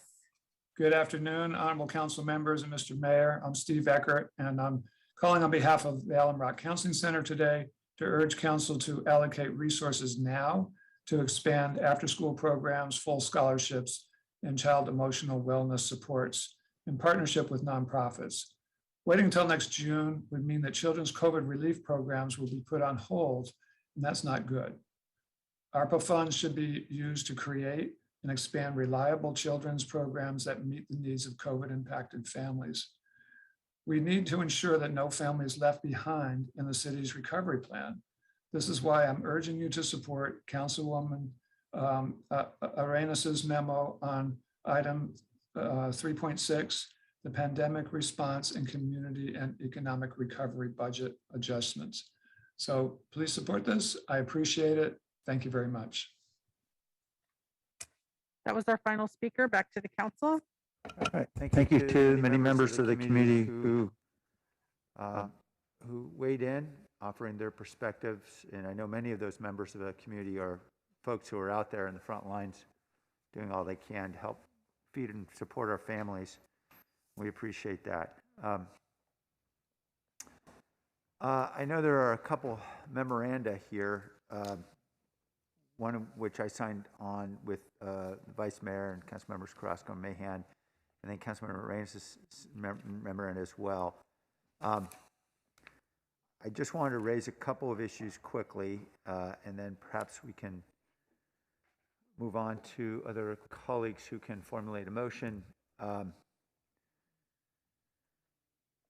First, with regard to, I know there's a strong desire to see in the first item recommended from Councilmember Arenas, more funding for childcare and childcare primarily.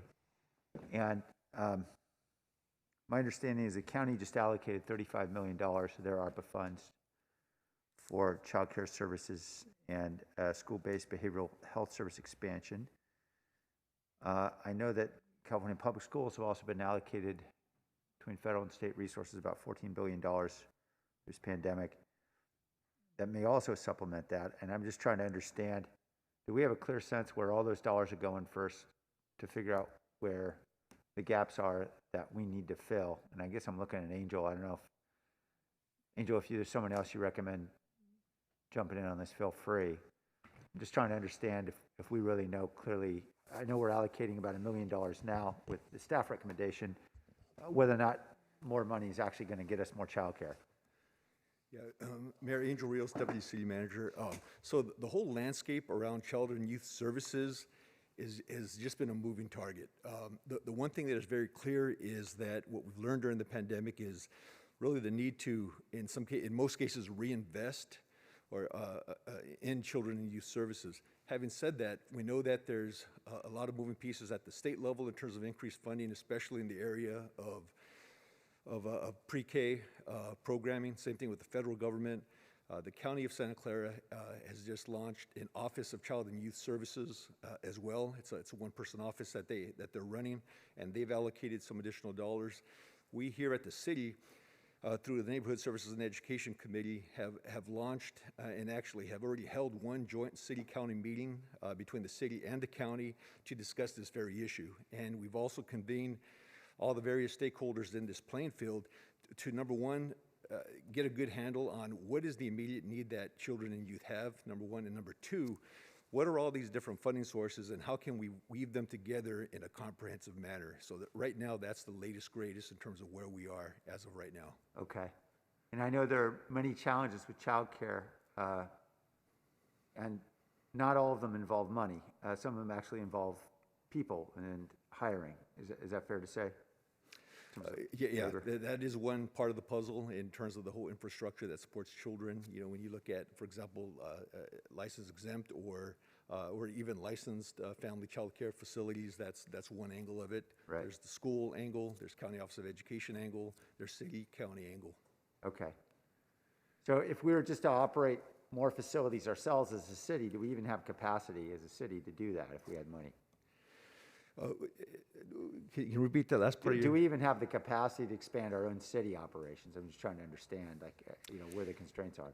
Yeah, we do have limited capacity in terms of city and in terms of city resources, right? Right. But what we're trying to do is we're trying to look at this from the standpoint of not just our own city inventory, but rather how do we partner with different organizations to really look at churches, right, business, storefronts, et cetera, right? So we're really looking outside just our city inventory. Okay. I appreciate it. Thank you, Angel. I appreciate the recommendations, I know Councilmember Arenas is going to speak next. I just wanted to suggest, I support the several elements of Councilmember Arenas' memorandum, including item 2 regarding continuing the work on the Child and Youth Master Plan. Number 4, any efforts to bring more women in the San Jose Bridge program. 5B around bringing an interim housing funding strategy together with the council vote on the reallocation of Measure E funding, as well as 5C, a joint committee meeting with the county to the extent the county is willing to discuss homelessness. I would suggest a couple of those items probably should be deferred, and specifically one is the 5A item, which is bringing Measure E direction forward to council. I think that should come through that process required by the voters. As you have 2 public hearings, and then we have discussion around the allocation. So I think there's a separate process for that, and I don't think we should be taking action now until we have that Measure E process. I think particularly as we think about family, a family emphasis or family-focused strategy, I think what we'd really want to have very clear discussion about is what's happening already with the Housing Authority and the county and ourselves. We just committed, and we have 40% of the vouchers, of course, in the county. They're allocated through our Housing Authority to the St. Clair County Housing Authority. And we've all just made a commitment that we're going to devote hundreds of those vouchers for families, essentially to end family homelessness. And that is, of course, the ideal strategy, right? Because we know that's ongoing money, it's permanent housing, and it gets those families off the streets and into something stable. So I think it's really important for all of us to be up to speed on that conversation before we talk about other ways of prioritizing Measure E money, which I know in what is contemplated in the city manager's direction, which I support, is really focusing on how we can get the quick build apartment communities up and running, which we know are going to be urgent for a broader group of our homeless residents. And I'd also recommend deferring the discussion. I think it's already implicit in what Councilmember Arenas has described, item 6, considering the funding gaps for OEA software at mid-year. And obviously we'll know more about the budget then. I imagine many people in the community may be puzzled as to why we're taking such a cautious path now, relative to several weeks ago when we all submitted memoranda for a lot more spending and a lot more ideas, because we all know the needs are far greater than whatever we're proposing to spend. And suffice it to say, there are other jurisdictions, other authorities that have confined what we can say exactly about our budgetary situation, but it's fair to say it is significantly constrained as a result of actions of other agencies. And we are trying to work through that as quickly as possible, and I think we'd love to be as transparent as possible about that as soon as the law allows us to do so. But in the meantime, we have to work within significantly greater constraints than we had several weeks ago. So for that reason, that is why I support the staff direction with very modest inclusion of the items I mentioned in the memorandum that I signed, as well as what Councilmember Arenas has mentioned. I know there's a desire also in Councilmember Arenas' memorandum number 3, the paragraph around the promotorial program. My understanding, Jim, we are already under the city manager's memo committing $500,000 to that to get that up and running. Correct. So we have that funded through June of this year. Okay. So as I see it, that is exactly the money we need to get up and running. And obviously, in our budget process, we'll talk about what it takes beyond. Correct. So I would support staying with what the city manager has at this point there. So in any event, I appreciate the good ideas of all my colleagues, and I know these are very, very difficult decisions, and I don't. I hope that members of the public will appreciate our constraints, even if we can't fully describe them. Councilmember Arenas?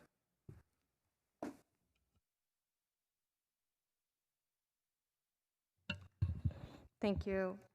First of all, I want to thank everybody who's called in. Obviously, this is something that I have been talking about for a really long time, and you're hearing from our community themselves that children and youth should be at the forefront. I want to thank our supervisor, Ellenberg, and Board of Trustees, Ortiz, Wheatley, Rossi, Chavez, Mahani, Guruha, and nonprofits and stakeholders, and of course parents who are seeing the devastation in their own homes every day.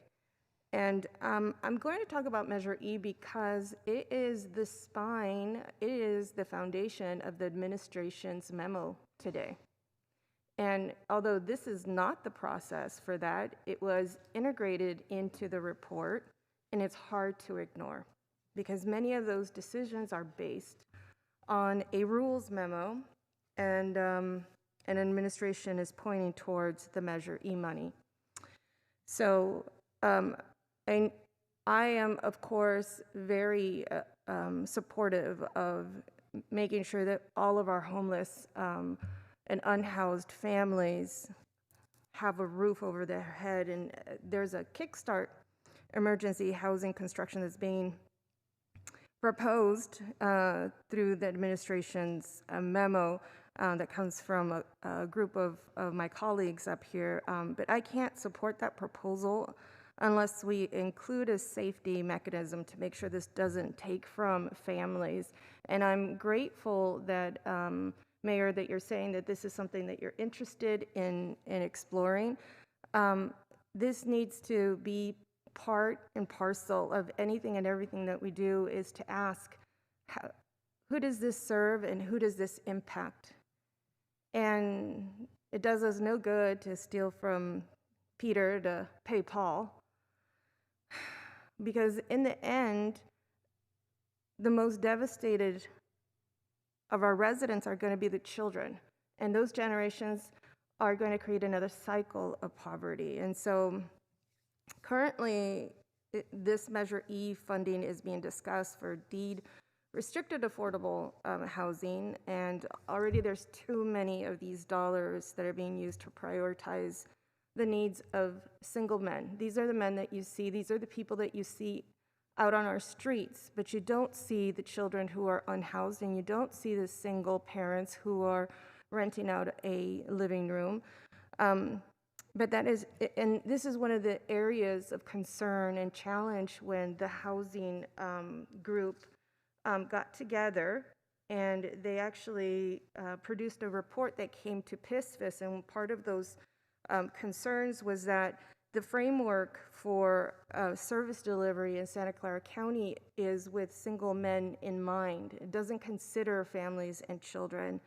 And we're looking to Measure E as part of that solution to continue with permanent housing, because that's ultimately the solution for families. Currently, one of our sites, Evans Lane, supports families with children, and every single other site, including 2 currently in the pipeline, are intended to not serve not one kiddo. That's only 17% of beds intended for families and children, and probably no more than 5 to 10% of the actual beds going to homeless children. And that leaves about 650 children that we're tracking in our continuum of care database that are waiting for shelter but not receiving it. So over time, the operating costs, and I know that this is yet for another conversation, but because this is part and parcel of this memo, I'm going to continue to talk about it. Over time, the operating cost of these emergency housing sites may further block Measure E, Measure E's ability to fund any new construction. In that case, the disinvestment in the needs of women and children would be even more extreme.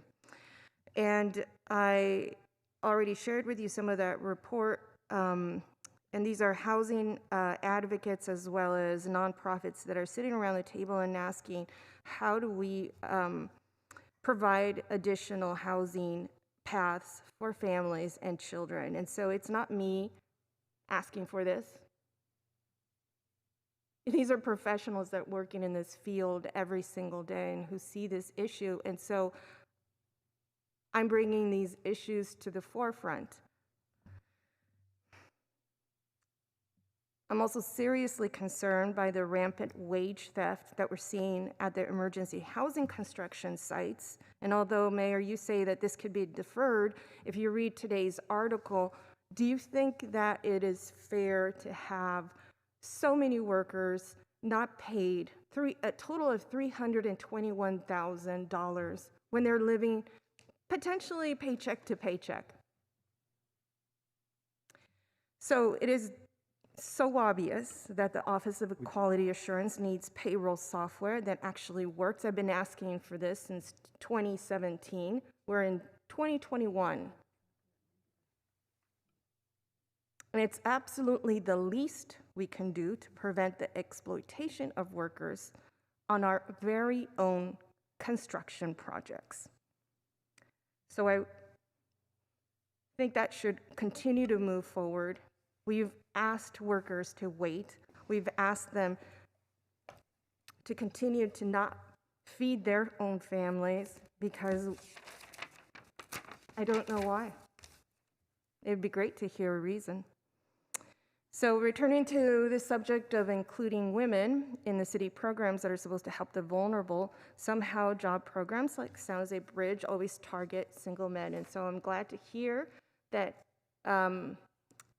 this will also, and I think this is one of the items that you're willing to support, Mayor, including women, because women are the ones who've lost most jobs. They're the ones who've regressed in the workforce progress that they had intended.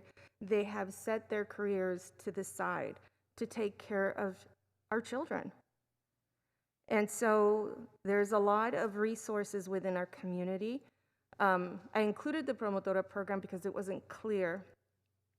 It wasn't clear that there was enough funding. So all of these efforts really are towards vulnerable women and children. The issues and priorities that I bring up on the daily basis always underline children and women.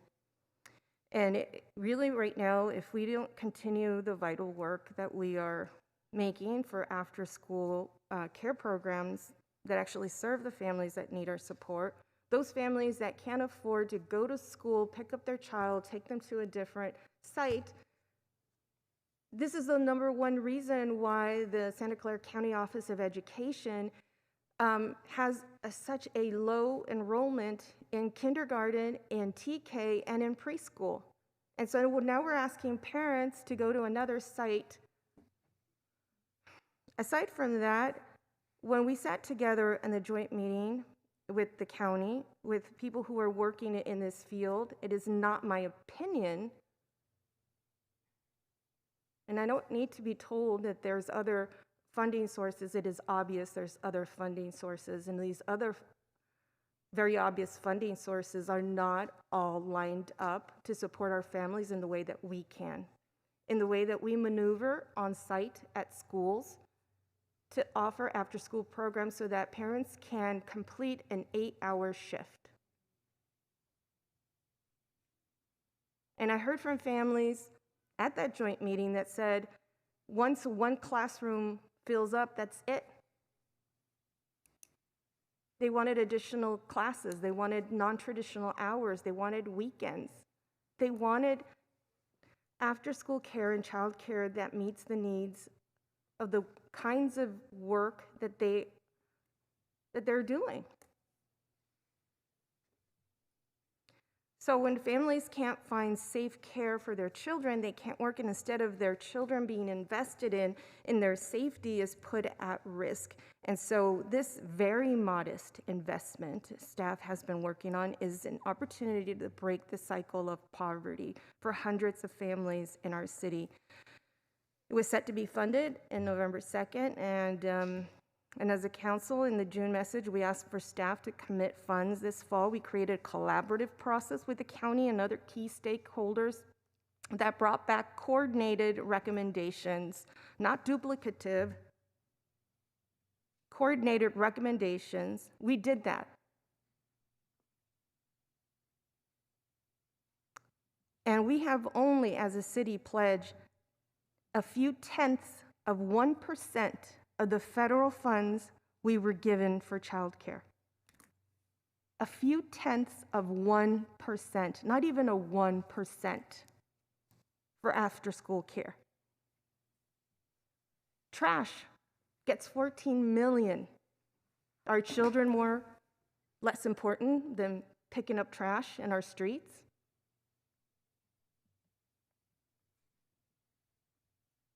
So I'm going to make a motion to move my memo, move the memos of the mayor and the city manager, because I think that's the right thing to do.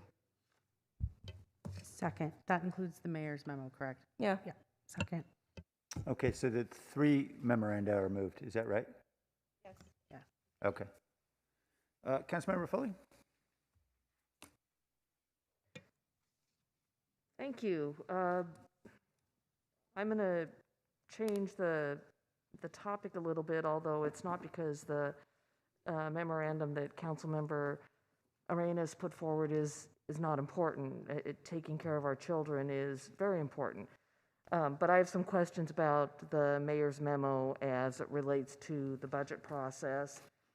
And one is related to the hotspots. I'm actually happy to see the additional money to beautify San Jose and the allocations on how that will help take care of blight in the communities. We hear that report all the time. And again, not to diminish the importance of the children. I think that's really critical. But Councilmember Arenas, I thought you were more eloquent than I could be on the subject, so I'm just going to leave your words out there.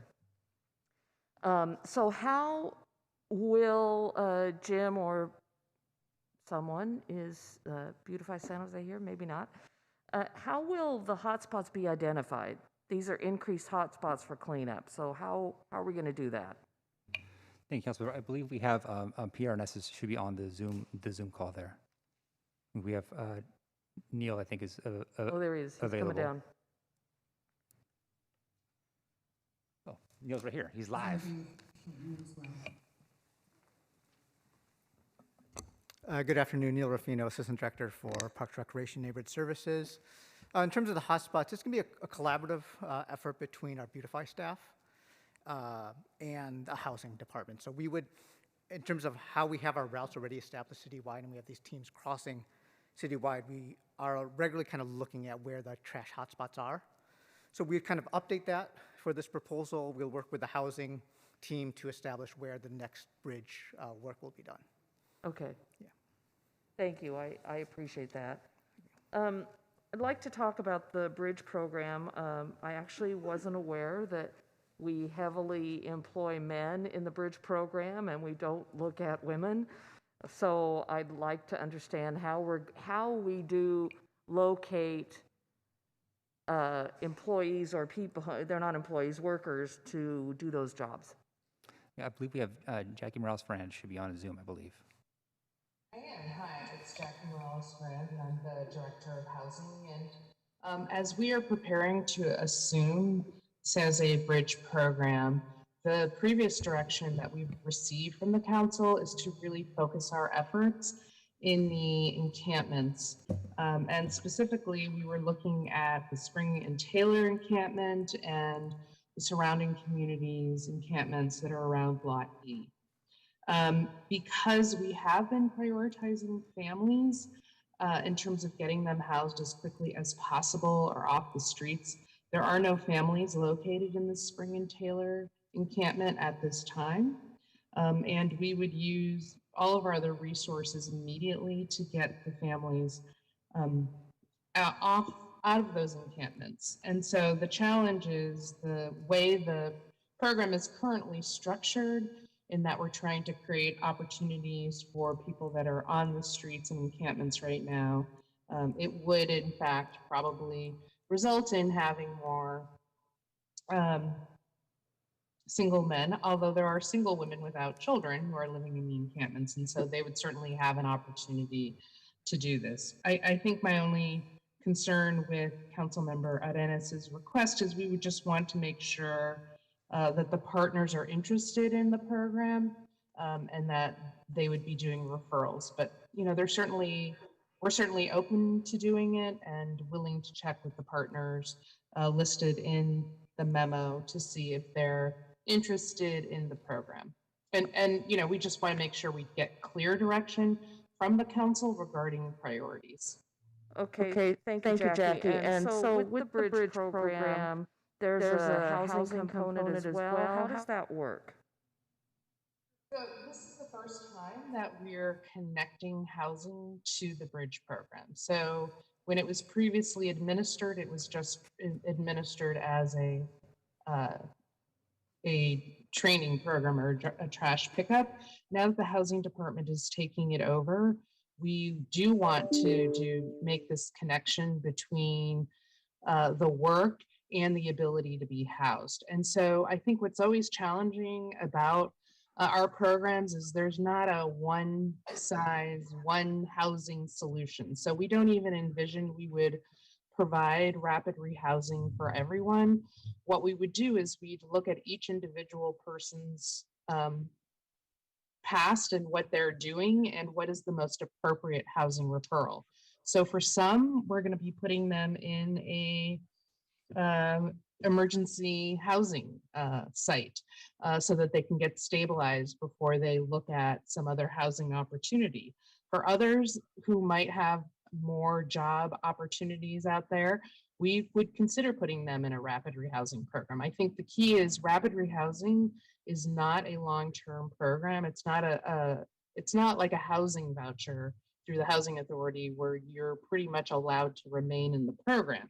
So what we've learned from operating a rapid rehousing program is that we really need to ensure that the person is able to take on the rent after the subsidy ends, because what we don't want to have is the person get evicted or removed from their apartments.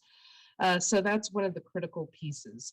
And we already have a rapid rehousing program that ramps up the rents over time. So we initially created a rapid rehousing program that required a small payment up front, and it was not very successful. And so we have already redone the program that provides a person with 100% subsidy, and then over time kind of helps them build to the point where they can actually take on the rent. And so, I think it meets 1A, the goal to ensure that people are paying some modest amount and that they're building credit and doing all of that. So I just wanted to provide that additional clarification. Thank you, Jackie. That actually leads me into the next question regarding the payment proposed in the mayor's memo for tenants who are part of the bridge program to pay a stipend towards rent. And you said over time you bring them in for a rent fee, let's say, but then how long or what are the triggers to start charging rent, and how is it calculated? I think paying rent actually establishes a sense of responsibility and gets the tenant some buy-in to complete the work and continue to work and to better themselves. So I think it's a good idea, but how does that work? Or how do you envision that work? Sure. So we used to have a program when we first started our rapid rehousing where folks immediately took on some of the rent burden. And what happened was we used the rent subsidies much faster. And what we know is that, well, actually, we didn't use it much faster, but what we found was it was not as successful. So we have revamped the program so that for the first 3 months, the program pays for 100% of the rent. Then it goes down to 80%, 60%, 40%, with eventually the goal of the program is to have people beginning to pay their own rent a little after a year of being on the rental subsidy. But there is some flexibility in the program. But again, it is a sliding scale that is adjusted as they remain in the program.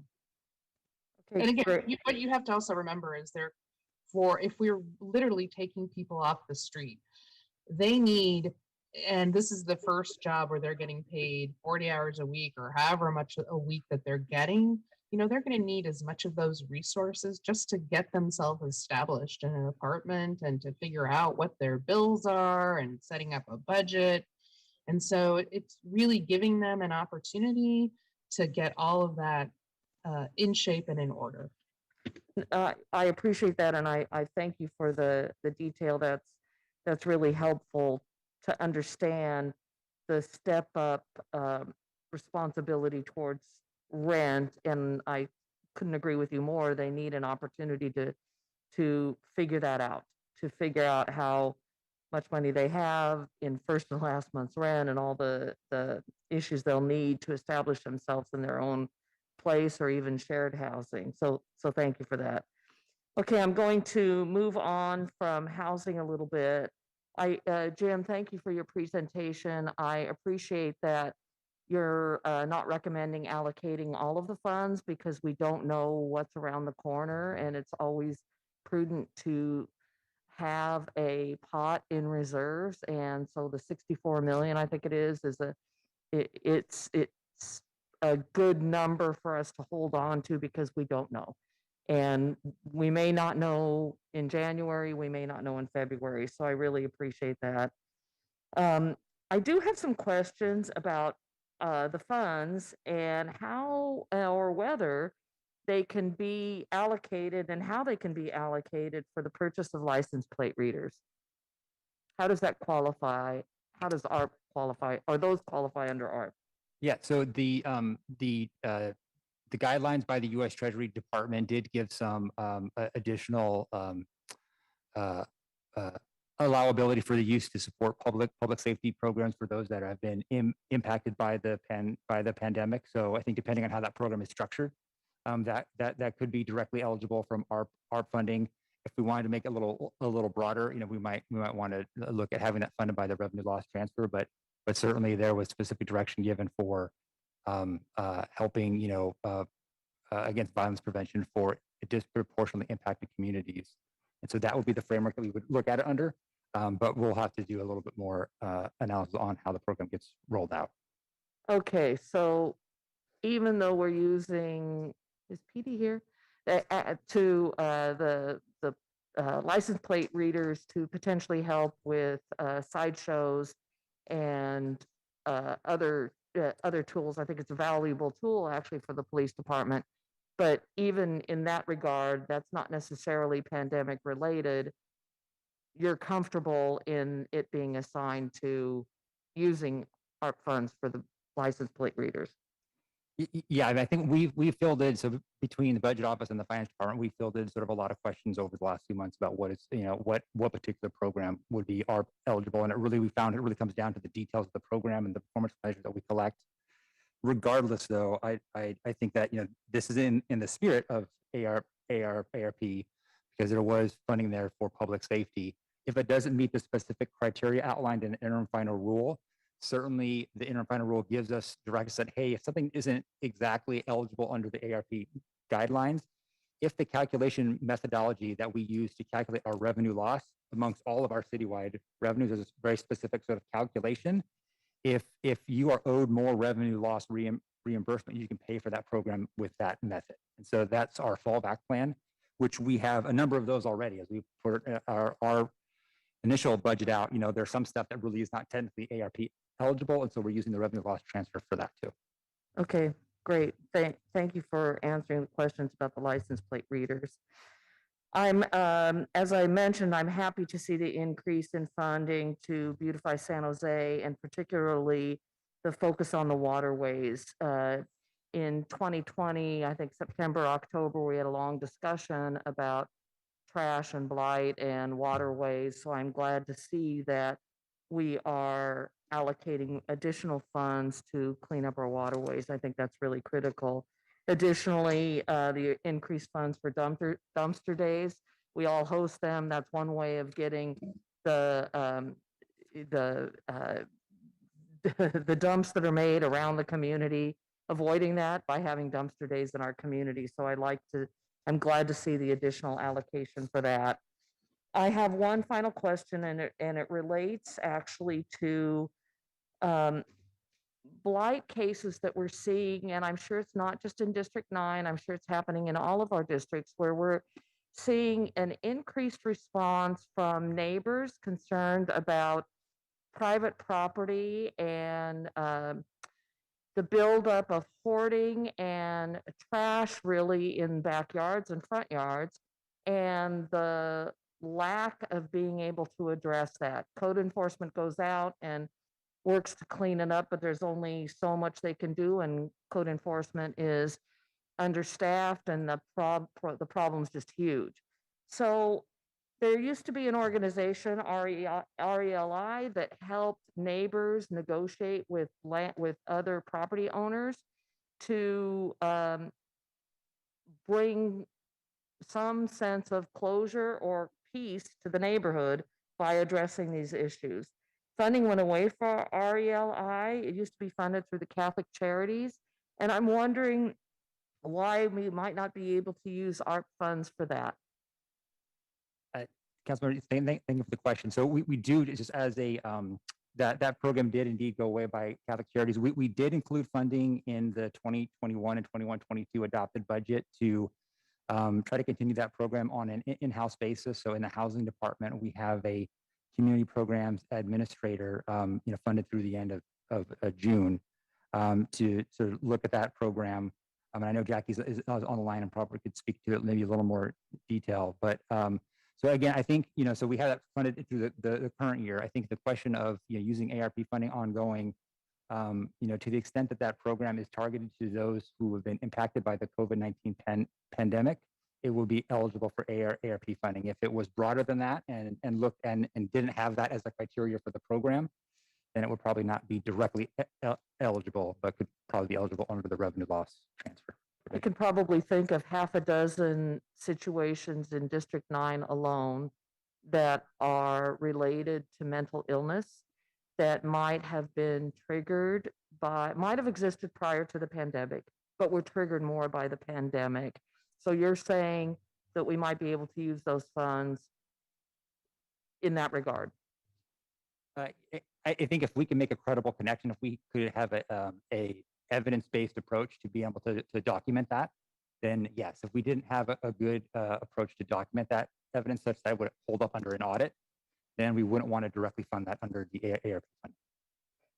Are you comfortable if I was to make a friendly amendment of $100,000 right now to Councilmember Arenas? Are you comfortable saying that this is the right time, or would you prefer we wait until we know a little bit more about the ARP funds? I mean, I would opt for the latter if you had me pick. I mean, especially since we do have the program, we do have a staff position focused on that work through the remainder of the current year. I think, having that discussion as part of the budget process makes sense since we do have some funding there already. Okay, I'll defer that then, but can I understand a little bit more of what's currently happening then? How does our staff interact? Does housing interact like RELI? I mean, they used to send letters and they were very proactive in bringing neighbors and landlords or property owners together to solve a problem. So is housing operating under the same model? Let me see if Jackie can respond to that. I'm still here. Hi, Jackie. Hi. I didn't know this was in your department, or I would have continued on with you. Sorry about that. That's okay. You gave me time to grab a drink. So yes, RLEI, it's not a similar model, but okay. What it does, I mean, in terms of we're not writing letters, we're not organizing neighborhoods to sue landlords and things like that. So we're not doing that. What we are doing is we have picked 3 buildings that we're focusing on that are part of the affordable portfolio. And we have a staff person who goes in there and is working with the community and is following up on some of the promised actions of the landlords to do repairs and to be responsive to the community And so that's what she's working on. We are coming back to council committee next spring with an evaluation of what we were able to do. Catholic Charities has said they are willing to bring back the program, but at a cost of $350,000 a year. And so that, that would be an option, but it's not 100,000 or, less than 200,000. And with limited work, the Right. $350,000 program is what they did. And, just because of the nature of how they approached it, it's just not something that as a staff, we would approach the problem that way. And so that is, again, something we're looking at, comparing what they were able to do, what we're able to do. And of course, the challenge of it continuing to come in housing, if housing dollars were going to be used, which was one of our proposals for long-term work, it limited what we could work on because we're funded to do affordable housing and these projects that have income and restrictions on them. So Catholic Charities had a much broader focus. They would go into any neighborhood. That would not be something that we have traditionally or have done in the housing department either. So again, we are coming back. You'll have an opportunity to look at both programs. And I think the bigger issue is how do we find $350,000? Because Catholic Charities was not willing to do it with an obligation that they would have to find the funding for it. Yeah, that's a big price tag too. So the program that currently is housed in your department is dealing more with units and clearing up areas that need repairs, plumbing, making them livable communities and taking care of more than just one house. You're looking at more multiple unit dwellings. Is that right? Yeah, Which makes sense. Which makes perfect sense. Yeah, we're looking at multifamily developments. And they are both physical nature, their problems are both physical in nature, but they also have to do with the interaction between the community and the landlord who is not being responsive to the residents who are living there. Right. No, I think that's an important role too. Okay, thank you very much. I appreciate all the answers to my questions and I'm finished. Thank you, Mayor. Thank you. Councilmember Khan? Yes, thank you. And I want to thank Jim and everybody who's worked on this issue, and we've gone back and forth, obviously boomeranging as we learn more about our budget situation. I guess my first question is, and I tried to do the math here. My first question, I don't know who answers it. If we add up everything that we would pass in this motion, how much money of ARP would we be spending? Do we have an estimate of that? I could probably help. I think the child care and tutoring is 11 million. Is that right, Jim?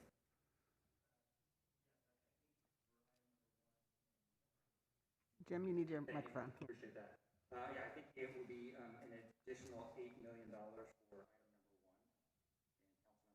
item number 1 in Councilmember Arenas' memorandum. So, Jim, Actually, sorry. I think when I looked at it, just not to correct the budget director, but I think we had $5 million originally in our memo.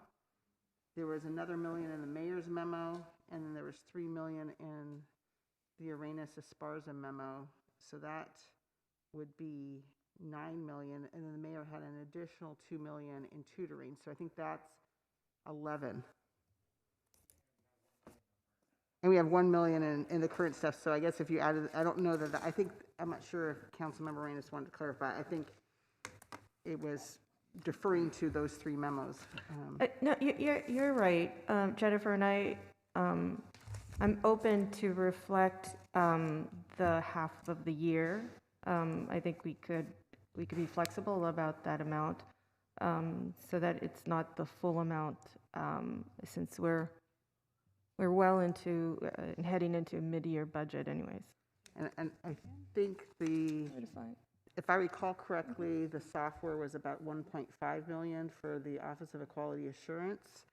And then in the mayor's memo, he's adding additional one, and with, the mayor, Jones, Carrasco, and Mahan, another 1.6. So I'm sorry, hopefully somebody's doing the math.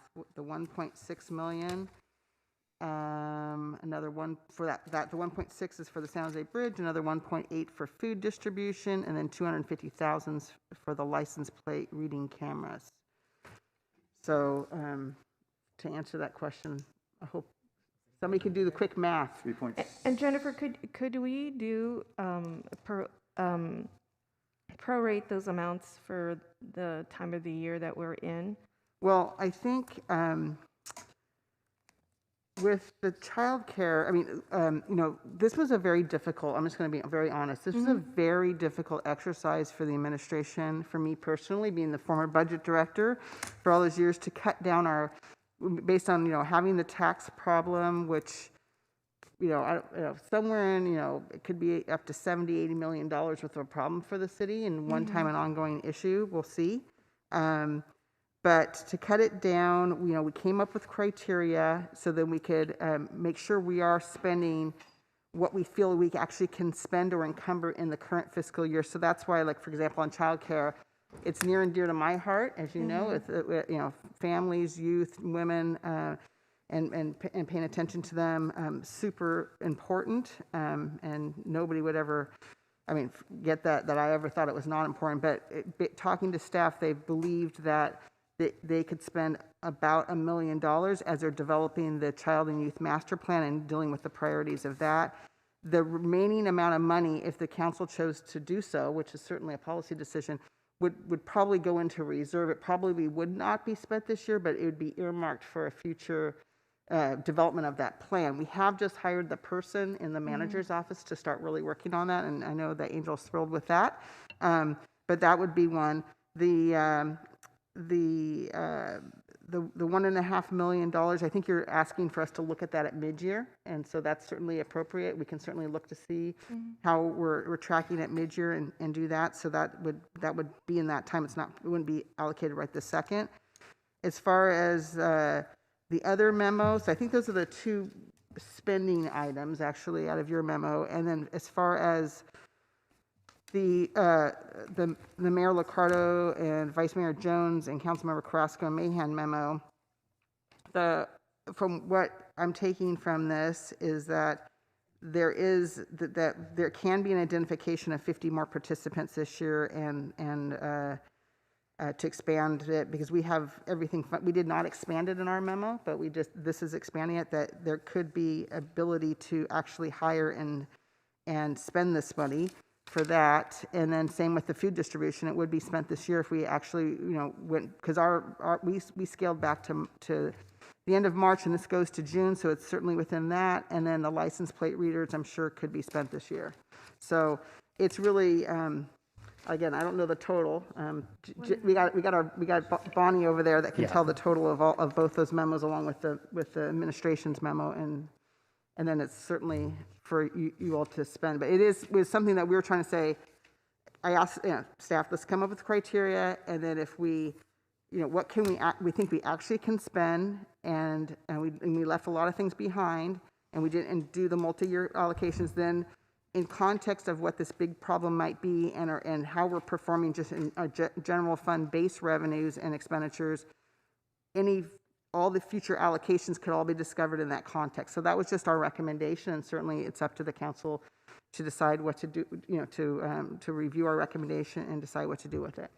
But certainly it was very, very difficult for us. I just want to put that on the record, because there are so many needs, and it was hard to leave things behind. Sure.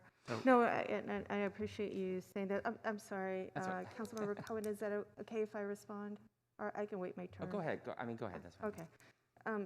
No, and you know what? I know your heart is with our children and our future generations. I know, because you have the future generations in your own household that you're preparing to send off, and have already been sent off.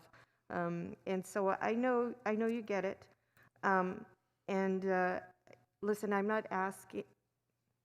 I'm asking for us to prioritize children in the same way that we prioritize what we see out in the streets. We see out in the streets our unhoused communities, We have a lot of squeaky wheels in San Jose that don't want to see our unhoused community, and our unhoused community also deserve to have a roof over their homes. But there aren't any squeaky wheels for our children. There aren't calls coming in through your district saying, why isn't there enough? Why isn't there more after-school programs? Why do we have rock programs only in our more affluent areas of San Jose? Nobody's asking those questions. So I'm asking us to correct it now, because this is, one, based on equity. Two, these are the families that have been impacted the most by the pandemic. Jesus, I don't know how else to justify this.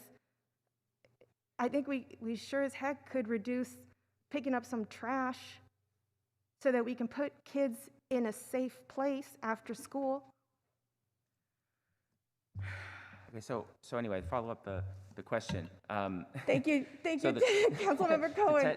So it sounds like it's about $10 to $11 million total. Sorry. Sorry. And the number is, yeah, I like your idea of having all of that total so we can discuss in reserve. I just want to get a basic idea of the number, and then we can talk about what we might want to change in that.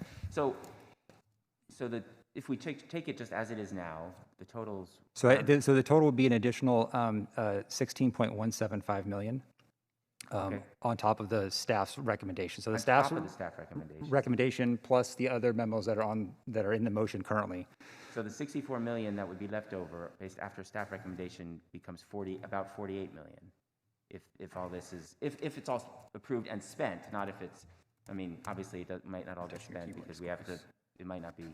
So, and back to that point about it's mid-year, we can certainly, allocate less for now, but ultimately this is a priority decision, and art money is one-time money, so you spend it, if we're talking about needing to spend it next year, that's still a priority decision that we'd be making ongoing, so it's probably worth continuing to discuss if we're going to increase the number of spaces for people, that those spaces wouldn't want to go away at next school year, right? So whether we say we're going to come back and rediscuss it later for next year, that's fine, but this is still a sort of a decision about this number. And the frustrating part, the hard part, and it's not about the need for there. Obviously, we had a lot of needs when we had the discussion deferred a few weeks ago.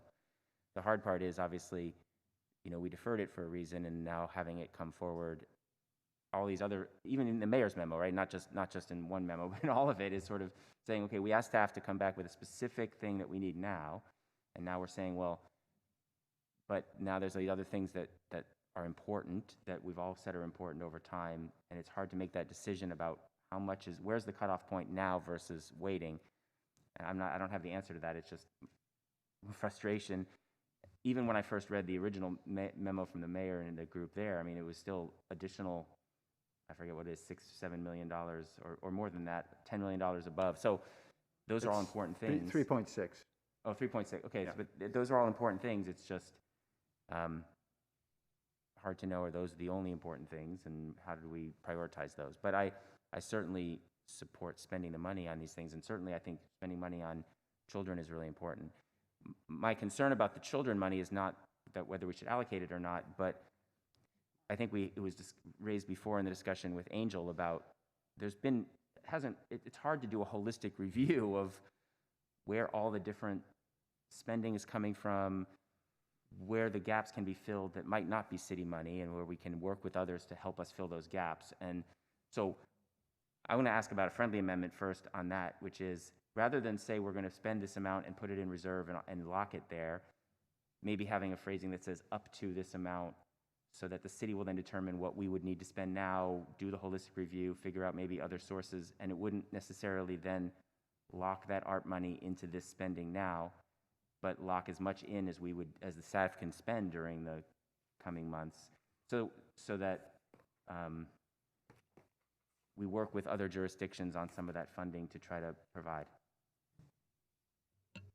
So the other jurisdictions, what they're doing is they're investing in workforce development because our governor approved preschool for all, right?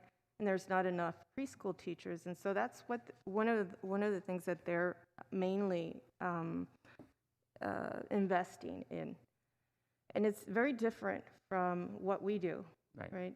Because we do have after-school care. And so one of the things that that continues to happen, even from the last recession, was that the ROC programs and our community centers are all in places where people can afford them.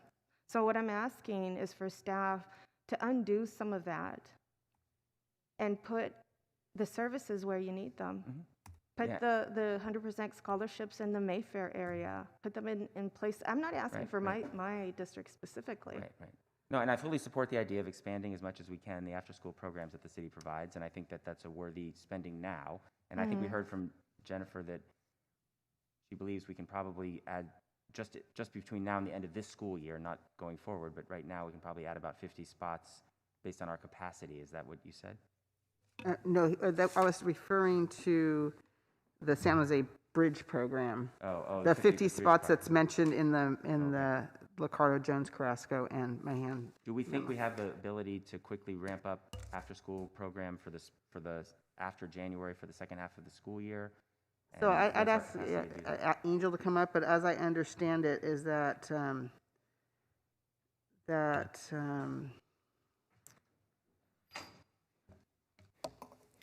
Angel Rios, Deputy City Manager.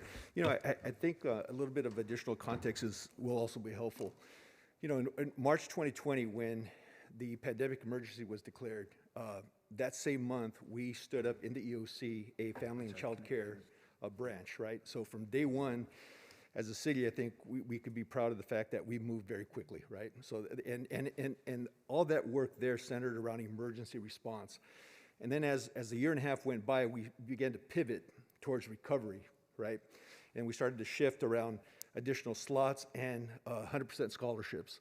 And over the course of that time, we spent over $8 million in this most recent pivot here. And in this budget, we're basically saying there's another $800,000 in scholarship money that facilitates accessibility, in addition to another $2 million that we're tapping into CDBG, which is a separate fund. It's not going to be listed on this one here, for a total of 2.8, and then an additional $1 million in reserve to also take quick action on anything that is determined by the NSC joint city county work, right? And our North Star is really to pivot towards a formal investment in children, right? So we're going from emergency response to recovery to really how do we invest in our children and create a pipeline towards meaningful employment and success for them, right? But that's our North Star. Right now, the challenge with this process is that we're trying to reconcile two public policy questions. One is, what can we do now and what can we spend by June 30th, which is only 6 months away? And what should we invest in our children because it's the right thing to do, right? And reconciling those creates kind of a this and, it shouldn't be an either or, right? And so having said that, I think the proposal that we have in front of you here basically acknowledges that we're going to definitely continue to ramp up our programming and making it definitely 100% accessible. There shouldn't be a single a child in our city that lacks access to a program, either one of ours through PRNS or the library or one of our partners. So I think we could definitely say that with 100% confidence. I don't mean to interrupt, but when you say our proposal, you mean the one that staff brought forward, not the additional proposal? That is correct. Okay, yeah, that is correct. And then I think the next key question is, during this next budget process, you know, will we as a city really prioritize investment in children and youth, right? And I think that we have a good strategy in place to do just that, right? Through the NSC, under Councilmember Arenas' leadership and Carrasco, yourself, and others, we have a good plan. We're convening all the right stakeholders, and we're asking the right questions, right? Because we don't want to, we want to make sure we're spending to fill the right gaps, right?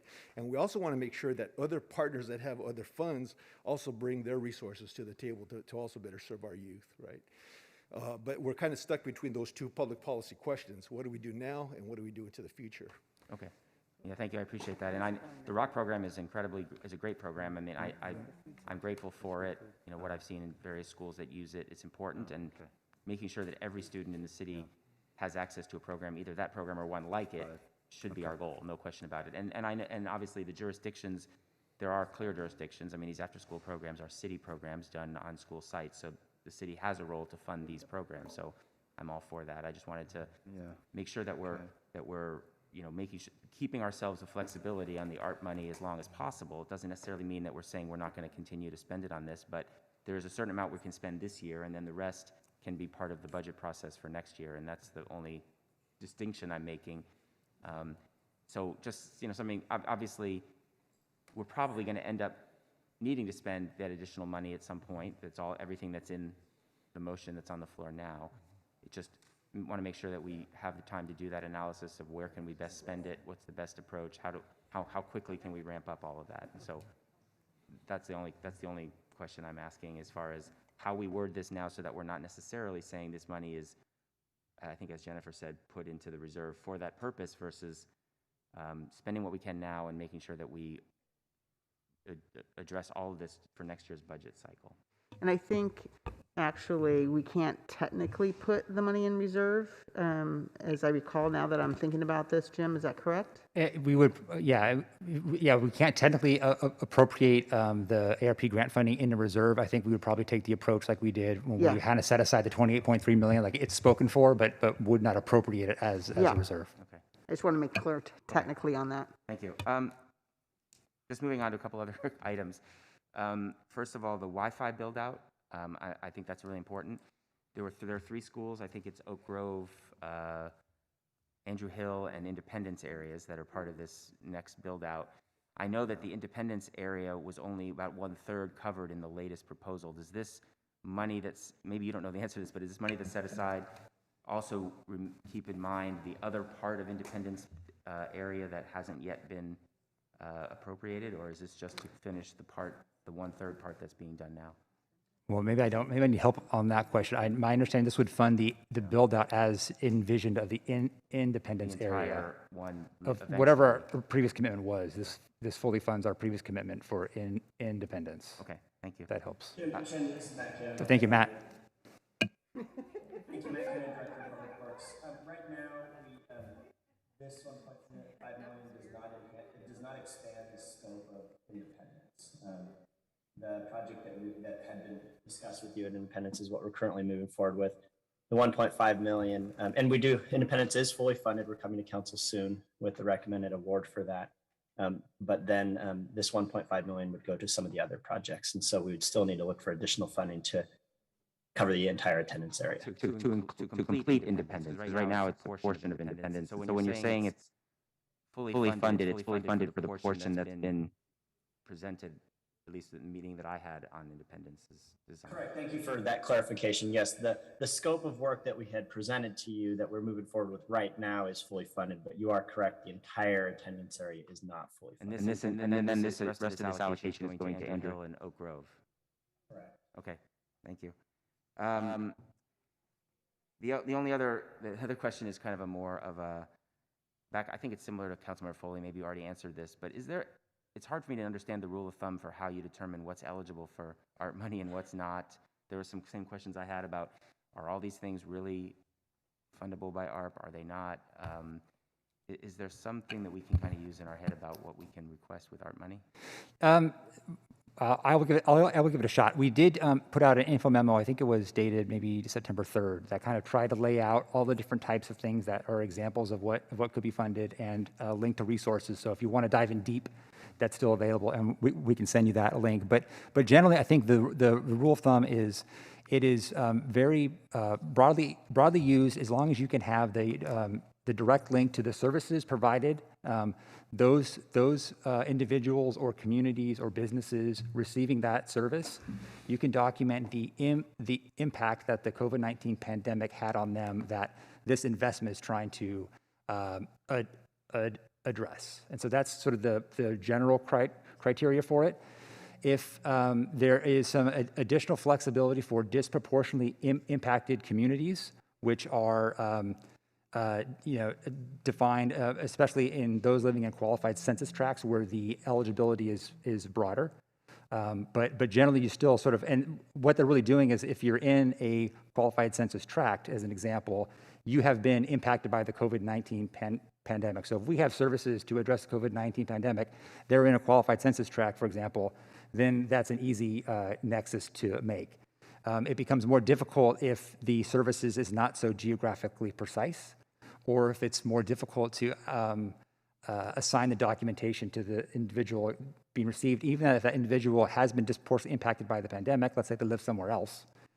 It may be trickier to draw that line and to document it. That stands up to audit. Okay, thank you. I think that's all my questions for now. Thank you for answering them. Thank you.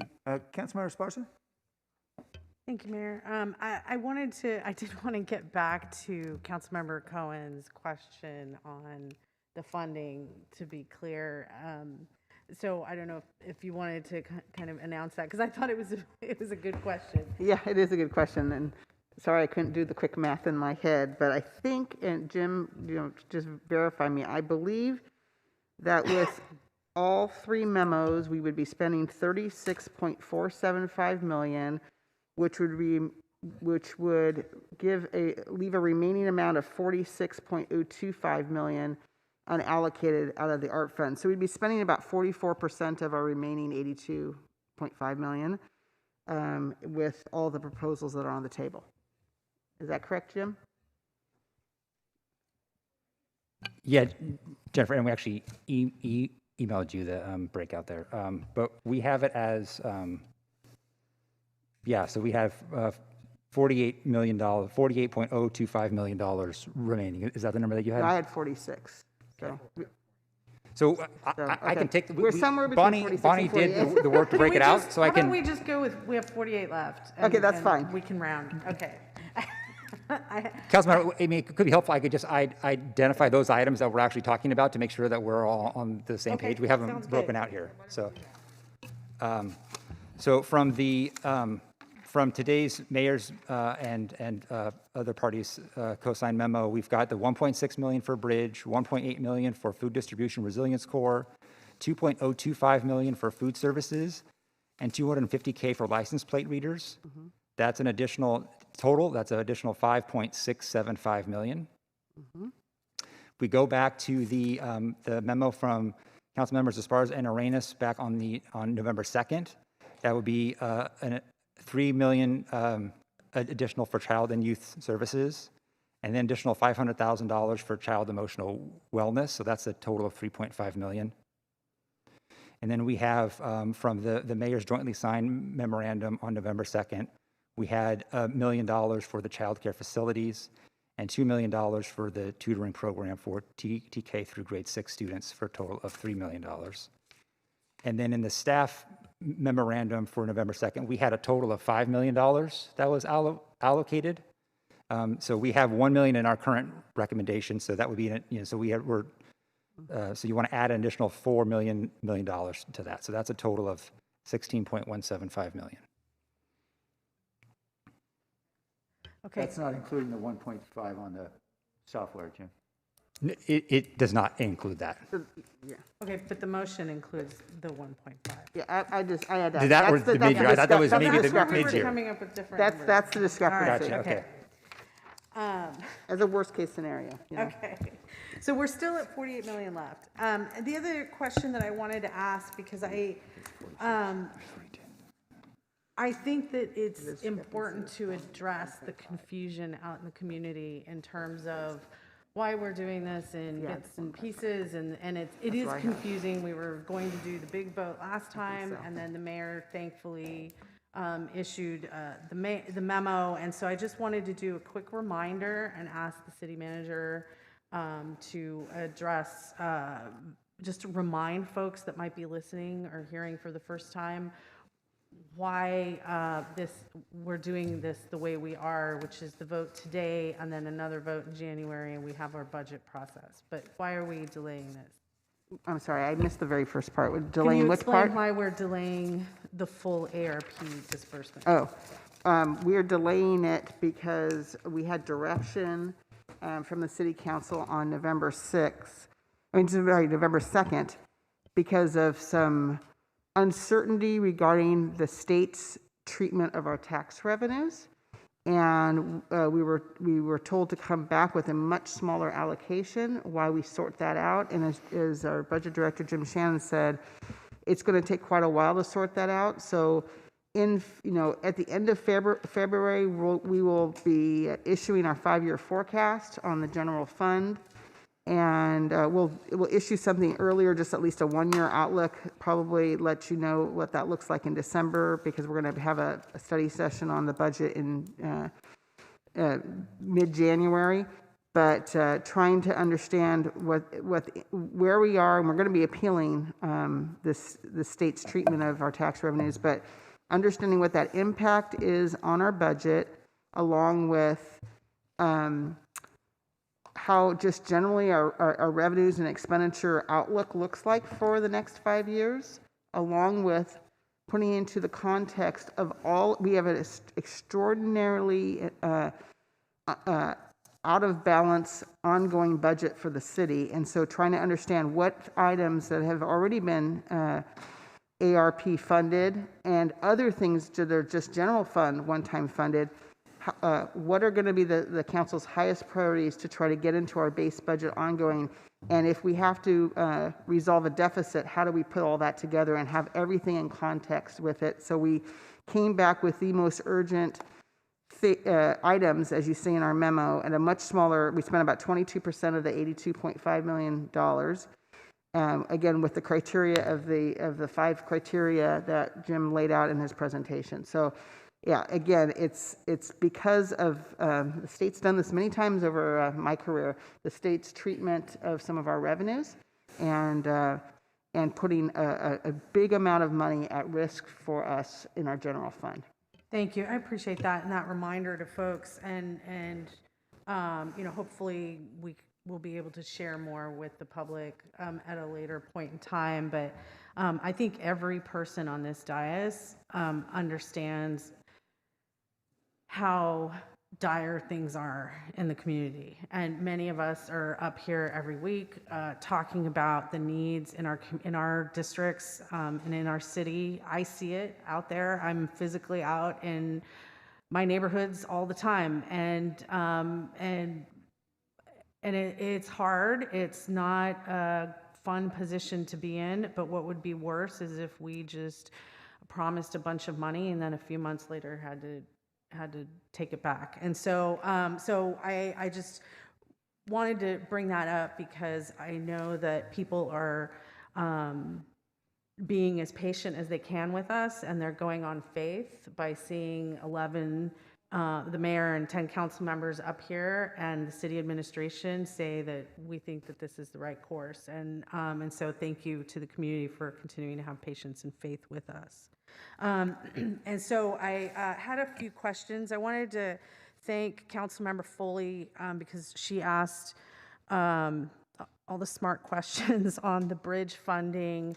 And so I just wanted to reiterate what I think I heard from Jackie in terms of the rent issue, which is we're not expecting that we're pulling people in from the street and then they immediately start paying $250 in rent. Like, we think that is unrealistic and not going to happen and not going to help anything. So that the goal is to have $250, but we want people to be housed. And so that's what I heard. So I just wanted to get that double checked from Jackie. Is she?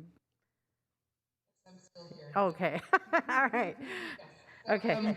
Correct. The housing department does not feel like 1A would get us what you want. We believe the current program as it is structured will, which we just recently restructured, will be more successful. It will get to a point where they're going to be paying $250 a month and even more, but we really feel that even a flat rent doesn't make any sense.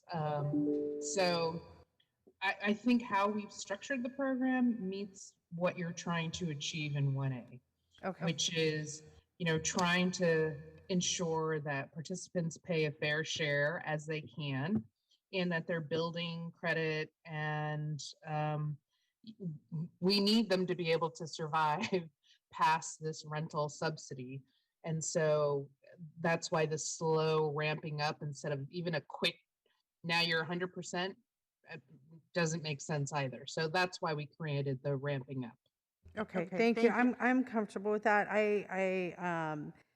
And I know I brought up 250. That's an example. The memo put forward doesn't specifically say you have to do this. It's saying let's allocate and reduce and modify. And I'm comfortable with that ramp up. I think that the spirit of that is right on. I've in my I think that it does a lot for folks to be able to pay not a burdensome amount, but to put a little bit of money in, and some organizations will take that amount and actually give it to folks as they move on to the next housing or have it used in other ways. But as long as it's something to build people up and it's not punitive, I think the spirit of this is workable. And thank you to those who brought that forward. I also wanted to bring up a question on Beautify SJ, or just really a comment. Thank you to the administration for adding resources to that.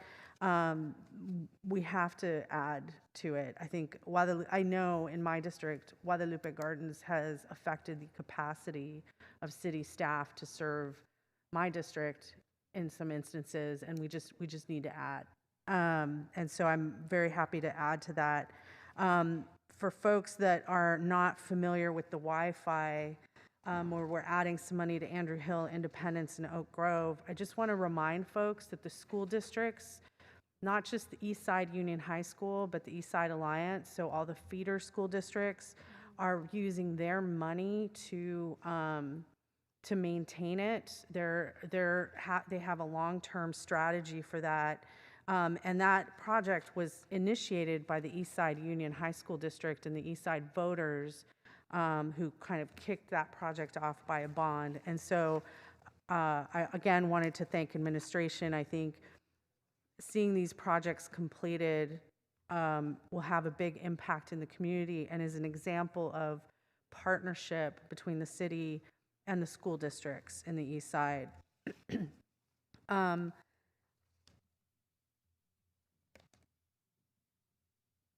Oh, I missed something. Jackie, sorry, I'm going to ask you back. So on the bridge housing, I just wanted to double check on bridge housing for families.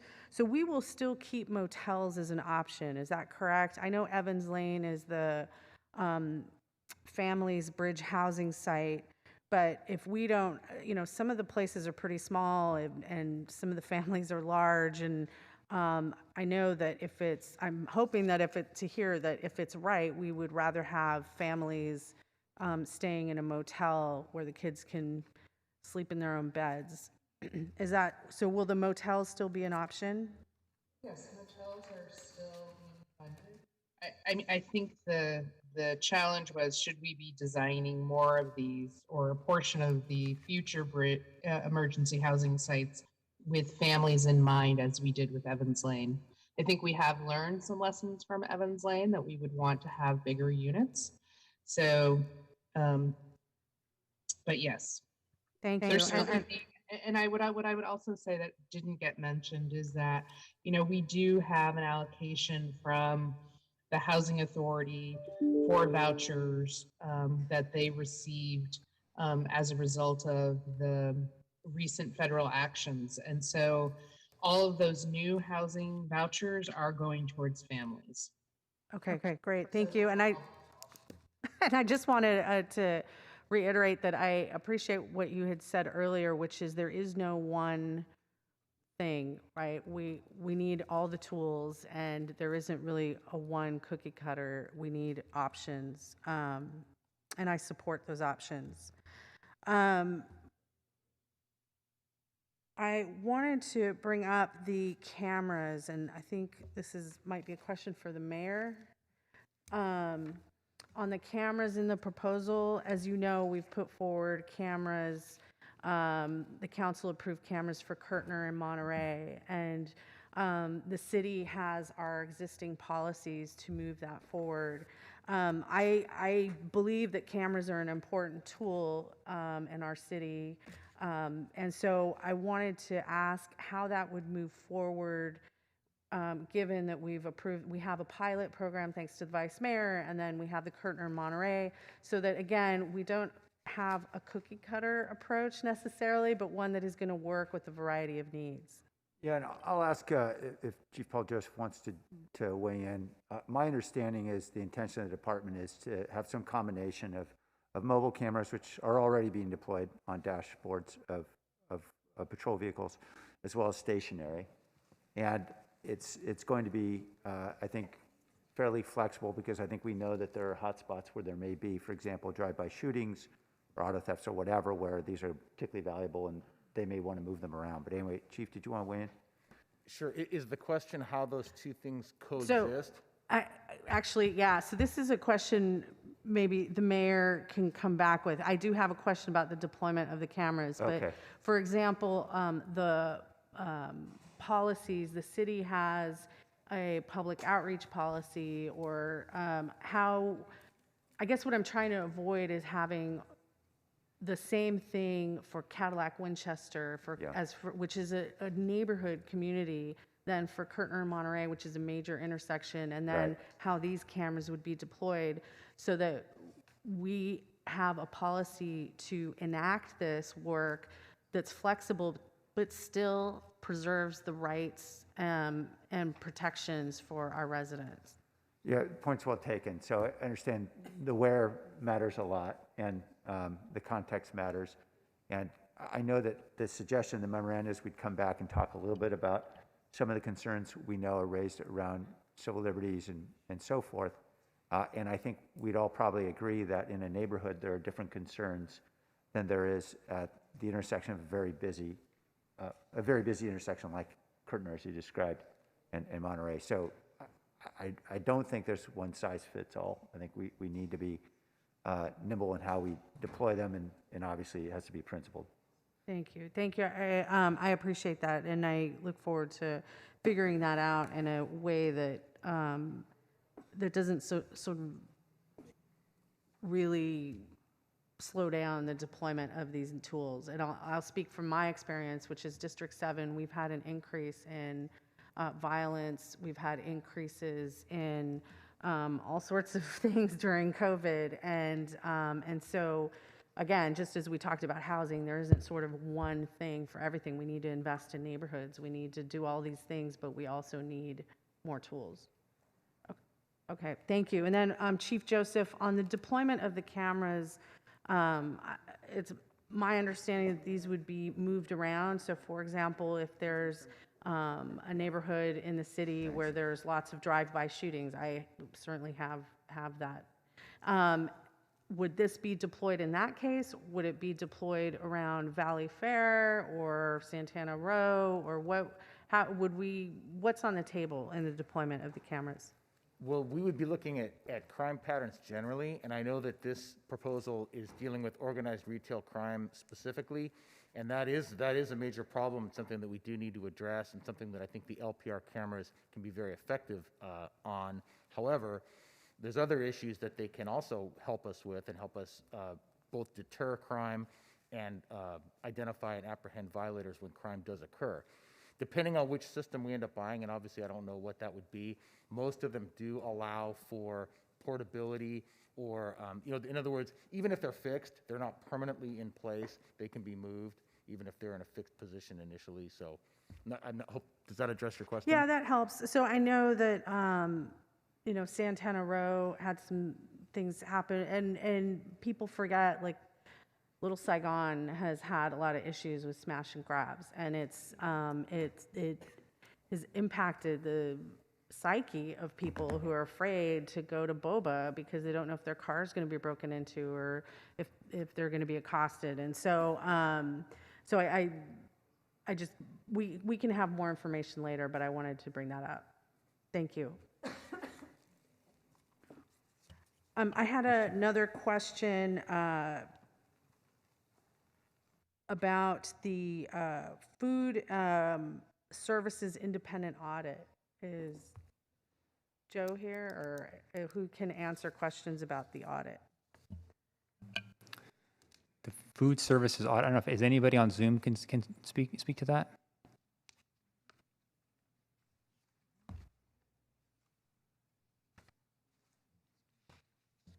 I don't know if Dolan, is Dolan online? Oh, Dolan, oh, he's live. He's live. Okay. No Zoom for Dolan. He's got his tennies on today. He's getting his steps in while he's not aware of any food services independent audit. So if it's something the auditor's branch is doing, if something Joe is doing, Joe's going to have to answer that. I'm not aware of that. Okay, so food is coming back to us. I'm going to ask the city manager to include the update of the audit when food comes back to us, so we have that audit information. Yeah, it's fine. I mean, I'll work with Joe unless food services audit is a veiled word for something else. It's in the auditor's domain, and I have no. Joe and I have not worked on any. You're talking about our city auditor. Correct. Yeah. And there was a memo for an outside audit, and then our city auditor has ARP funds included in his department to do a food services audit, and so I wanted to hear more about that. Okay, yeah, because I don't think that other memo that was part of the November 2nd went forward with the other having like a Harvey Rose or somebody else do it. So we can ask if you could coordinate with our city auditor and make sure that we fold that in. If he could respond to that when food comes back to us, and then we won't have to do another motion or another memo. Yep. Okay. Can I just intervene for just a moment on this? My understanding is he is routinely auditing all ARP expenditures and FEMA-related expenditures. Is that right? That is correct. Okay. City auditor's been and helped in the early stages of setting up the checks and balances independently on what the recovery and finance unit use within the EOC on those encumbrances. Yeah, I'm aware of that. We did that last year and had that discussion last year related to COVID, and there have been some other discussions taking place, and so I just wanted to hear his take on that, and so if that could be included the next time that this comes up. Again, it's really more of a transparency issue. Thank you. Yeah, will do. Thanks. And that's it for me. Thanks. Okay. I had Councilmember Perales had his hand up online.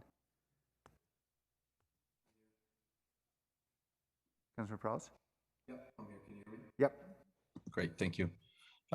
So I appreciate the dialogue and staff's work on this and the motion, which I'll be able to support. I do have a little bit of a concern in regards to the LPRs, but I think most of the questions that my colleagues had kind of help clear that up, but it still seems a little bit vague in regards to where we're actually going to spend that money.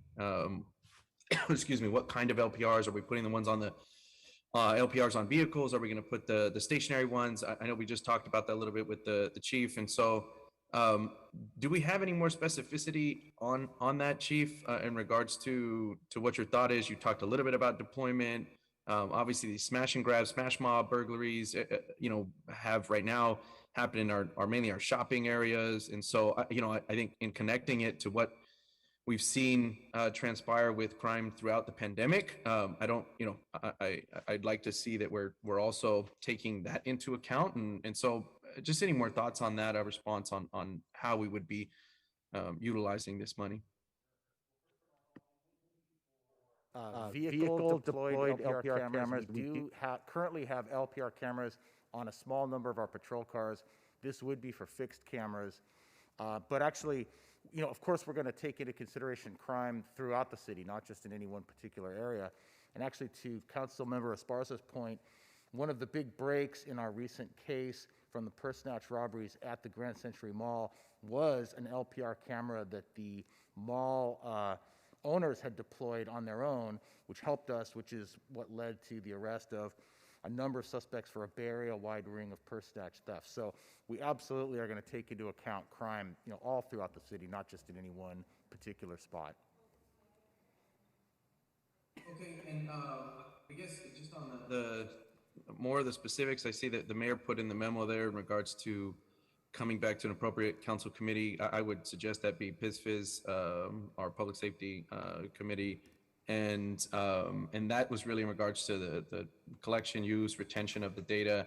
But I'd also like to get an update then on how we actually, where we or what we purchased and where we are deploying them, considering that this is still kind of vague here. It's not very clear, and so I'd like to just have that return to PISFIS along with that discussion about the collection, use, and retention of the data. Yes, indeed. We'd be here to answer any and all questions. Thank you. If the maker of the motion could include that as a friendly amendment, I'd appreciate it. Yes, I'll include that. I have a clarification before I accept the second, which is it already goes to smart cities. Is that correct? So it would continue to go to smart cities, and then it would also go to PISFIS. Is that correct? Or am I asking about privacy and data retention policies that go to smart cities? Yeah, it really does. Can somebody answer that? Yeah. Okay. And Rob, You're sitting up too high, Rob. Here comes Rob running down. He's got his tennis shoes on too. Good evening, Council. Rob Lloyd, CIO for the city. We are in February coming back on digital privacy as part of the work plan, and then also working with the To Smart Cities? Smart Cities Correct, Committee. okay. And then we also come back to Smart Cities Committee on Safe City in May, according to the work plan.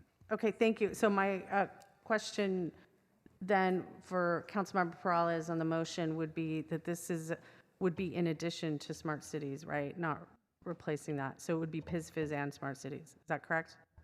Yeah, definitely in addition to, and okay. More, I think, in line with the questions I was asking on the actual, what we ended up purchasing, where the deployment web is being utilized. My thought for PISFIS is more of a discussion around the public safety aspect, more than the data collection issue itself. That was already being included by the mayor, and I'm fine if the bulk of that conversation happens in smart cities. But I would like at least the conversation on the use, the deployment, what type of technologies we ended up buying. I'd like that to come back to PISFIS. So, and I'm fine if sounds good. Thank you. Give us all the same presentation or not. Thanks. Thanks.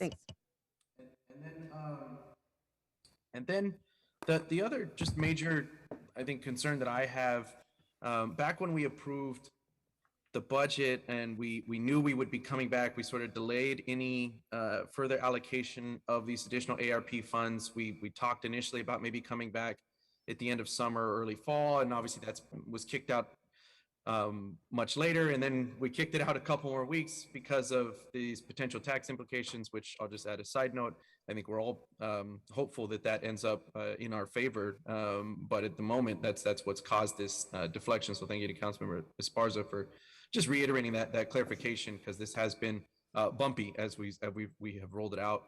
But back when we initially approved the budget and just discussed how we would return with the allocation of these funds, I made a friendly amendment, and it was accepted into the motion that we would allow the new COVID Recovery Task Force to help us make that decision on where these remaining funds may go, or at least what ultimately was remaining.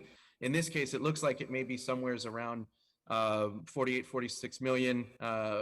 And I would just want to make sure that opportunity is still going to exist, that we are going to take into account. I know that task force has now started. We have a lot of great organizations that are sitting on that. And obviously there's a lot more need than there are resources. But I just want to make sure that we're going to be seeking input from that task force as well, especially on these remaining funds. Councilman, yeah, I believe that is true. I know Rosalind Huey from our deputy city manager who oversees works with the task force can speak to that.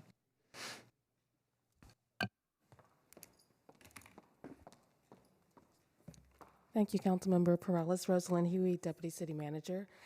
Yes, that's correct. We had our first Recovery Task Force meeting last month, and we indicated to the task force their primary role and responsibility is to guide us on the recovery initiatives that city departments are already working on.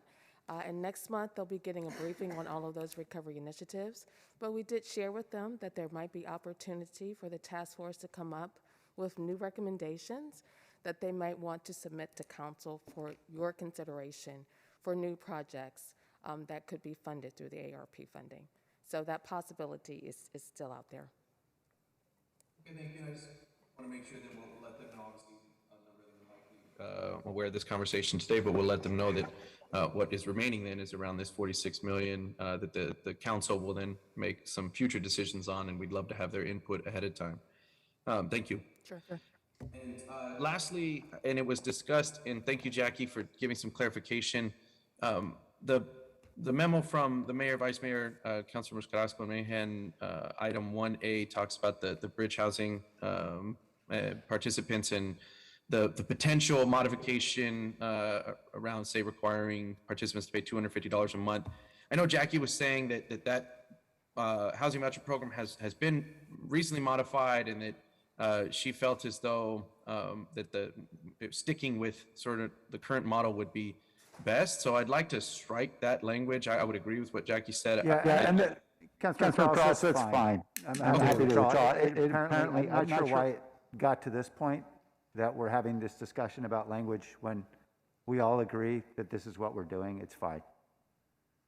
Yeah, well, I don't want it to be confusing, right, for staff or for anybody that ends up, seeing sort of the motion and considering this was included in the original motion, and then it sounded like Jackie's response was maybe we wouldn't be doing that anyways, or that wasn't the best, I think, path forward.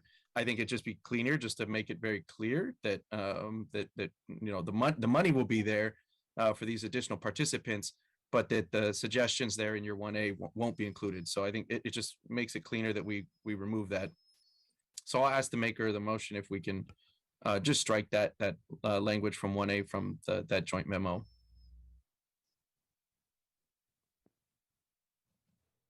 Which 1A? Is it the mayor's? Is it mine? Mayor's 1A. Okay. Sorry.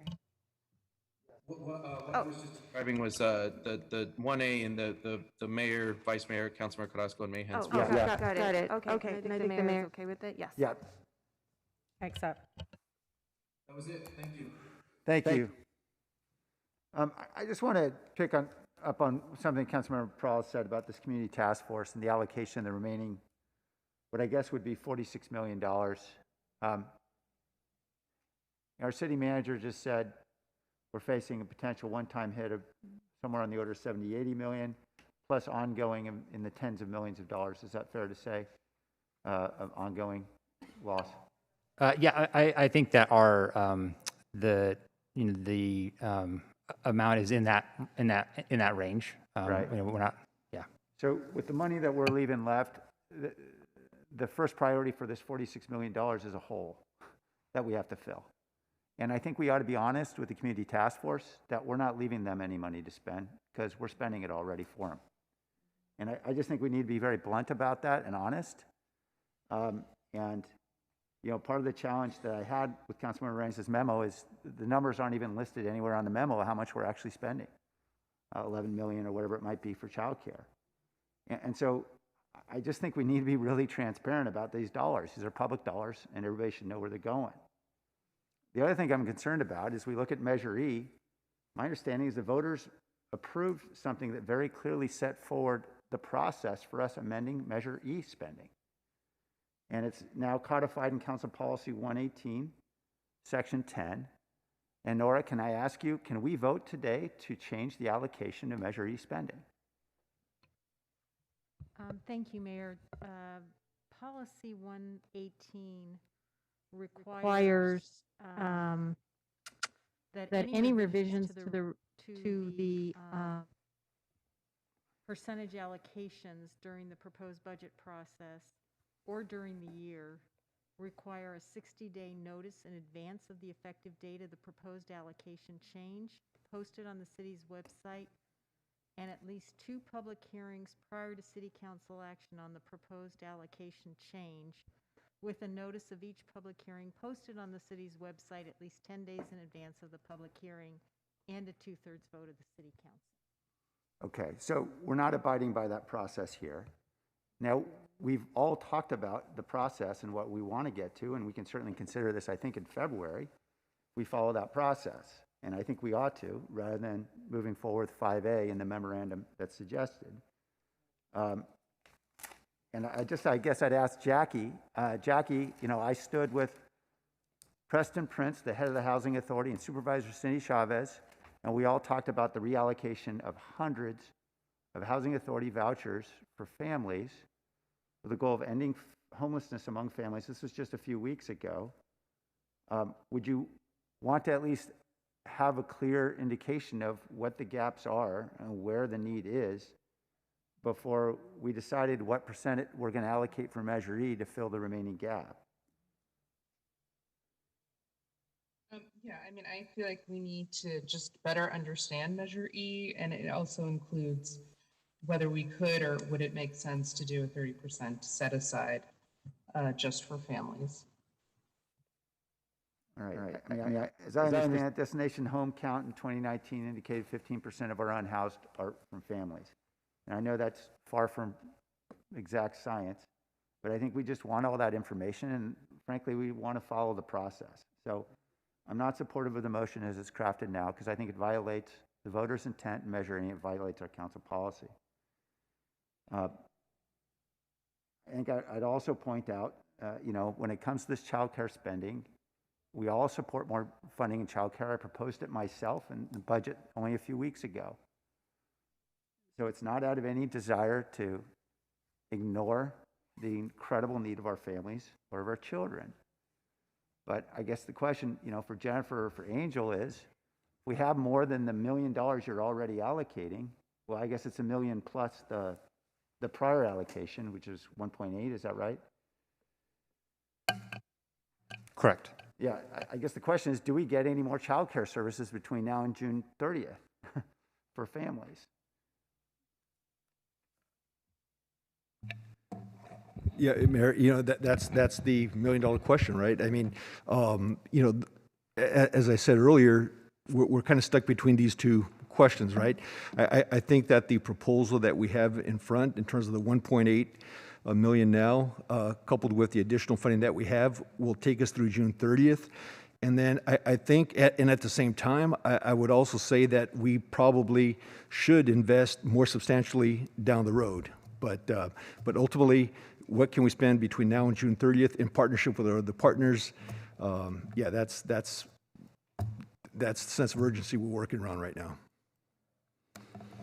So I just think these are decisions that could be better made in February or March. We have a mid-year, and then we have a regular budget cycle when we'll know something about how the county's spending their $35 million. We'll know something more about how 19 school districts are spending their portion of the $14 billion, and we know that's obviously got a lot of strings attached to different schools, but some of that is clearly going to be helping to address some of this problem. I just think it's a mistake for us to be jumping in, committing money that we know ultimately is just deepening a hole that we're all facing. So that's why I'm concerned about the current direction of the motion. Councilmember Mahan? Thanks, Mayor. Appreciate those questions. I'm still trying to wrap my head around the risk of allocating the additional funds, and I know we can't get into too many details. I think the Mayor asked a few questions along these lines, but if we don't have a favorable outcome in our conversations with the state, Jim, can you tell us a little, can you kind of walk us through what's likely to happen over the next year or two? And are we, I guess as I'm deciding how to vote on the motion on the floor, I'm trying to figure out if we're going to regret going from holding back what I think is 64 million to more like 48. And can you just help us understand? I don't have a good way of gauging the additional pain that we may be taking on and what that might actually mean for us down the road. Yeah, thank you for the question, Councilmember. And so it's like we've said, we would like to be sort of more explicit about what that impact is. We're prohibited by state law from doing so. We've chatted with the city attorney's office to figure out, sort of what we should be saying.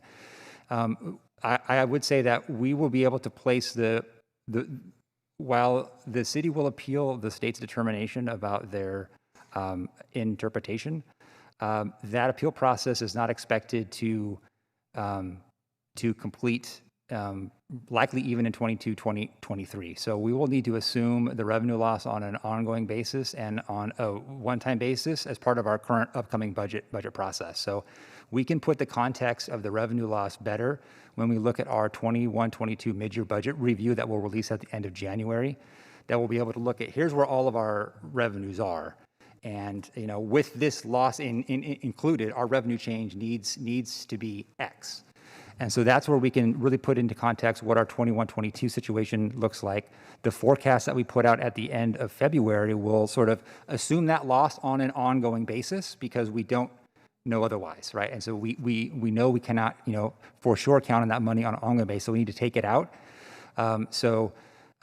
I can't give you any sort of better answers than that at the moment, but we will have a better picture holistically of what our total budget looks like at the end of January and on an ongoing basis at the end of February. Got it. Makes sense. So there's a tremendous amount of uncertainty right now. I heard Councilmember Cohen offer what I thought was a friendly amendment earlier that would say spend up to, but not actually commit all of those funds. Where did that go? I may have missed it. Was that incorporated? No, I don't believe so. I think we kind of moved on in the discussion, but. Okay, well. I was to say the hard part about that motion is there wasn't a dollar amount in the memo to say up to, right? I mean, the memo talks about, so I don't know how to incorporate the motion specifically, but that's. And the dollar amount now for childcare specifically is what? The additional dollar amount? Is additional $1 million in the staff recommendation.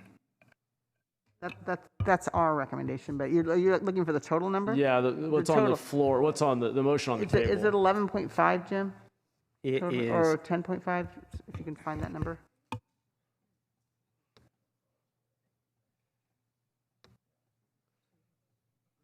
It's a 13.2 is the additional amount for. There's an additional 13.2 million specifically. Sorry. No, I think childcare and tutoring is 10.5. Is that right? And this one, right? Well, let's give him a second here. This one, right? Okay. Yeah, so 10.5, yep. There you go. Okay, and so I'm I guess maybe back to the use of those funds, and I guess, Angel, maybe this is a question for you. I just want to, maybe I'm going back over ground we've already been over, but between now and when we would maybe revisit this conversation in February or when we need to actually decide on the allocation of these funds, are we actually able to go deploy those funds effectively? I thought I heard quite a bit of uncertainty when you answered that before. Yeah. So if you're asking, can we spend 10.5 by June 30th? The answer would be no.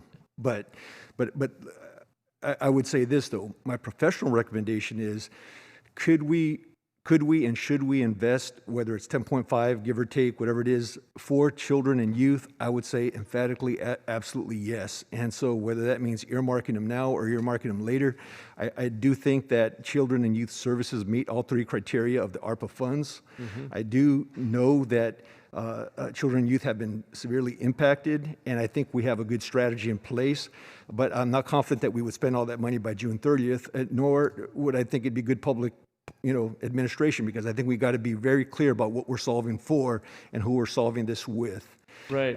But definitely something along those lines as an investment for children and youth, I wholeheartely support and would recommend. And if I could add, just because we don't know the ongoing, because these are one-time funds, there might be obviously an ongoing need, and understanding what the one-time need is versus an ongoing need would need to be sorted out based on the development of this child and youth master plan. So don't have an answer of what the impact and really what is that number? What is the magic number? Don't have that yet until they really work on this, which is what we are going to do because this is a priority. But we can't say with any definition, is it that or is it something different? What we can tell you is at least 1 million, we believe, can be spent this fiscal year. Right. Well, I guess the question is, why allocate it now with so much uncertainty if we can't spend it effectively right away?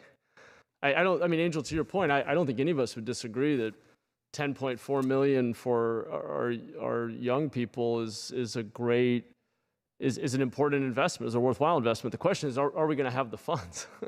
I think that's actually, I mean, my understanding is if we don't have a favorable outcome in our conversation with the state, we not only did some of these dollars disappear, but we may owe, there may be other, well, again, I don't know how, we can't go any further into this, but there may be other dollars that we have to fill from past spending. So I guess Councilor Arenas, a question for you would be is there a smaller amount we could allocate now and then have this conversation when we know whether or not we're going to have these funds where we have a little more certainty in February or at a future date, given that we can't even spend them effectively between now and then, according to staff? Sure. So, I want to remind everyone, and I think 5 of us requested recreation type after school programs through the budget process for our own respective districts. And so it is an absolute need that you are all funding on a yearly basis because it isn't integrated into the framework of our services. Second, there's work that needs to be done for the summer programs and summer camp programs to happen. Otherwise, would we be ready for the summer camp money and covering of those scholarships if we didn't work on this right now? I don't know if you've asked for any additional summer camp monies, but when you do, and this happens over at Welch, we have to 1 year before set aside that money so that staff can do this work leading up to that summer. And so there's that part of the work. There's the shift that we are taking in having 100% scholarship, and this is something we've been discussing in NSC, is to have it be place-based. So scholarships versus anybody who applies, and up to 100 people can get this 100% scholarship. But if we do place-based, then we are definitely responding to the children who are in those particular neighborhoods. And so I think there's an opportunity, 1, to continue to do the work that we're doing. 2, will we be able to spend 10.5? Listen, I don't know that that's the point of this exercise. Will we be able to spend $14 million cleaning our streets from here to June? I don't know that either, but we're setting that aside too, and there's no questions about that. So it just comes to bear that when we talk about children, our children can always wait. Can I appreciate that, and I'm not saying I don't think the spending is important. Are we setting aside 14+ million to clean the streets? I thought it was down to 3.8. I think the total workstream allocation would be 14 million if staff's recommendation is approved for okay, and 21-22. I assume that's because staff thinks we can deploy that during the given time frame. So I guess what I'm trying to get at is, given the risk and uncertainty, is there a compromise here where we understand from staff what we could plan against, build capacity with, deploy between now and June? Maybe it's more than 1.8 million, maybe it's not 10.4, and then reserve some of that flexibility for the middle of next year when we're going to understand, do we actually not have any of this money at all? I mean, that's kind of the fear, is that we may end up just not having it. So I'm just wondering if it's prudent of us. I feel a little nervous about allocating monies we may not even be able to deploy, and then may find out in 6 months we don't even have. So I'm just trying to build in a little more of that buffer, which I think was the sentiment, at least behind the city manager's proposal coming in today, was that we really ratcheted it back just given that risk and uncertainty. Right. We really took a step back. But when you take a look at the emergency housing construction and operation costs, we didn't. We're actually, you know, and this is a point that the mayor was making, that we shouldn't make decisions about Measure E, but yet it's integrated into this budget proposal on page 13 for additional staffing on there. I'm willing to potentially consider up to, but listen, this is my 5th year, and children and youth and the PRNS department always get the first cut. Yet, during this pandemic, we expected them to not only distribute food, but have distant learning pods and support our folks with vaccinations and testing and blah, blah, blah, blah, blah, blah. All the stuff that we've been doing, right? Each and every time there's been a cut to PRNS, and they can never recover. They've never recovered from recession times. Have you recovered from recession times? Are you doing the work that you did pre-recession? No. Right. Because you're the department that gets cut first. So, you know, I'm really hesitant to reduce this because we can go as far as we want to go with this. And here's the thing that we did last year with our budget. We invested it in child care providers, which I'm absolutely for, because it's predominantly a lot of women of color in that small business. So we put money in the hands of those providers to make sure that we didn't lose spots. But we didn't put any money in the hands of families. We didn't feed the system. There isn't additional child care slots because of the money that we've invested so far. The $500,000 that the mayor mentioned earlier is also for child care providers in the informal family, friend, and neighbor program. And that's to get them up and going as child care providers. So once again, we don't put money in the hands we don't increase child care slots. Bottom line, they're the same child care slots that we had last year. So when do we say, if our community is asking us to have additional classrooms on site at their schools, they're telling us enrollment is low at schools, there's an exodus of families, schools are also hurting. And it's like the homeless situation. We can't expect the county to resolve it on its own. They just can't. We are now partners. At the beginning, when I first started, we weren't those partners. We were first saying, gosh, we're not into these human services, that's really county. And we've really taken a shift. And so this is the kind of shift that we need to continue to make, because we haven't done it for children.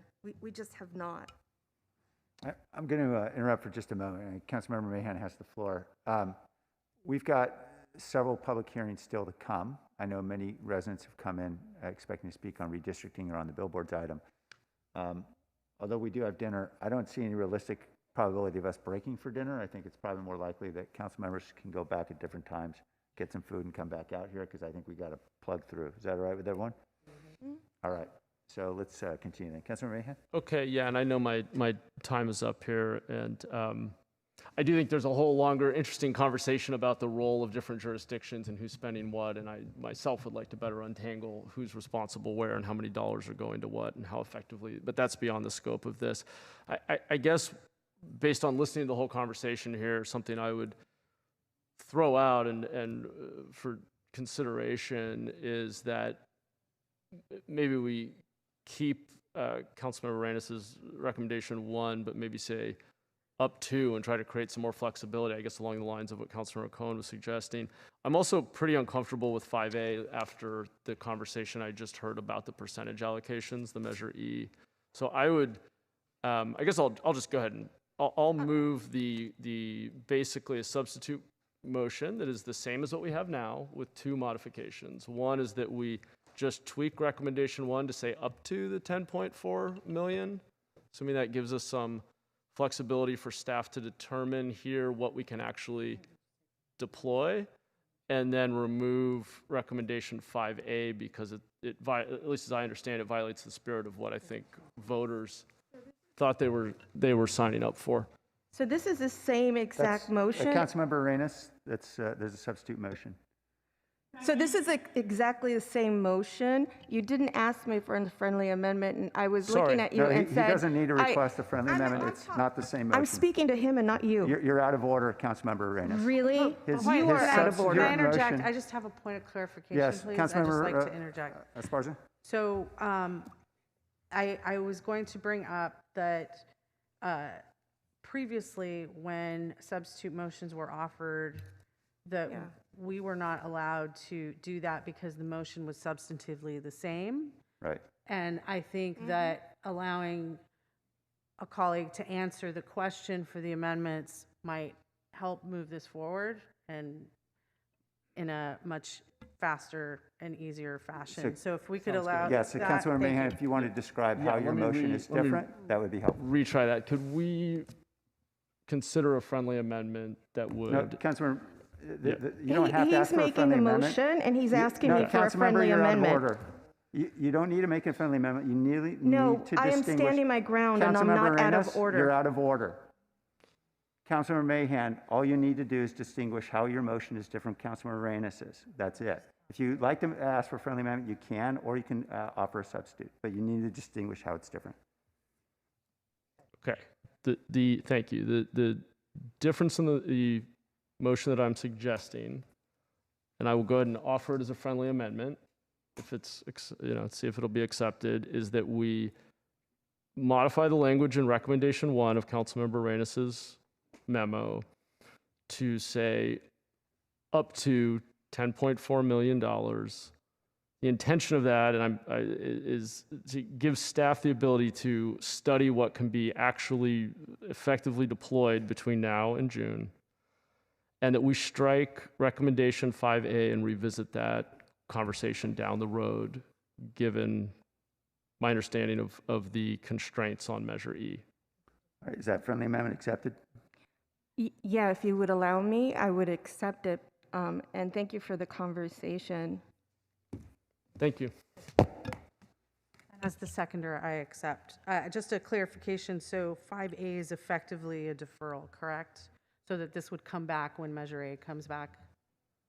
I think we can have that conversation down the road. Intent? What he said was strike. So Strike let's be clear. And have that conversation when it comes back. Okay, yes. Thank you. That's it. Thank you. Okay. Councilmember Arenas.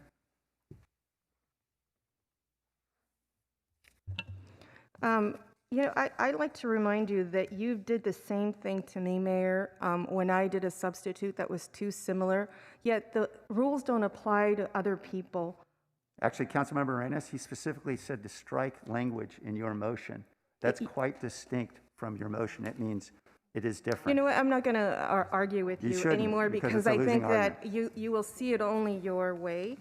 But I'm going to continue to stand my ground, whether I think that I'm out of order, because I'm not out of order. This is a point of order that you did not like. So I appreciate the friendly amendment, and I appreciate the support for this memo. I do think that there is a really mixed message in this report from administration, where we are only talking about ARPA money, but yet on page 13, we have Measure E funding that will increase, I think, three different positions for Measure E. And so it's very confusing that in the report, there is a reference back to a rules memo that references the Measure E funding. And when I follow that line, it goes back to Measure E. And I understand the percentage differences, and that's why I accepted this friendly amendment. I dropped it. I think it should be something that our staff that the housing department can come up in terms of a recommendation to make sense for us. But so I'm confused. Could you help me with that, Nora? Why are we allowed to talk about Measure E if this is an ARPA discussion? Well, Councilmember, while Nora looks at that question, just wanted to clarify that the $1.5 million that we're recommending to be allocated for emergency housing construction and operation is ARP funding. So we're recommending to use ARP funding for the staffing component, and then letting council know that our intention is to come back at a later date to recommend the use of potentially of a portion of Measure E for the construction and operation. So the actual action council would take tonight, if they adopted staff's recommendation, is just the ARP funding. Right, but this recommendation is set up so that they can sustain operations on site at these new emergency housing sites that are being proposed as basically baked into the report. There's no discussion about that. This is baked in. And so why would we need additional folks for something that hasn't yet been approved? So Jim, I think what I'm gonna see if I can help here. Yeah, so I think what Councilmember Arenas is her distinction is the fact that we're recommending some positions to be funded by Measure E in the housing department on an ongoing basis in this memo. And tell me if I'm wrong, Councilmember Arenas. Yeah, you're okay. right, on the right track. So so what we're doing with that, given that we feel the need to add some capacity to the housing department, not only just for executive leadership with all the policy issues that are happening with our housing department, but also to support EIHC development operations and additional management capacity with all the homeless and other affordable housing issues. We're saying, originally, I think we had it funded by ARP, and we removed it because under our criteria saying, is there another funding source? There's capacity in the council policy percentage of using Measure E for administrative positions that we're saying we could use some of that for that. Am I correct? Okay.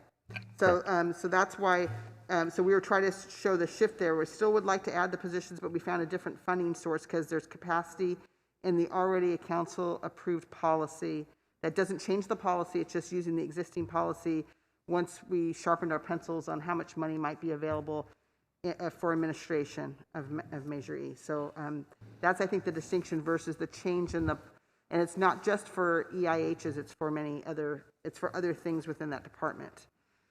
So that's what the distinction, maybe we didn't write it as well as we could have, but that was our intent. And council member, just for clarification, I think that's section B1 of under section 22 of policy 1-18, and that was allocating up to 5% of revenues for use for the administration of funding related. No, I understand that, Nora, but this is, when you read this report, it's baked in for these future sites that we haven't voted on.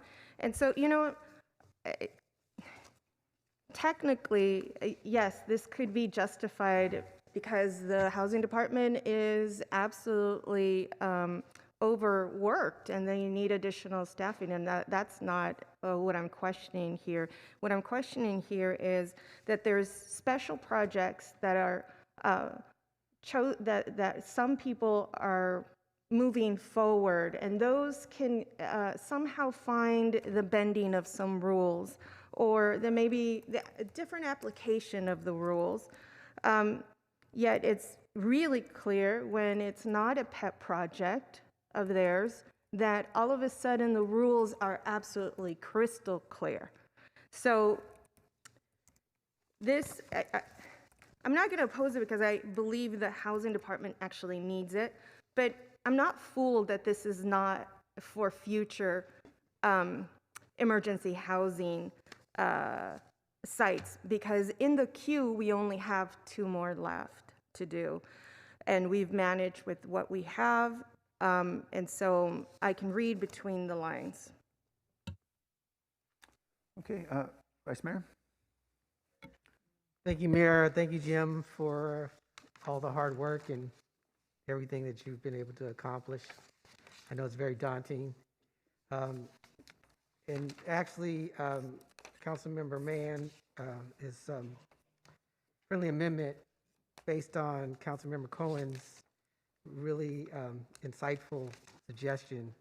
I'm totally supportive of, and also it addressed the other issue that I had on item 5A on Councilmember Reyes' memo.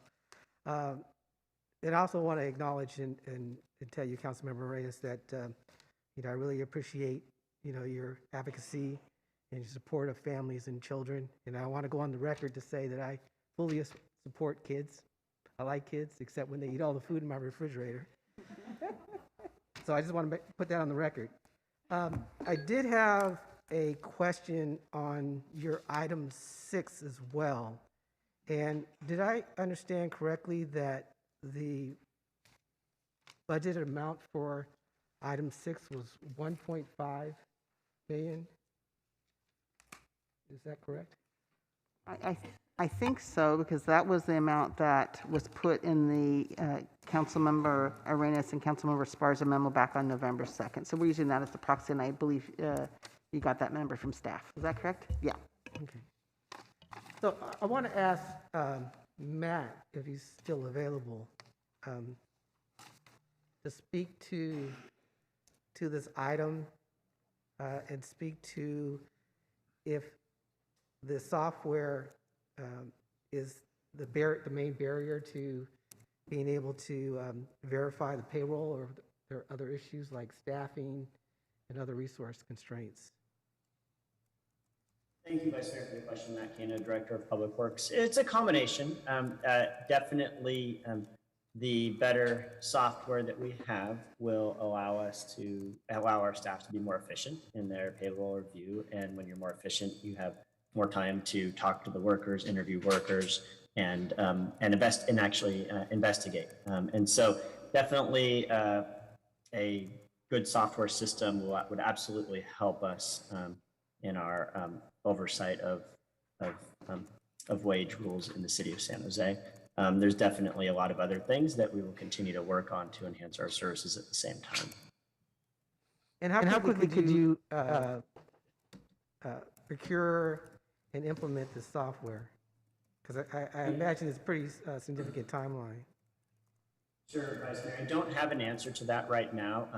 If it does get funded, we would sit down with the city administration. There's a process to look at which procurements get into the front of the line, and there's a lot of priorities to procure things in the city. And so it's an answer I don't have for you off the top of my head, but we would look to push it forward as quickly as we could, and I could provide a better update on the timeline at a future discussion.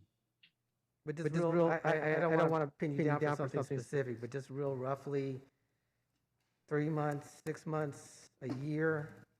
Do you have I would say over 6 months, but I don't. It's something I may be able to get I'd be able to get a better answer on that moving forward. But if there's a quicker way to do it, we would find that quicker way. But I want to be realistic. There's a lot of procurements, priorities for the city, competing priorities, and so we haven't had an internal discussion since this isn't a funded project yet. We haven't had an internal discussion yet on where to place this in the priorities of procurement.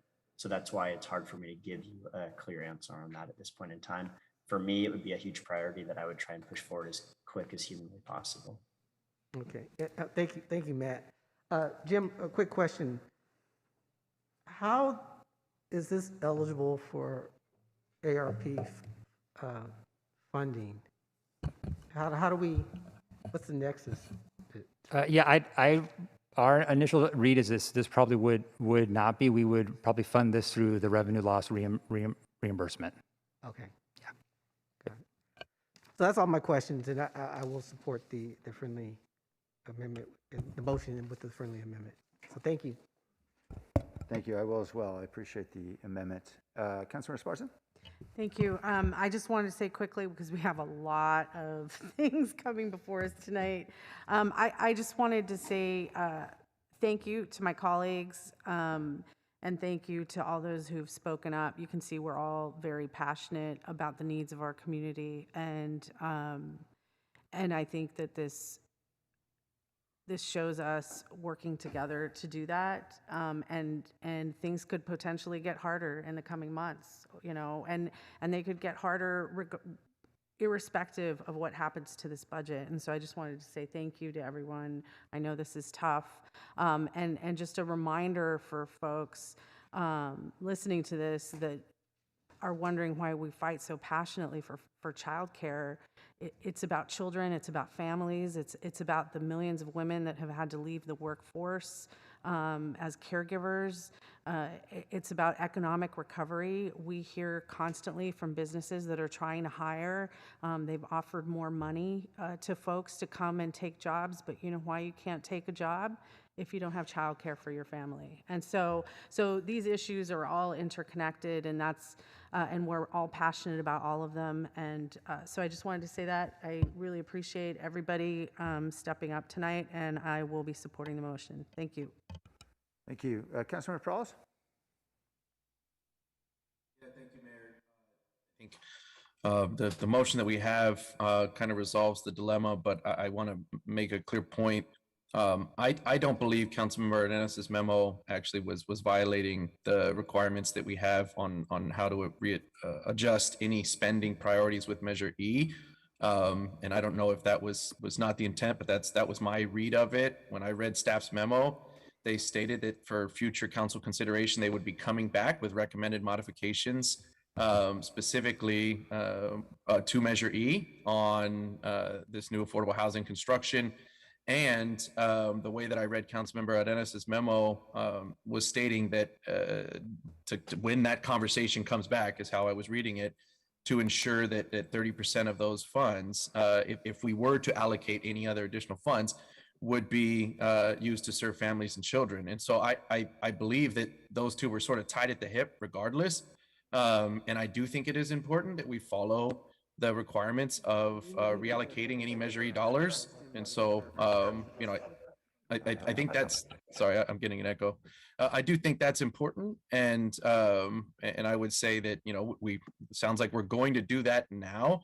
But I think we were going to do that regardless anyways. And I think that's how we passed Measure E. We made it very specific. We all committed to that. And I don't think, again, Councilmember Dennis's direction violated that. I think they could have come back within the same conversation, but nonetheless, it's now not part of the motion. I do think we can still have that conversation when that item comes back, and I encourage Councilmember Arenas to bring it up at that point again. Thanks. Okay. Jim, I'm told you need some clarification. Yeah, so I think the way I understand the friendly amendment is that we would have, I think is up to 10.5 million, not 10.4. I think I heard 10.4, but I think the intent is 10.5 million, 10.5 million. And so I think, as I understand it, it would be the appropriation action we would do would be the staff's recommendation of $1 million, but an additional $10.5 million would be sort of authorized for child and youth services that we would come back to appropriate as we identify those needs. I just want to clarify the technical budget adjustment that would be the $1 million, and then we would have sort of the 10.5 of ARP spoken for future action. Is that the correct way to interpret that? Councilman Mann? Okay. Is that the path that we need to take?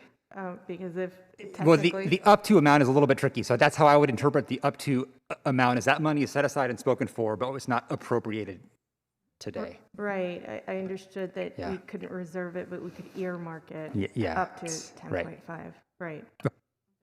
Thank you. And my intention was to give staff the flexibility to identify where we might deploy those dollars up to that cap between now and next June.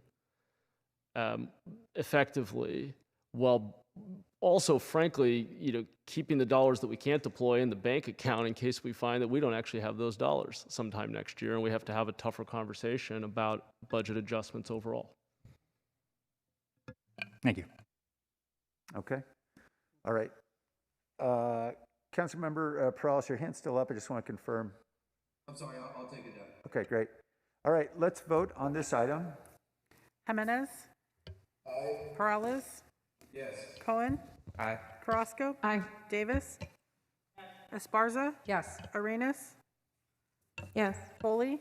Mahan. Aye. Jones. Aye. Liccardo. Aye. Thank you. Okay, I'm going to take the next two items on the airport because our airport director needs to get back to running an airport and he's been waiting very patiently for several hours and they're next in line. Then I'm going to take the redistricting item next after that because I know we've got a lot of members of the community who've been waiting.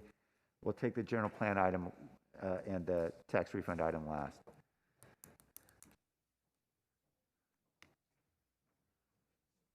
And I understand we need to have one redistricting hearing in the evening. Is that right? Nora, as part of the, yeah, okay. All right, welcome, John. Aren't you glad you're here? I know we don't have a presentation here for 5.1. This is the direct lease concession loan policy for concessionaires at Norman Waimanetta San Jose International Airport. We'll go to the public. Are there any questions from any members of the public or comments? I have two hands up. Are we going 1 minute or 30 seconds? Yeah, just 1 minute. Again, this is the direct lease concession loan policy. Okay, I have Blair Beekman.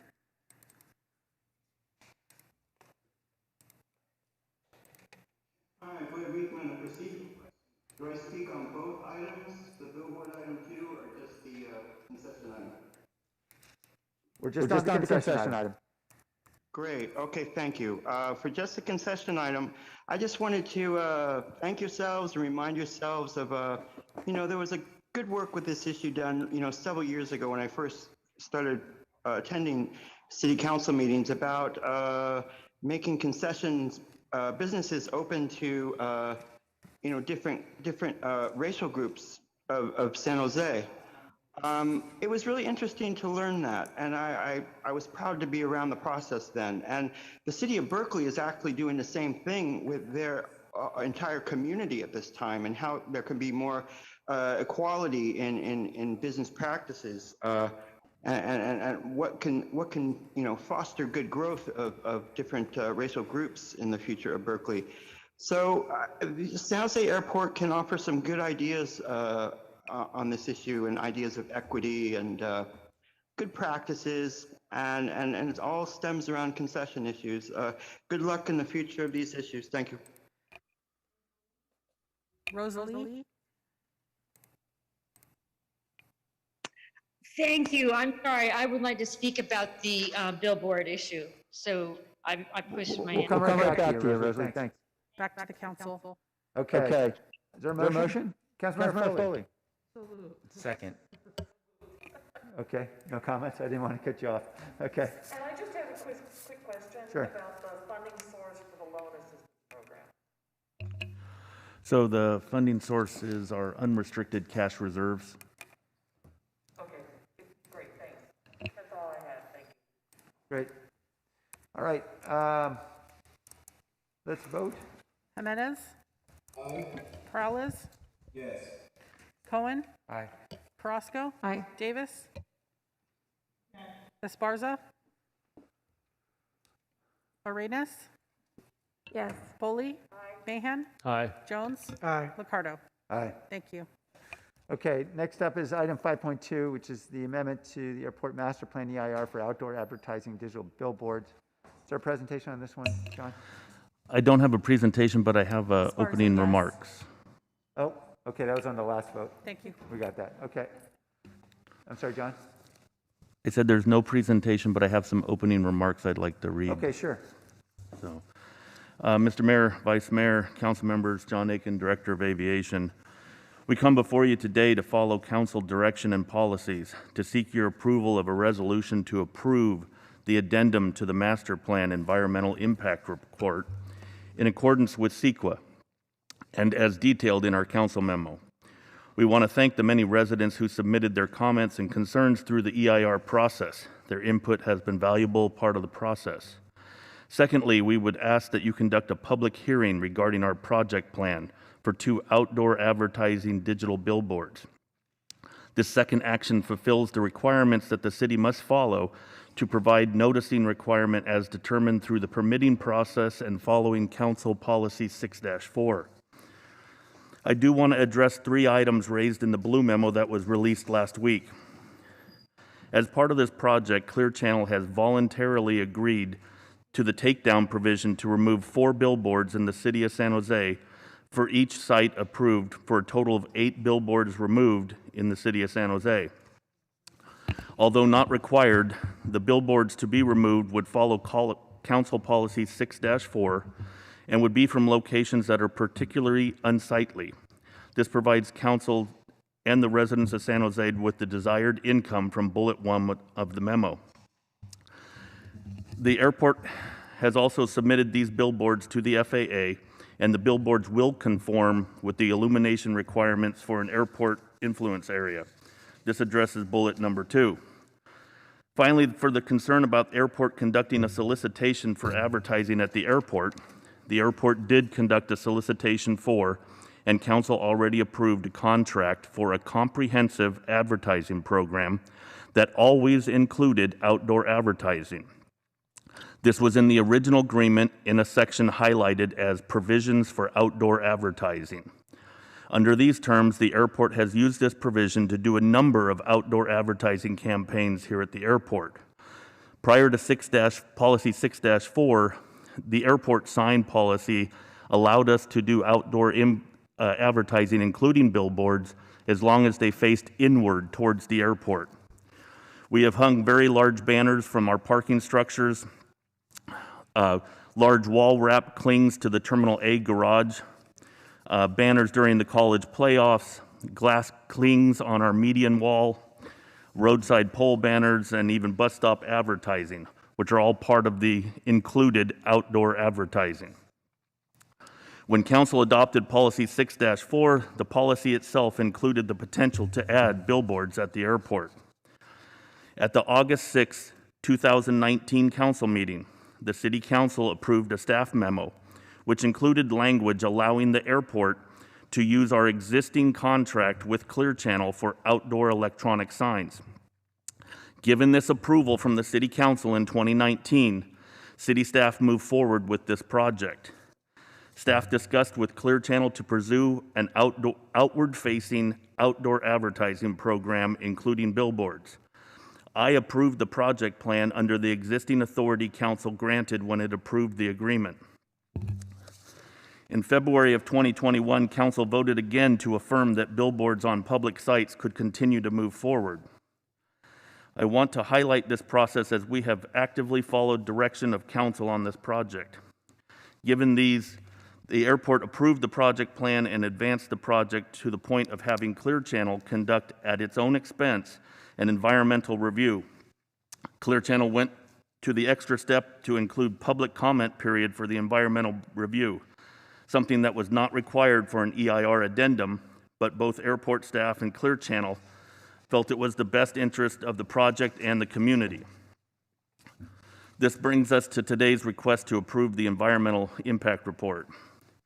Because we are leveraging our current contract agreement with Clear Channel, we were able to get revenue sharing agreement and a MAG that are significantly higher than what would be normally afforded a billboard.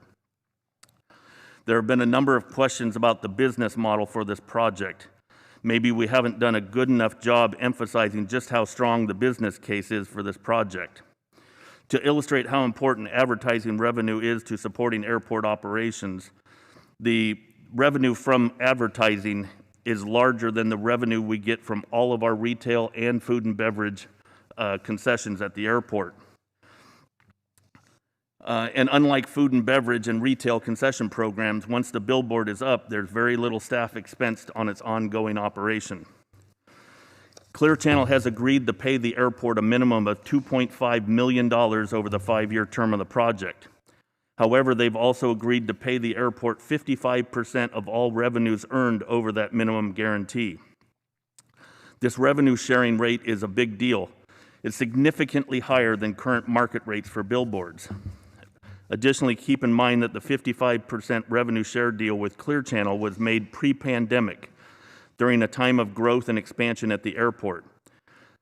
The concessionaire made a very attractive offer to get into the airport and has been a profitable partner for the airport, consistently exceeding their minimum annual guarantees. When Clear Channel and the airport first started having conversations about the possibility of an electronic billboard, Clear Channel wanted to pay the market rate for a billboard, which was a revenue share of 30 to 40%. Since they already had an agreement with the airport, they were forced to use the 55% revenue share that was in our existing contract. Resoliciting for a new billboard contract today would undoubtedly result in a less favorable deal to the city. For advertising partners, there's a benefit to scale. We have regularly heard from advertisers and ad buyers that they want the ability to really saturate an area with their messaging. So the more space Clear Channel can offer a potential advertiser at the airport, the more value they can get for the advertising at the airport overall. We have already seen this happen when we launched our new all-digital in-terminal advertising program, where we're generating significantly more revenue and have fewer advertisers. But it's not just about the money.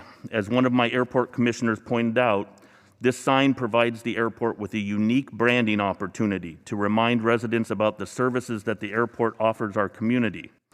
10% of the advertising time on these billboards will be set aside for the airport to communicate its own messages, such as new destinations and amenities. In a region with strong competition for air travel, this adds hundreds of thousands of dollars in advertising value for the airport. Finally, these digital billboards have an opportunity to be more inclusive of small businesses. Given that digital advertising is purchased as a fractional share of time, digital billboards give small businesses greater opportunity to purchase advertising that fits within their budget. In conclusion, I wanted to touch on these items precisely because they are outside the scope of the environmental review and as such do not directly address the EIR. We believe that the proposal set forth to you today provides a balanced approach to executing Council's direction, one that has benefits to all sides. First and foremost, it recognizes that the City Council action from August of 2019. We take our direction from you. The City Council approved the airport's contract with Clear Channel that always envisioned outdoor advertising on airport property. The City Council then affirmed that the billboards could be considered on city-owned property as late as February of 21. Still, we recognize that some residents would like to see fewer billboards. Clear Channel has made a commitment to take down 8 billboards in the city of San Jose, which would result in a net decrease in the total number of billboards in the city. This proposal includes important benefits for the city's airport. As an enterprise fund, the airport must be self-sustaining. No local tax dollars goes towards operating the airport.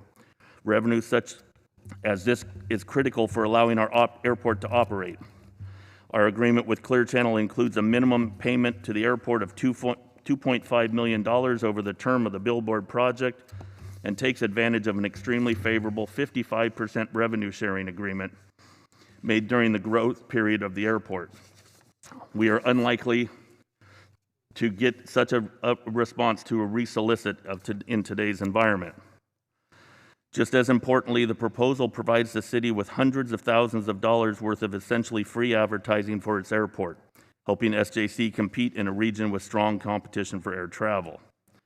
Thank you for your time today on this topic. We understand that it hasn't been an easy topic, but we feel that staff has brought forth today represents a best balanced outcome. Thank you. Thanks, John. I appreciate all of that clarification. It's very helpful. All right, let's go to the public, and then we'll come back to council for discussion. Tony? Okay, I have Rosalie.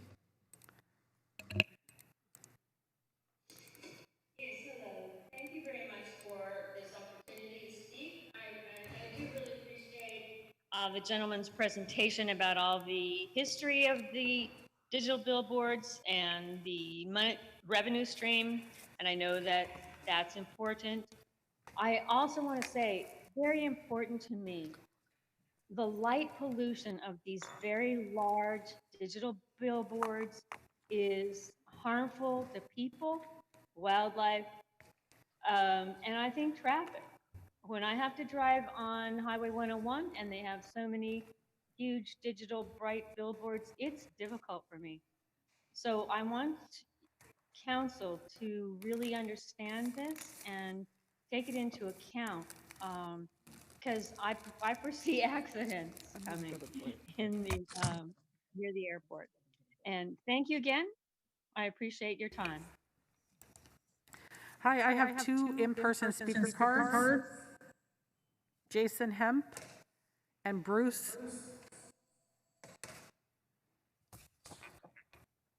Hold on.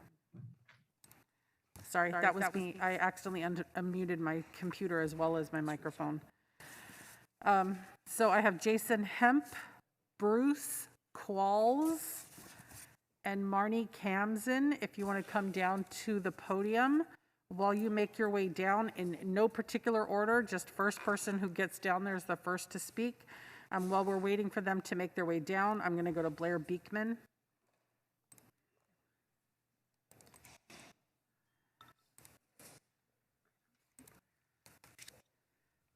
Actually, I'm not going to go to Blair. We're having an issue with our Zoom, so I'm going to just start with the in-person speakers. Please go to the microphone.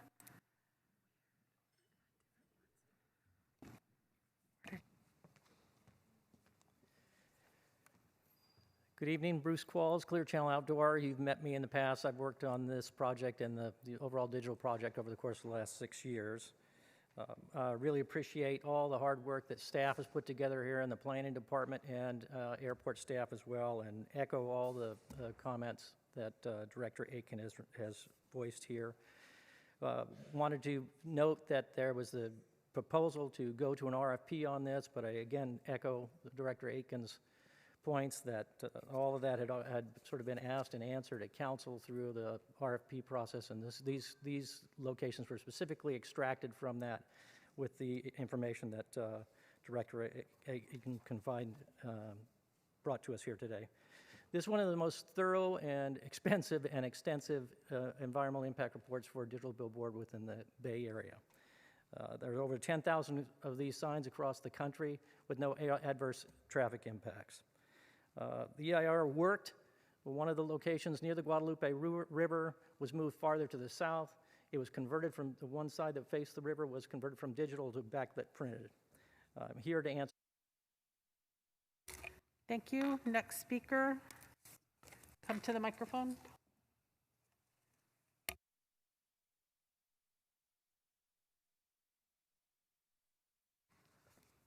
Hi, I'm Marnie Kamzen, and I am opposed to digital billboards. They're a distraction to drivers. The current billboards are just background scenery, analog billboards. Digital billboards take attention away from drivers because the message changes so frequently. A recent poll in San Jose showed that 93% of residents oppose digital billboards. What percentage of opposition needs to make a difference here?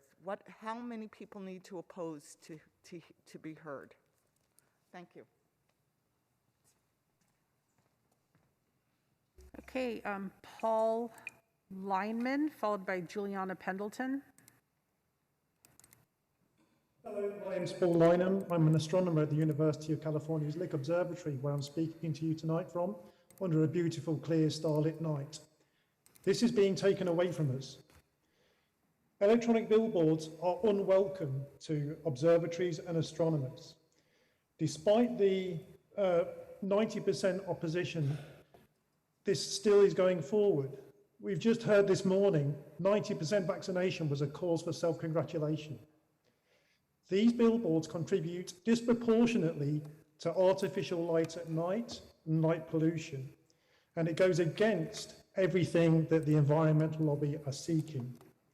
It also presents long-term health effects for public health in the San Jose area in years to come.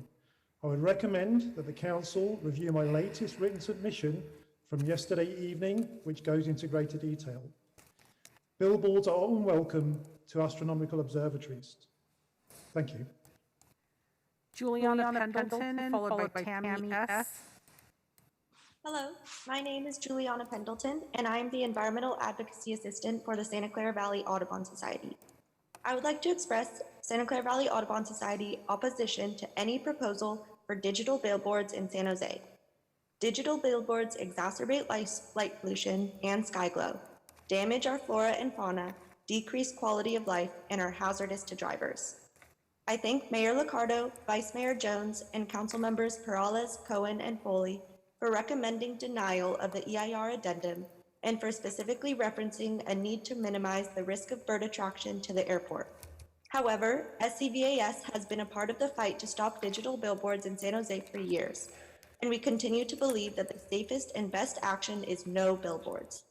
We ask Council to listen to public sentiment and declare a moratorium on new billboards and revisit Council Policy 6-4. Let's not let easy be the downfall of good. Thank you. Tammy S., followed by Jason Hemp. Hello, I am a resident and voter in San Jose, and I'm asking you to please do not put up the digital billboards and to listen to the people in San Jose. Thank you so much. Jason Hemp, followed by Tessa Woodmansey. Hello, can you hear me? Yes. Hi, Jason Hemp here, representing No Digital Billboards in San Jose. Our group supports the Airport Commission's recommendation to reject the airport staff proposal of the digital billboards on the airport property.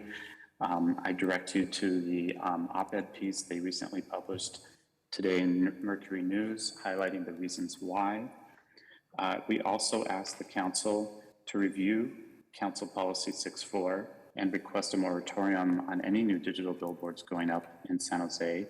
And we ask for this review in light of the irregularities with implementing Council Policy 6-4, including many exceptions that allowed the airport to sidestep the spirit of the policy, including size restrictions, the 4-to-1 replacement policy, and bidding process. Lastly, we ask you to consider your climate smart and vision zero policies. Thank you. Tessa Woodmansey, followed by Shawnee. Yes, Tessa Woodmansey. Listening to John Aiken, you don't know who's really talking, but I think that's who you said it was. It was like he was an automaton, just, listening to the council. And what it is the background to all of this is economic growth. And this is what has to stop, and just listening to how it's being driving, all of our decisions. And that's what the science says has to stop. We have to have transformational change. And this is not what you're going forward for. That's not what we don't need to be promoting airport travel. This is what we have to stop in terms of our climate crisis. And you say you care about it, but it is just words because your actions are all about economic growth. And that's what has to change. We have to degrow in order to survive as a species. And you're not doing that. And that is where it's a crime against humanity. All that, going forward with economic growth and advertising and airports and everything, business as usual, and it has to stop. It's a crime against humanity. Shawnee, followed by Dashiell Leeds. Good evening. This is Shawnee Kleinhaus, Santa Clara Valley Audubon Society and environmental advocate.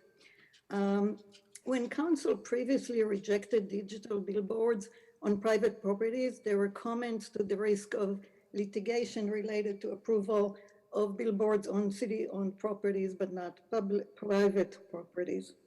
So can you please, somebody clarify, has the risk of litigation and potential loss by the city been resolved? Because if not, then we can potentially expect that once you approve any billboards on city-owned property, eventually that will proliferate and infect the entire city.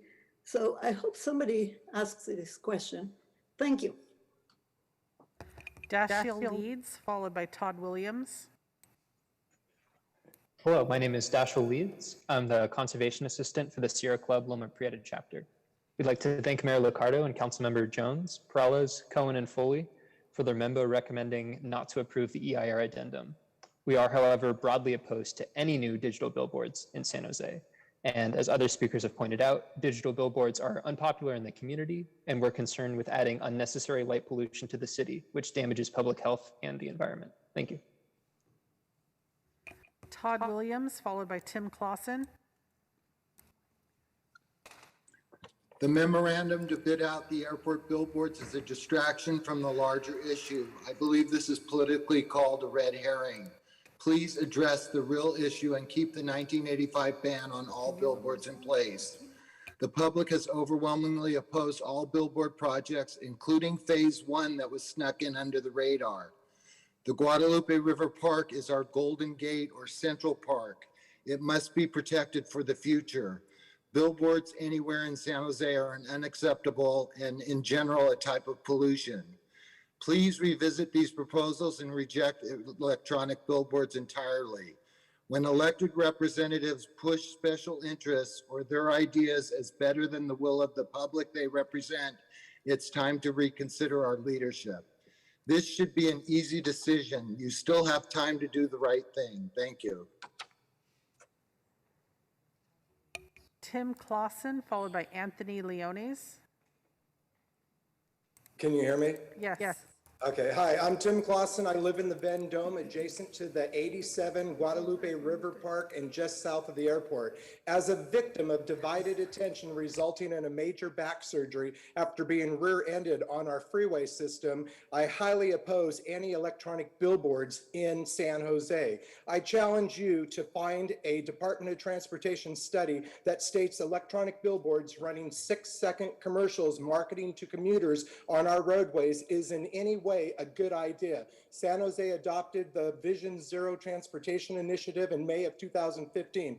Why would any elected official vote to pass electronic billboards when 93% of the people polled oppose it, as well as the airport commissioner? Don't sell out our city with electronic billboard blight for any revenue. It's about health and safety on our roadways. Thank you. Anthony Leones, followed by John Miller. Mayor, Vice Mayor, council members, this is Anthony Leones, and I represent Outfront Media. We submitted a comment letter that further outlines how this proposed project violates City Policy 6-4. Specifically, 6-4 requires a public bidding process, a solicitation for any new billboards, and this project fails to do that. We also outlined how the 2007 concession agreement expressly prohibits this exact type of advertising, outdoor advertising.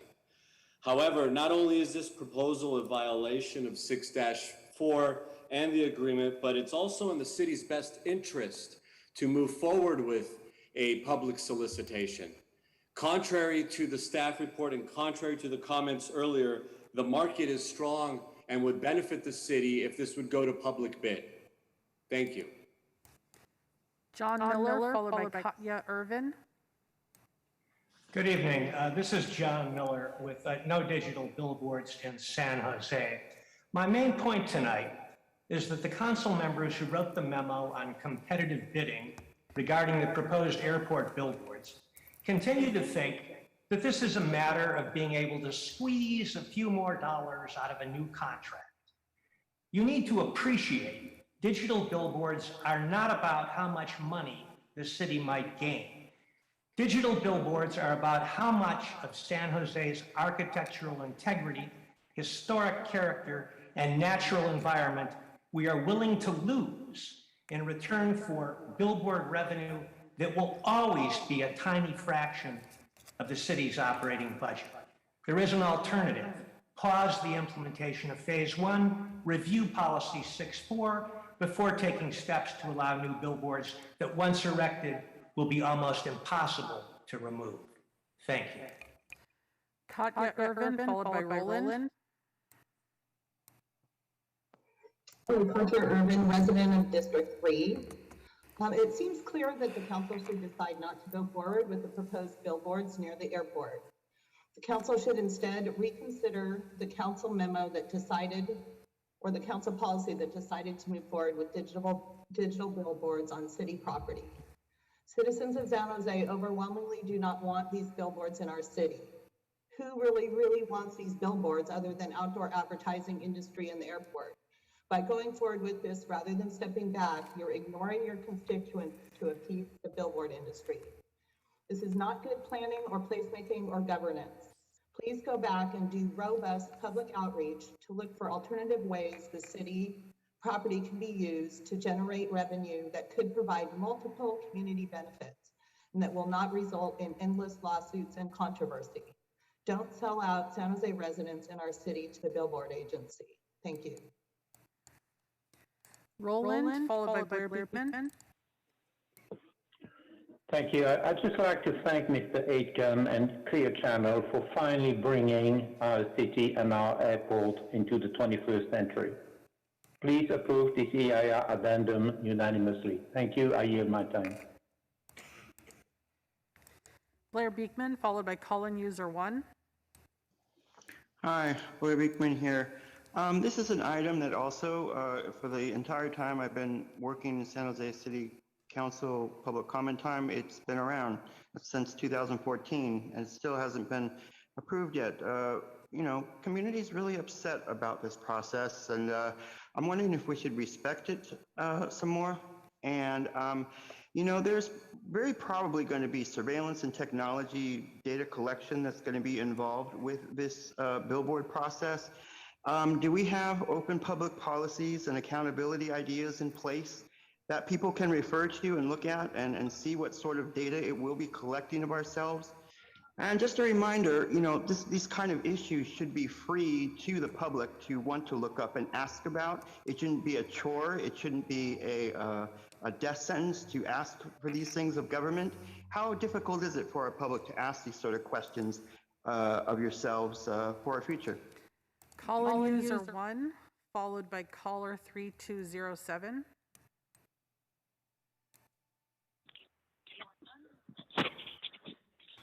I mean, just what we need, more electricity, more eyesores. The city's already ugly enough already. I mean, you ever looked at the downtown? Plywood City, baby.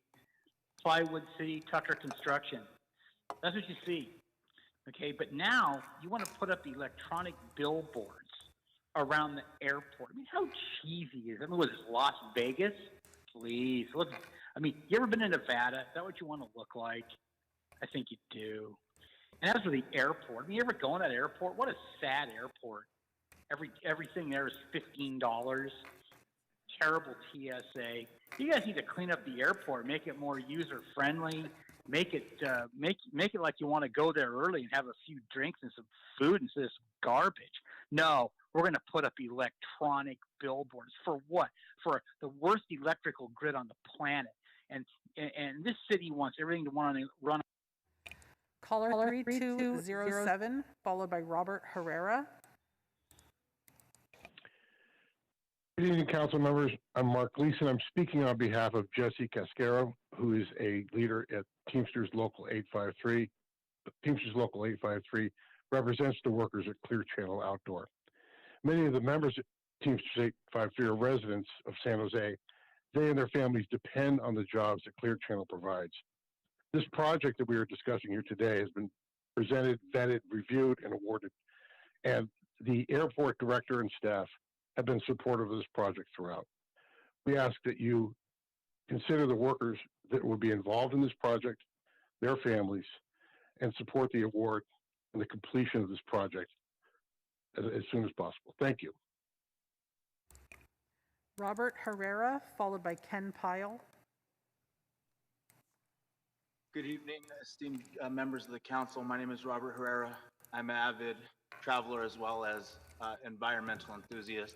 And I definitely see both sides of the coin, where it is important that the airport need revenue for, you know, to sustain if they in fact run how the gentleman who gave his presentation runs. There is a need for revenue. However, I don't think digital billboards are the answer. There's a lot of opposition. I think it takes away from the culture, even though we're about technology. Over the past 12 years, I've seen what changing the lights have done to our beautiful skies. I cannot see the stars as I once did once I first moved here. And I thought San Jose was all about nature and just taking care of our natural beauty. So please oppose these digital billboards. Find a different way. Thank you. Ken Pyle, followed by Paul Soto.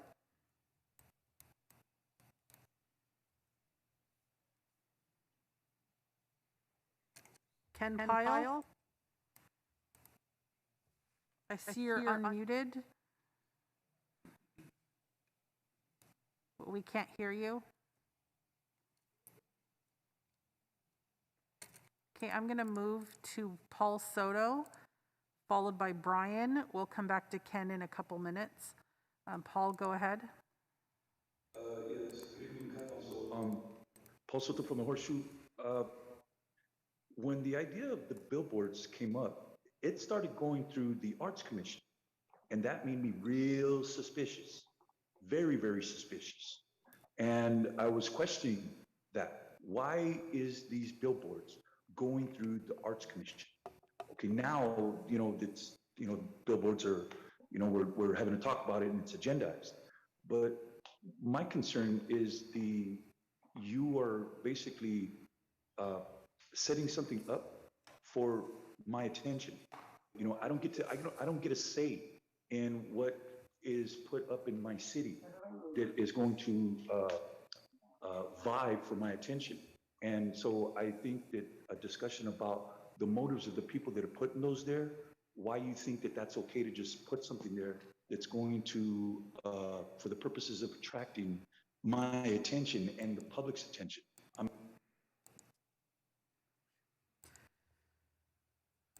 Ken Pyle, followed by Brian.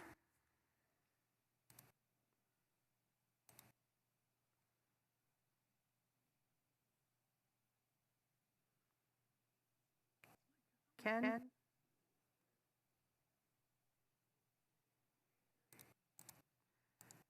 Okay, we're going to go to Brian, followed by Alice. Thank you. Can you hear me okay? Yes. Yeah, thanks for doing this. I put a lot of work. I appreciate what you do with that online and offline. And also, I'm not really for the digital side. You should listen to what the public is saying. But people also have a right to, exercise their constitutional rights, freedom of speech. There's a balance. And also, a little bit on topic, but we really need to take care of our kids. This stuff, what's going on, what happened, has to stop. I know the mayor's tried really hard. Anyways, remember to say to your loved ones that you love them. People are why we're here, not money or anything. Money doesn't mean anything. People are why we're here. Thank you. Alice, followed by Les Levitt.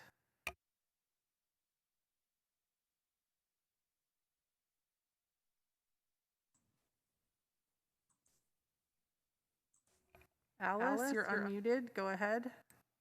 Okay, can you hear me? Yes.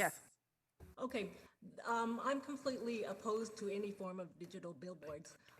There is an already an epidemic of distracted driving from all the devices that are built into cars these days. And we don't need another source of dangerous distraction, especially on high-speed roads. The other threats posed by digital billboards, the invasion of privacy, they are collecting data on passersby without our knowledge and much less our permission. The issue of health effects of electromagnetic radiation has not been studied.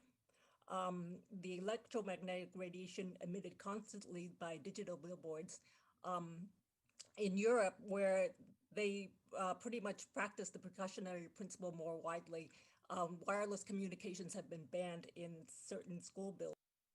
Les Levitt, followed by Billy.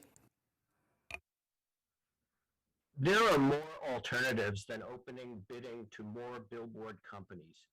You deal with a lot of contentious issues, but the billboard issue is a public consensus issue, and the public is telling you that this is not about squeezing a few more dollars out of a contract. Let's reimagine this. We could do so much more to make something special and attractive at the airport sites other than billboards.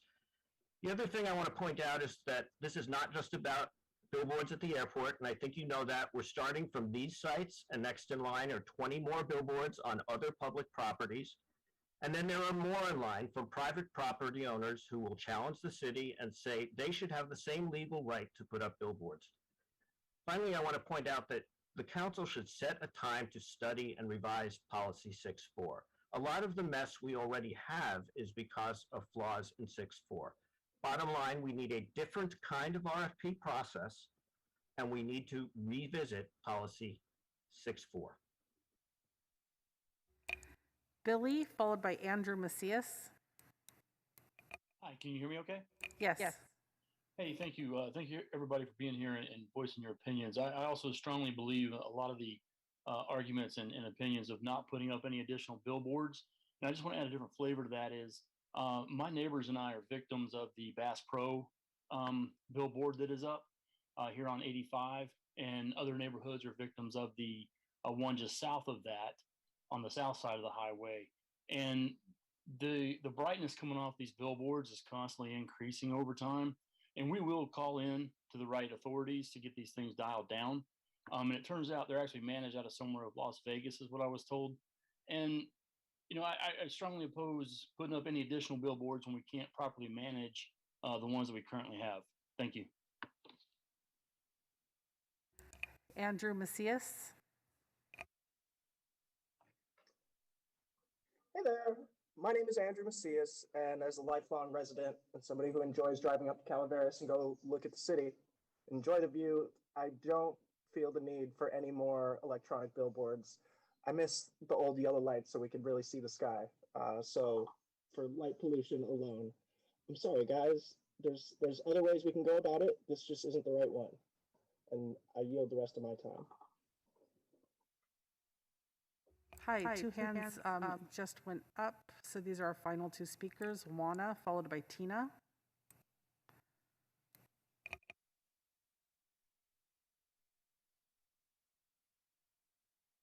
Juana?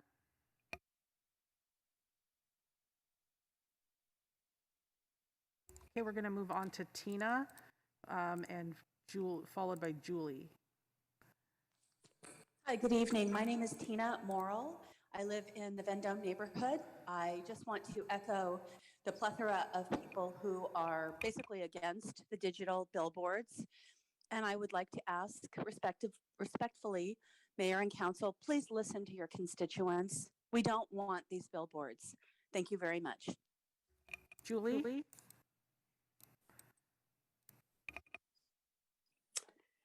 Hi, my name is Julie Engelbrecht, and I vehemently oppose these lighted billboards. Everything about this plan echoes the sentiment, the best laid plans of mice and men do often go awry. There is no shame in rejecting a plan that, though the time, money, and energy has already been spent on this proposal, seems to be a minor financial winner and should be approved. And that's because you dislike feeling like money and time have been wasted. But there is indeed great shame in ignoring the research, findings, and the will of over 90% of San Jose citizens that you represent. That money is used to do accurate assessments. It's not wasted, it's wisely spent to avoid what will be the next tragic misstep and will do more damage to our city and environment than benefits to our city and its workers. Thank you. Back to the council. I thank all the members of the community who came to speak. You may have noticed several of us were going back to the back rooms because we're eating dinner while we're continuing the hearing. So appreciate everyone's patience with that. We are able to hear testimony in the back room by television in 2 of the rooms. So we will try to continue to keep things rolling here. I saw Councilmember Perales had his hand up. Appreciate the conversation, and John, thank you for the opening remarks. And I know this is obviously a very heated issue with our community, as we've heard through the commentary here, and there is a difference of opinion. I know that I share with the majority of the opinion in regards to the feelings of just in general billboards. I am in favor of the 6-4 policy that we updated in 2018, and the opportunity for the city to have some digital billboards and certainly generate revenue on public property to do so. And I made that clear within the memo. Where I'm not comfortable is in regards to this particular, I think, recommendation. And I will start off with an apology to Clear Channel. I'll say, I wish I might have caught this a little bit sooner in regards to the process here, and really understanding how I think it's a bit of a zigzag of a line that got us to where we're at today. And I'll describe that, but that's within the memo that I've co-signed with my colleagues and the mayor. We have our updated policy 6-4, and we were aware at that time as well the opportunities at the airport that we created, but we also sort of carved out an opportunity for that process.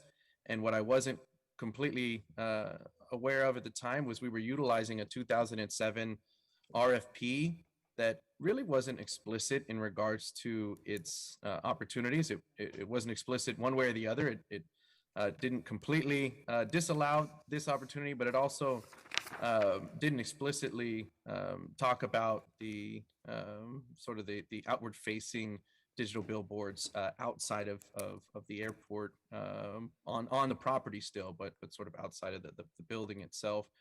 And then the other concern, as we put in our memo, was some of the new requirements that we put in regards to policy 6-4, like the 4-to-1 takedown ratio, and obviously trying to achieve the best revenue opportunities for the city if we are going to allow the billboards to be erected. And again, I had caught this earlier. I think might have been an opportunity to try to stop it before we got to this point, but unfortunately we're here now, and we have a recommendation from staff. We have a recommendation from our airport commission as well. I think that again, slightly different reasoning in regards to their rejection of the staff recommendation.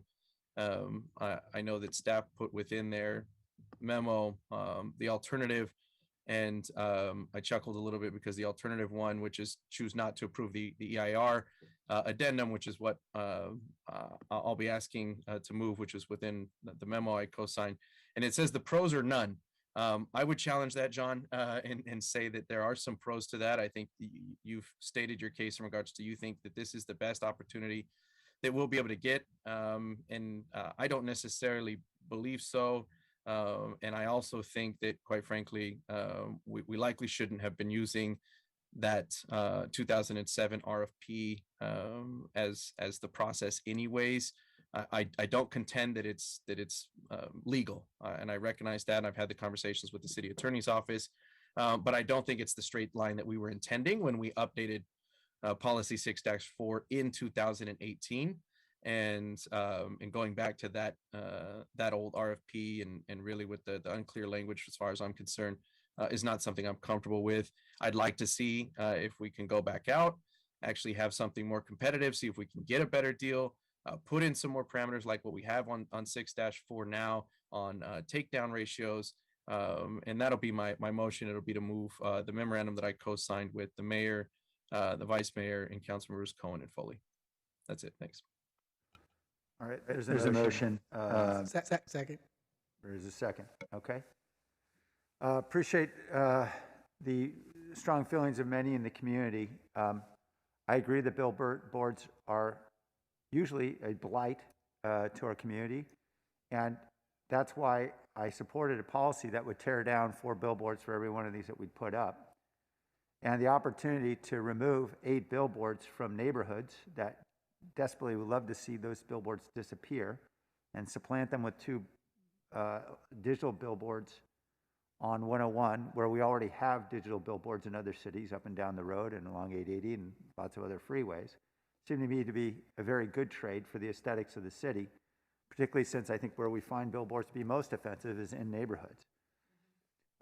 When I signed that memorandum, we did not have any agreement from Clear Channel that there would be a compliance with policy 6-4 that would enable the teardown of 8 of these billboards. And that for me was very important. So I'm grateful that they're willing to do that after we filed that memo. Obviously the memo prodded them to do so. I just want to understand clearly, based on your statements today, John, which are also very edifying. The 2008 was the date we signed this agreement with Clear Channel? Was that? I believe it may have been 2008 when we signed it. It was an RFP process during 07. Okay, yeah. So there was an RFP, public request for proposals, then an agreement. And that agreement explicitly contemplated outdoor advertising? It used the word outdoor advertising because we specifically didn't want to nail it down. We wanted to be able to do bus wraps and advertising in the bus shelters and advertising on the garage surfaces and on the median panels. And so instead of making a laundry list and then forgetting something, we used a broad term of outdoor advertising. Right. And left it at that so it was inclusive to whatever worked for us at the time. In pursuant to that agreement, Clear Channel has had wraps and very large outdoor signs for Alaska Air and the Super Bowl and lots of other things we've seen at the airport. Is that right? That's correct.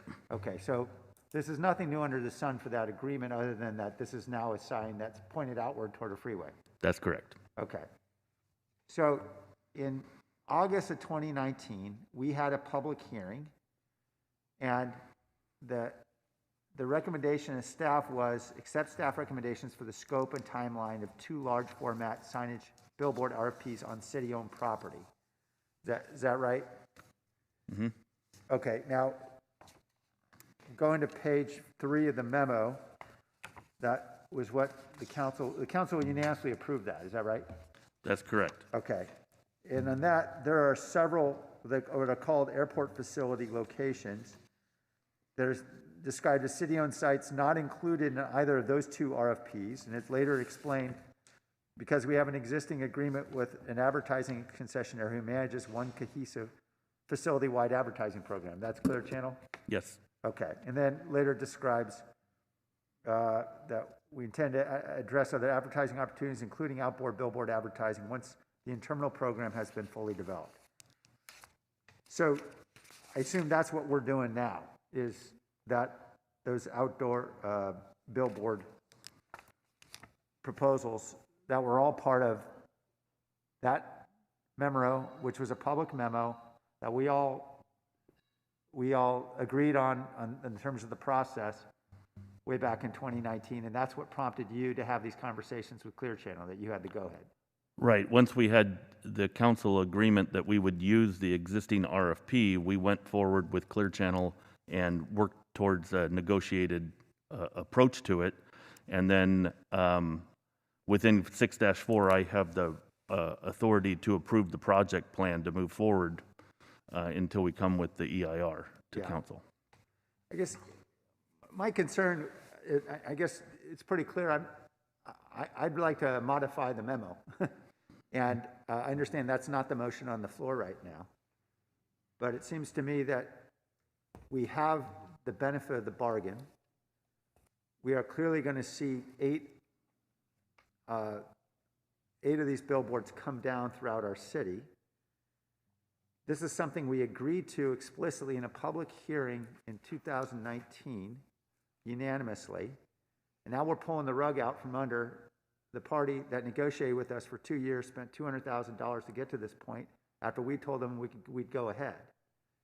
And I guess that's my big concern, is that after we've gone through environmental impact reports, in fact, one of the sites was removed because of concerns around the environment, and so obviously changes were made, and design changes and so forth. And, you know, I've looked at the designs. They're not the standard electronic billboards. They're actually, they seem to be signposts with sort of this triangular structure on top of the posts. Clearly more, little higher oriented design. But my concern is that, you know, we're playing some bait and switch here. They're doing exactly what we told them to do. They're following the rules. And we told them, well, we want you to follow rules that you weren't explicitly subject to. And they said, okay, we'll follow those rules too. And my concern is we've got an airport that is struggling massively right now because of this pandemic. And we're struggling quite a bit more than other airports, unfortunately, despite the great work of John and his predecessors to drive traffic at the airport to a place where we're, you know, second in the Bay Area in passenger service. We've now dropped back down to third because of the pandemic. And frankly, we're doing worse than other airports. And I don't care about the rankings. I care about the fact there's a lot of jobs that really critically depend on us having service, including jobs of our own employees, not to mention people who drive taxis and work in hotels and a lot of other services. And we critically need to sustain the operations of the airport. And this is a tool that's going to help us do that. So this is a tough time. We've been through a tough time now for a couple years. And Clear Channel has stuck with us through that time. They've been paying their advertising revenue, their minimum guarantee, millions of dollars, as John described, which is more money than we're getting from any of our concessions, to keep the airport afloat. And I don't particularly believe, we owe anybody anything, but, I do believe that a business relationship mattered to us, and we shouldn't forget who our friends were during the tough times. And so I think it's a bad idea for us to walk away. Now that we put out the memo, they've changed their position. We're getting what we want. I think we should take yes for an answer. Other comments, questions?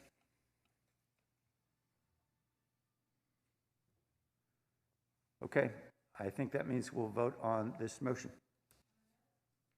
Jimenez? Peralez? Yes. Cohen? I thought we were, I guess aye. Carrasco? Aye. Davis? Sorry, I have a clarification question. Yes, Councilmember Davis? About the motion. I'm sorry, I didn't see your hand. My apologies. Yeah, I'm sorry, I didn't do it fast enough. Did the motion change from the original memo? No, I believe the motion is to decline staff's recommendation and to go back out for an RFP. Is that right? Yeah. So that's the motion that's on the floor now.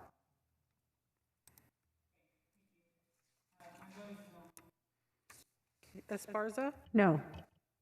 Arenas? Yes. Foley? No. Mahan? No. Jones? Aye. Liccardo? No. We're 5-5. Okay, the motion fails. It's 5-5. Be a new motion. Approval of the staff recommendation. Motion from Councilmember Foley. I'll second it. Any comments? All right, let's vote. Jimenez? Oh, I'm sorry. Forgive me. Councilmember Davis? Can we ensure that the staff recommendation includes the 8 billboard removals? Yeah, I agree. That's pretty important. Councilmember Foley? Absolutely. Okay. Councilmember Frost, you have your hand up? That's actually all I was going to specify as well. Thanks. Okay. Could I offer a couple other friendly amendments to the maker of the motion since we're at it? And I understand as we've had some conversations that lead us to believe that these would be acceptable, that we'd have nighttime restrictions so that we'd turn off the billboards between midnight and 6 a.m. And let me just describe a few of them, and you can tell me whether or not you'd like to take any of them. Is that acceptable to you? Yes. Okay. That the design and function will have bird safe and riparian safe design. Yes. Okay. Let's see. Combined, we'd have a total of 8 billboards that would be taken down between the two electronics. Okay. The illumination. Yeah, I'm sorry. The design will comply with city and airport height restrictions and other locational restrictions to reduce negative impacts on drivers. Yes. Okay. Any other comments, questions? Councilmember Cohen? Yes, I'm going to express my concern about the motion. I appreciate all of the new information that we've received in the last couple of days that wasn't really clear to people ahead of this, and I know that there's a lot of work that's gone into getting this to this point. What concerns me is that I feel like the process was not complete in the sense that we're getting a lot of this at the 11th hour, and there was a big discussion at the Airport Commission, and I feel like the questions weren't adequately answered there, to the point at which the Airport Commission voted 9-2 against approving this because I feel like there was whether inadvertent or not, not a great back and forth that helped them understand the issues. And so given that there's such passionate views on this topic, I think it's a tough one for me to support now getting information late that the Airport Commission didn't have and that folks who were really engaged in this issue didn't have until basically this morning to respond to. And so, while I, appreciate the need for revenue, there are still concerns I have about the environmental impact. And the environmental impact for me is really just about electricity usage, given our carbon neutrality goal. And I don't know that that's been adequately answered for me. So I just making explaining why I'll be voting no on the motion that's on the floor. Okay. John, just to clarify, the source of the electricity for the billboards, assume San Jose Clean Energy would be the utility? That's correct. Okay. So at least like the rest of our grid, it would be 92% GHG free, like the rest of it. Okay. Councilmember Foley? I just wanted to clarify that the 8 billboards being removed are within the city of San Jose. Within the city of San Jose. Councilmember Esparza? Yeah, just in the interest of time, I agree with David Cohen and will be voting similarly. Thank you. Could I just probe a little on that one, Councilmember Cohen? Because obviously there is always late information that comes to the council quite often. In this case, the most relevant to me was we're going to get rid of 8 billboards in the city. I would be hesitant to believe we always have to send something back anytime the commission didn't get everything we got, because I just don't think that's the way the process often works, and we're all running pretty fast. So is there, I'm just trying to figure out what the sort of the principled line is to draw here. Yeah, I mean, I fully agree with your comment that certainly it's not always up to us to have to make sure that the commission agrees before we vote, or that the commission has everything. And we obviously often are privy to information that others don't have until we have this discussion. I fully agree with that and think that's appropriate in many cases. For me, in this case, it's just a matter of this topic being so, having such heightened interest, and there's a lot of concern, and there's some concerns that I think are valid. And I felt that the conversation at that point was shortchanged. I am the liaison to the Airport Commission, so I sat through their commission meeting and heard the conversation, which I didn't feel like had the questions answered. It was almost as if it didn't matter. I mean, I'm not trying to point fingers at anybody, but I felt like there was a feeling that it didn't really matter what the Airport Commission felt. So their answer was, well, we don't have enough information, or we're opposed to it because the information we have makes this an unpalatable thing. And so in this case, I think it's a question of the process for me. I'm registering my feeling based on having sat through that process. I'm not, trying to. Mr. Mayor? Yes, John? At the commission meeting, the commission was tasked with the same task that you were. It was an environmental review. It wasn't a review of the RFP that we'd already talked about in 2019. It wasn't a review of what the Clear Channel profit loss statement is, which was some of the questions that we denied answering because we don't know Clear Channel's profit loss state. They wanted to know what their cost of it and all these things. It was strictly an environmental. We answered all the environmental questions for them, but they continued to go beyond that.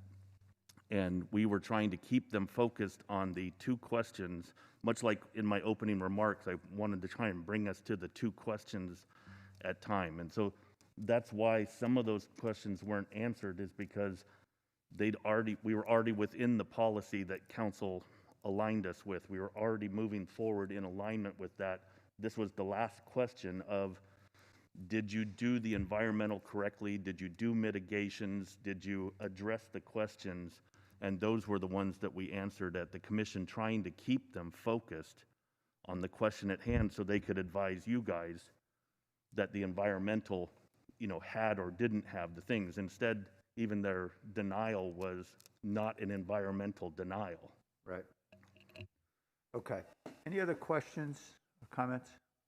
I'm sorry, I'm not looking online to see if my colleagues. Okay. All right, let's vote on the motion from Councilmember Foley. Jimenez, Perales, Cohen, No. Roscoe, No. Davis. What was that? Esparza, No. Arenas, No. Foley, Mahan, No. Jones, No. Liccardo. Aye. That's 3-7.